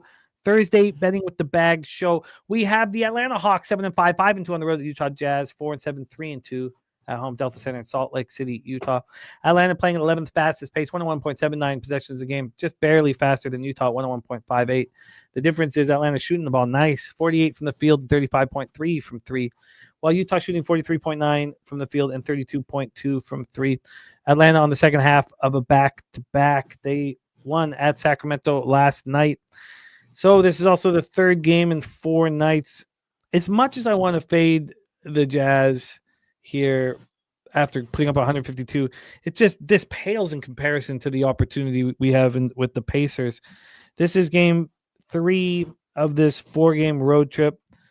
They fly to Phoenix after the game, and they play Phoenix on Sunday, so they get a little bit of time. They'll probably go home or go back to their hotel room and fly on Friday because they have the extra day. But this road trip has gone very well, and they're playing very well. They've won 4 of their last 5. They've won 5 of their last 7. They've won 6 of their last 8. And they're playing good basketball right now. But second half of a back-to-back is difficult. Ice Tray out, Big Dick Zingas out. They have, on the other side, Jazz, Hendricks out, and Nang out, Kyle Anderson out, and we won't see Walker Kessler until next year. Let's take a look at the line history here. We have the Atlanta Hawks opening up at -1, getting up to 2.5, sitting at -2, which is still appealing.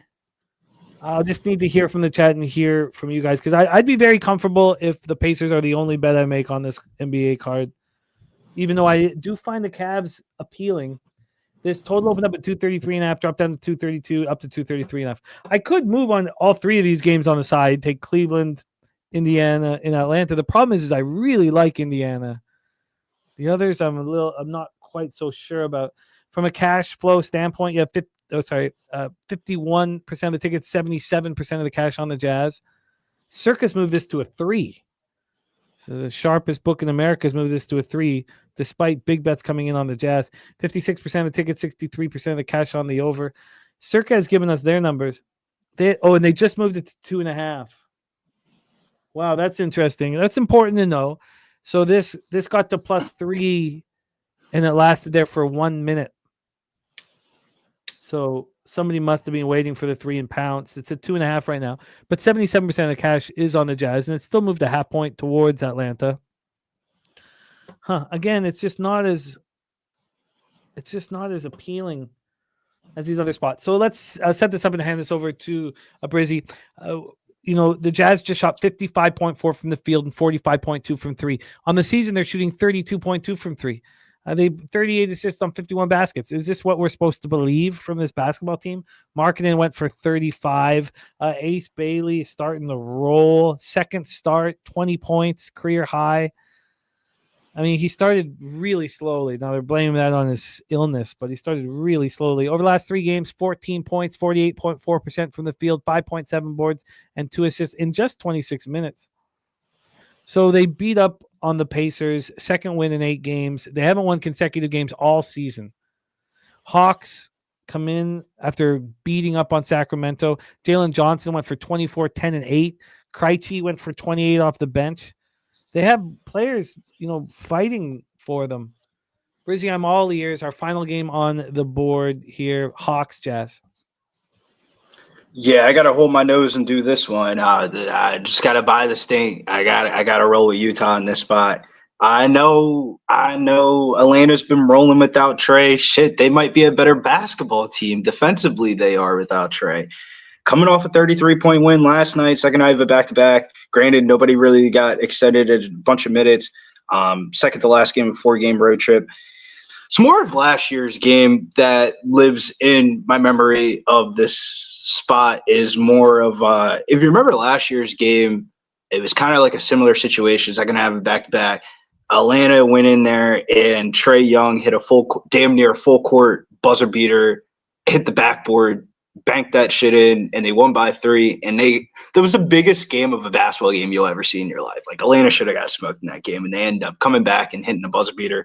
Utah's a tanking team, but they're going to play better at home. 3-2 straight up at home, 5-0 ATS at home, and I really feel like it's a combination of like creating good habits. If you look at their summer, I hate to bring up summer league, but if you look at their summer league roster, 75 to 80% of the summer league roster was people that are actually on the NBA roster this year. So it's created like a chemistry continuity that they haven't had in years past, building good habits, playing good players. Ace Bailey being inserted in the lineup has translated into better offensive numbers. As much as I hate Sevi Makayu, he is a good floor spacer, and he's been stretching it out and been hitting the back of the net from 3.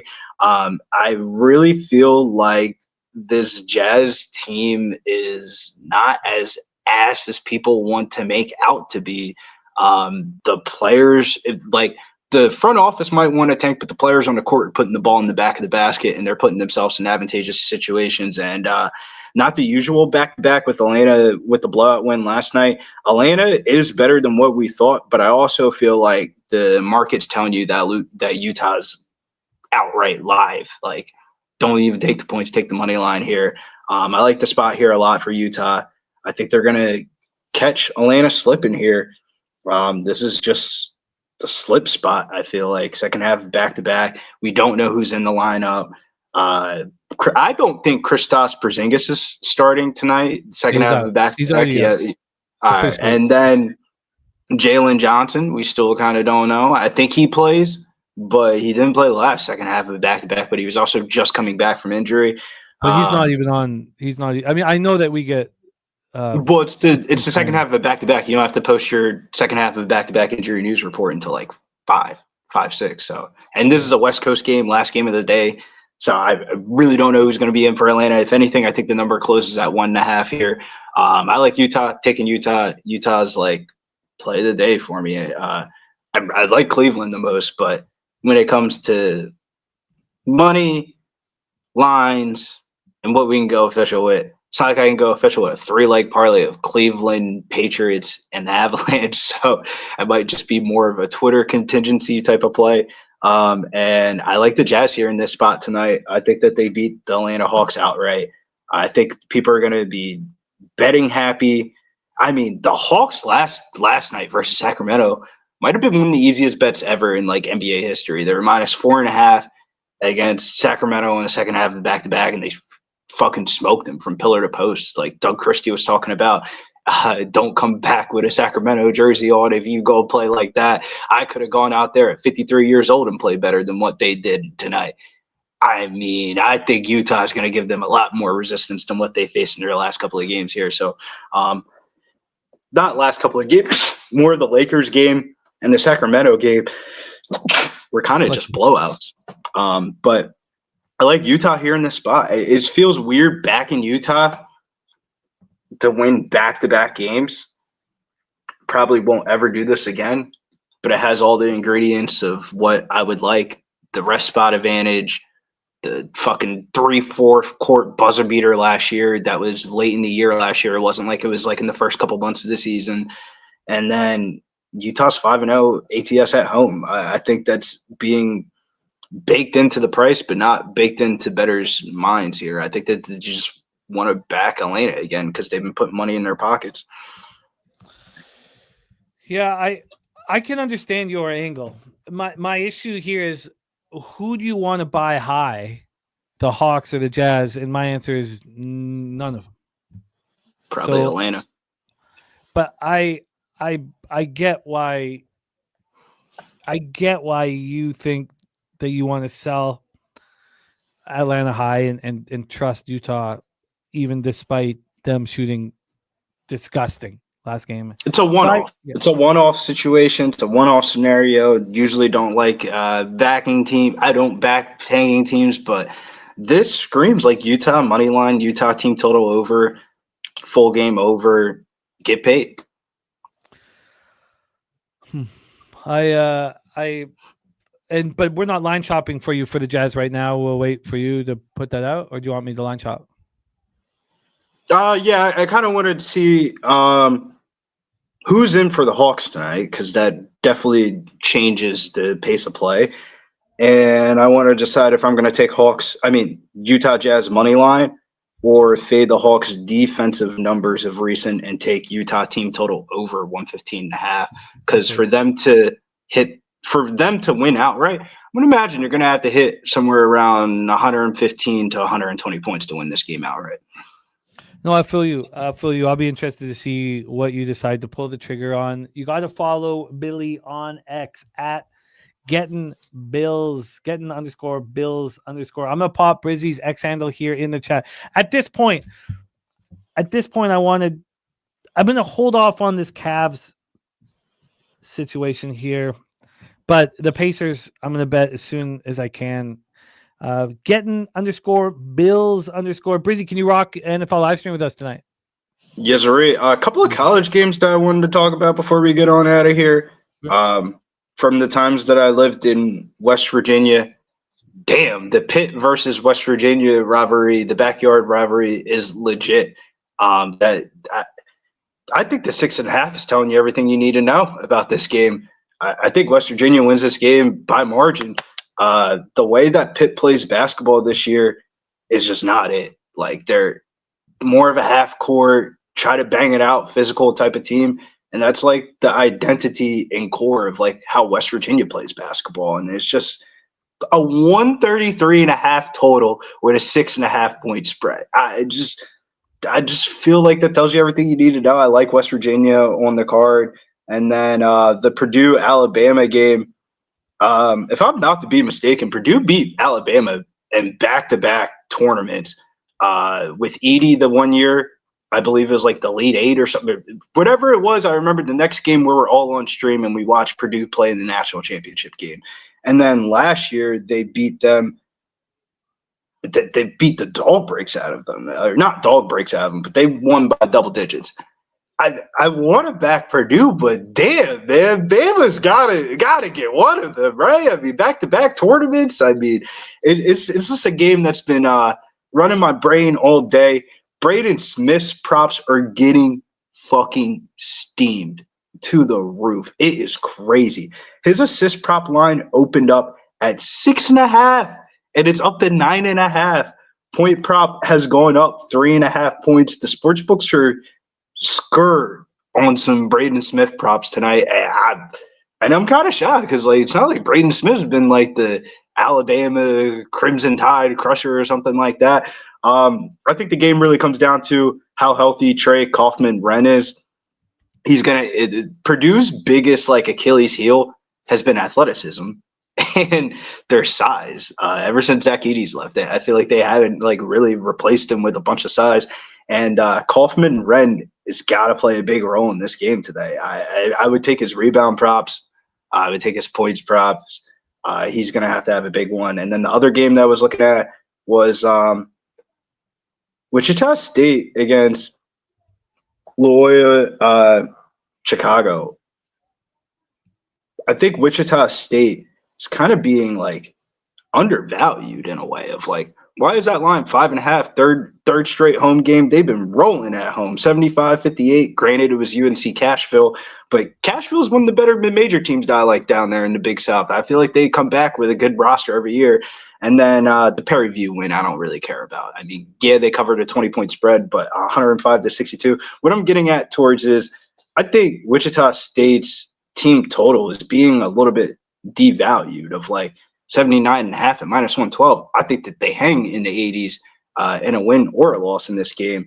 If this was really a total that was like that they were really thinking the game was going to go under, it wouldn't be in the 150s. It would be like high 140s, 147, 148.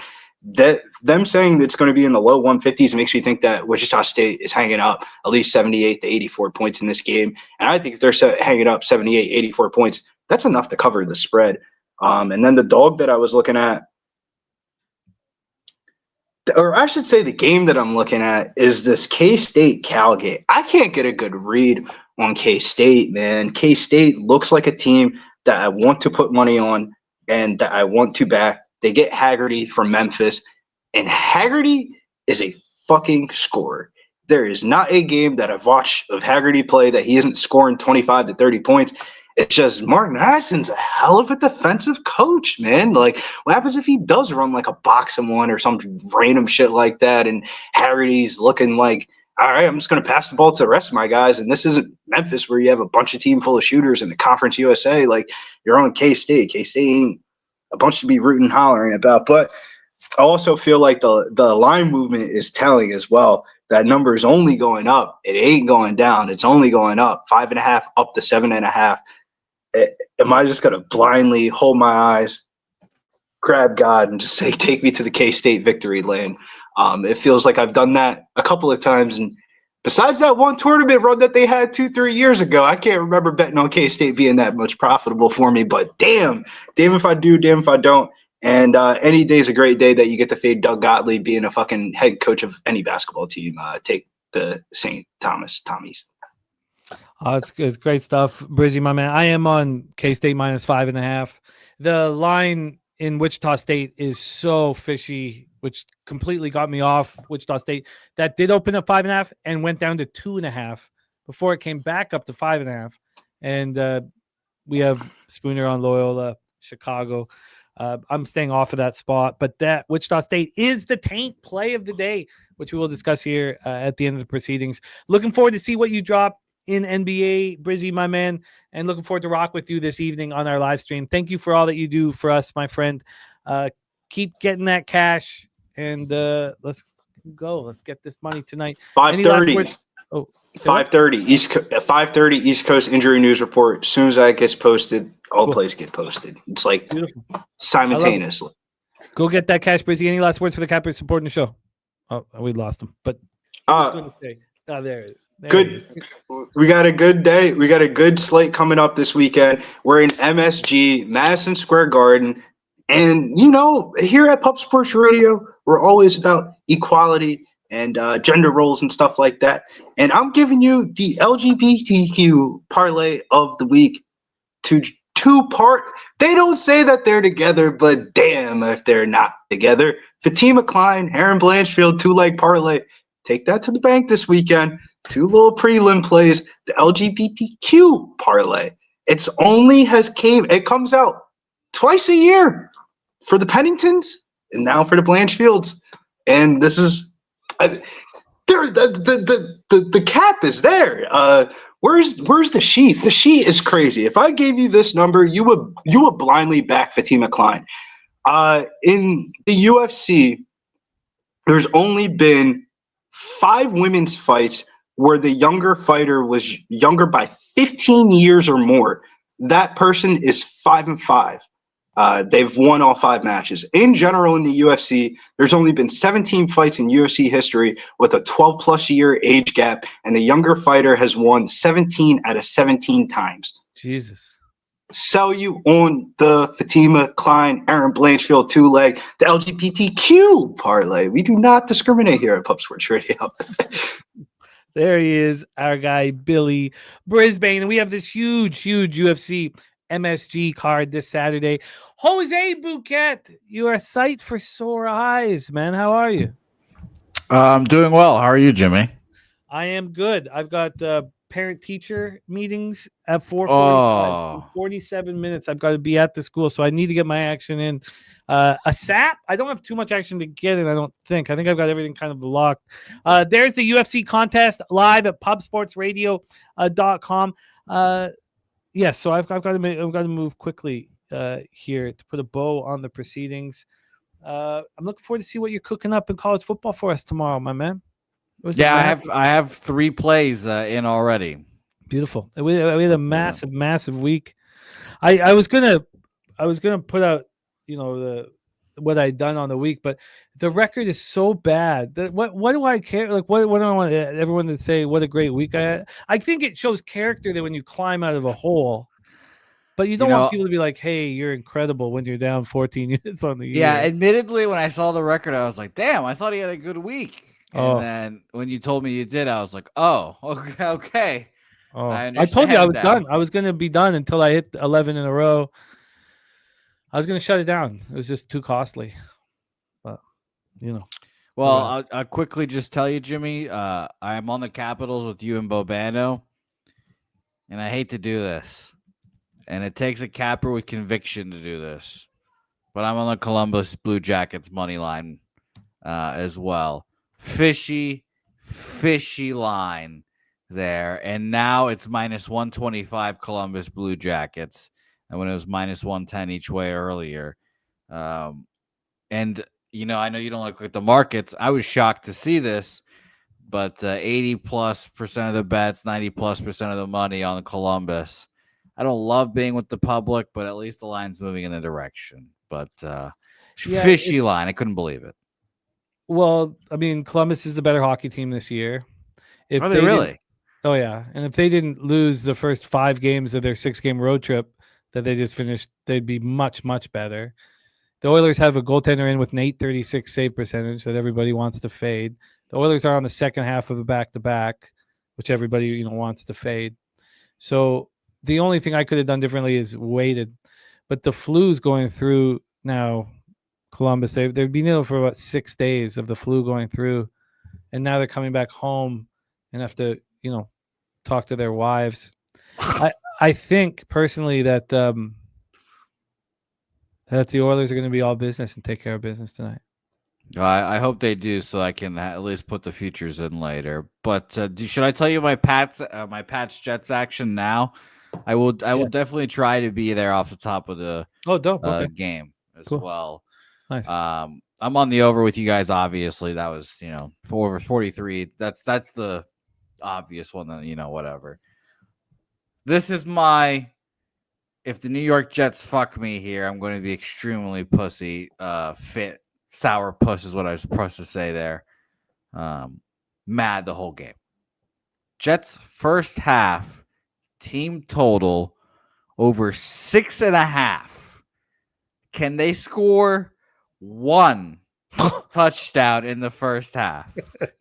Can they score 1 touchdown in the first half? I'm paying for it, Jimmy. I'm paying for it. Minus 150. Oh! I'm fucking paying for it. Hold on. Pete was on the show earlier, watching earlier. I gotta play this for his sake. Oh, yeah. Uh-oh. Huh? Minus 150. Can the Jets score 1 touchdown? That's all we need. I don't know. Let's all find out together. I predict that you get 2 field goals and lose by a hook. Well, shout out to Oldie who put the Jets' first quarter total. It's over a half.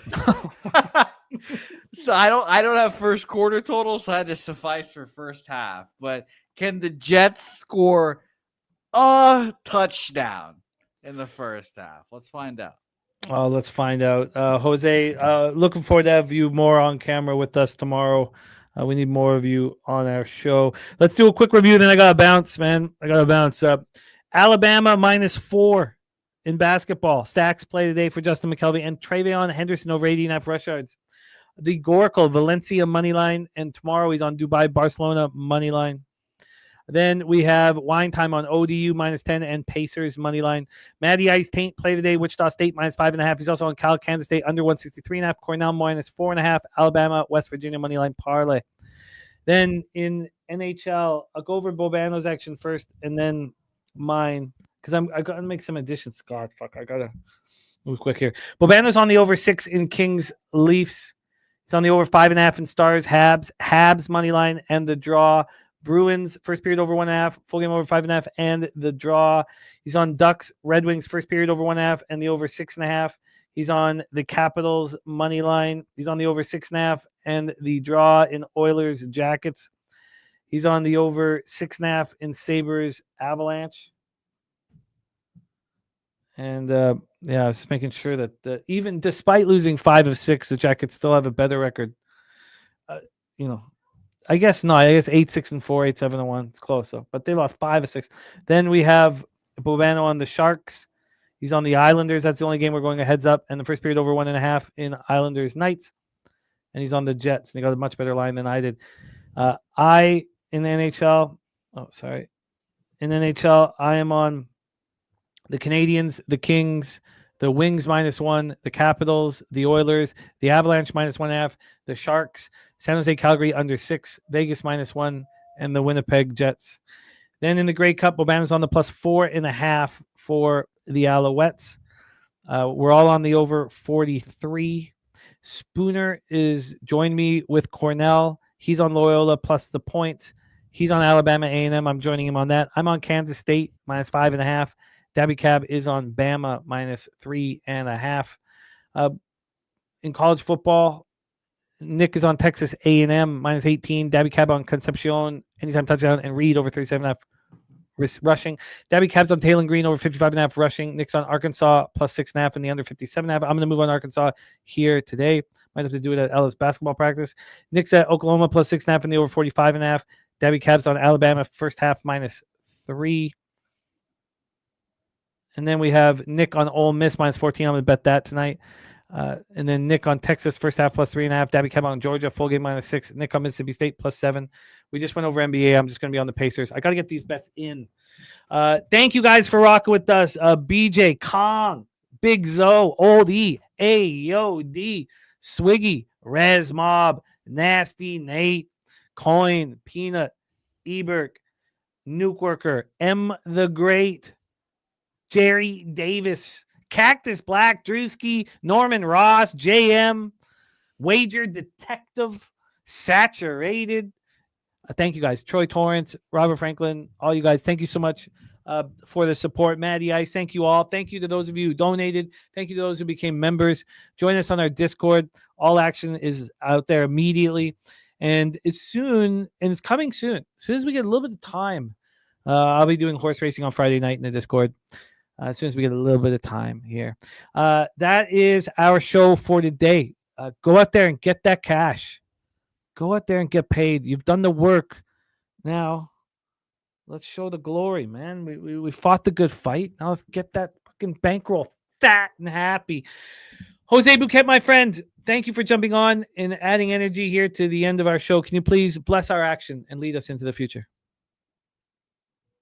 Oh, there we go. Got myself unmuted. We're fine. Get your action in. Most importantly, there, get your action in. And for all those parent-teacher conference parents, good luck. I hope it's only nice things. And just know, Jimmy, when you walk in there with your gigantic jorts, that teacher's going to be intimidated. That teacher's going to be intimidated and not want the smoke. So just know you'll be ready to go. Good luck, everyone. And let's go milk these motherfuckers today. And leche! You little spook.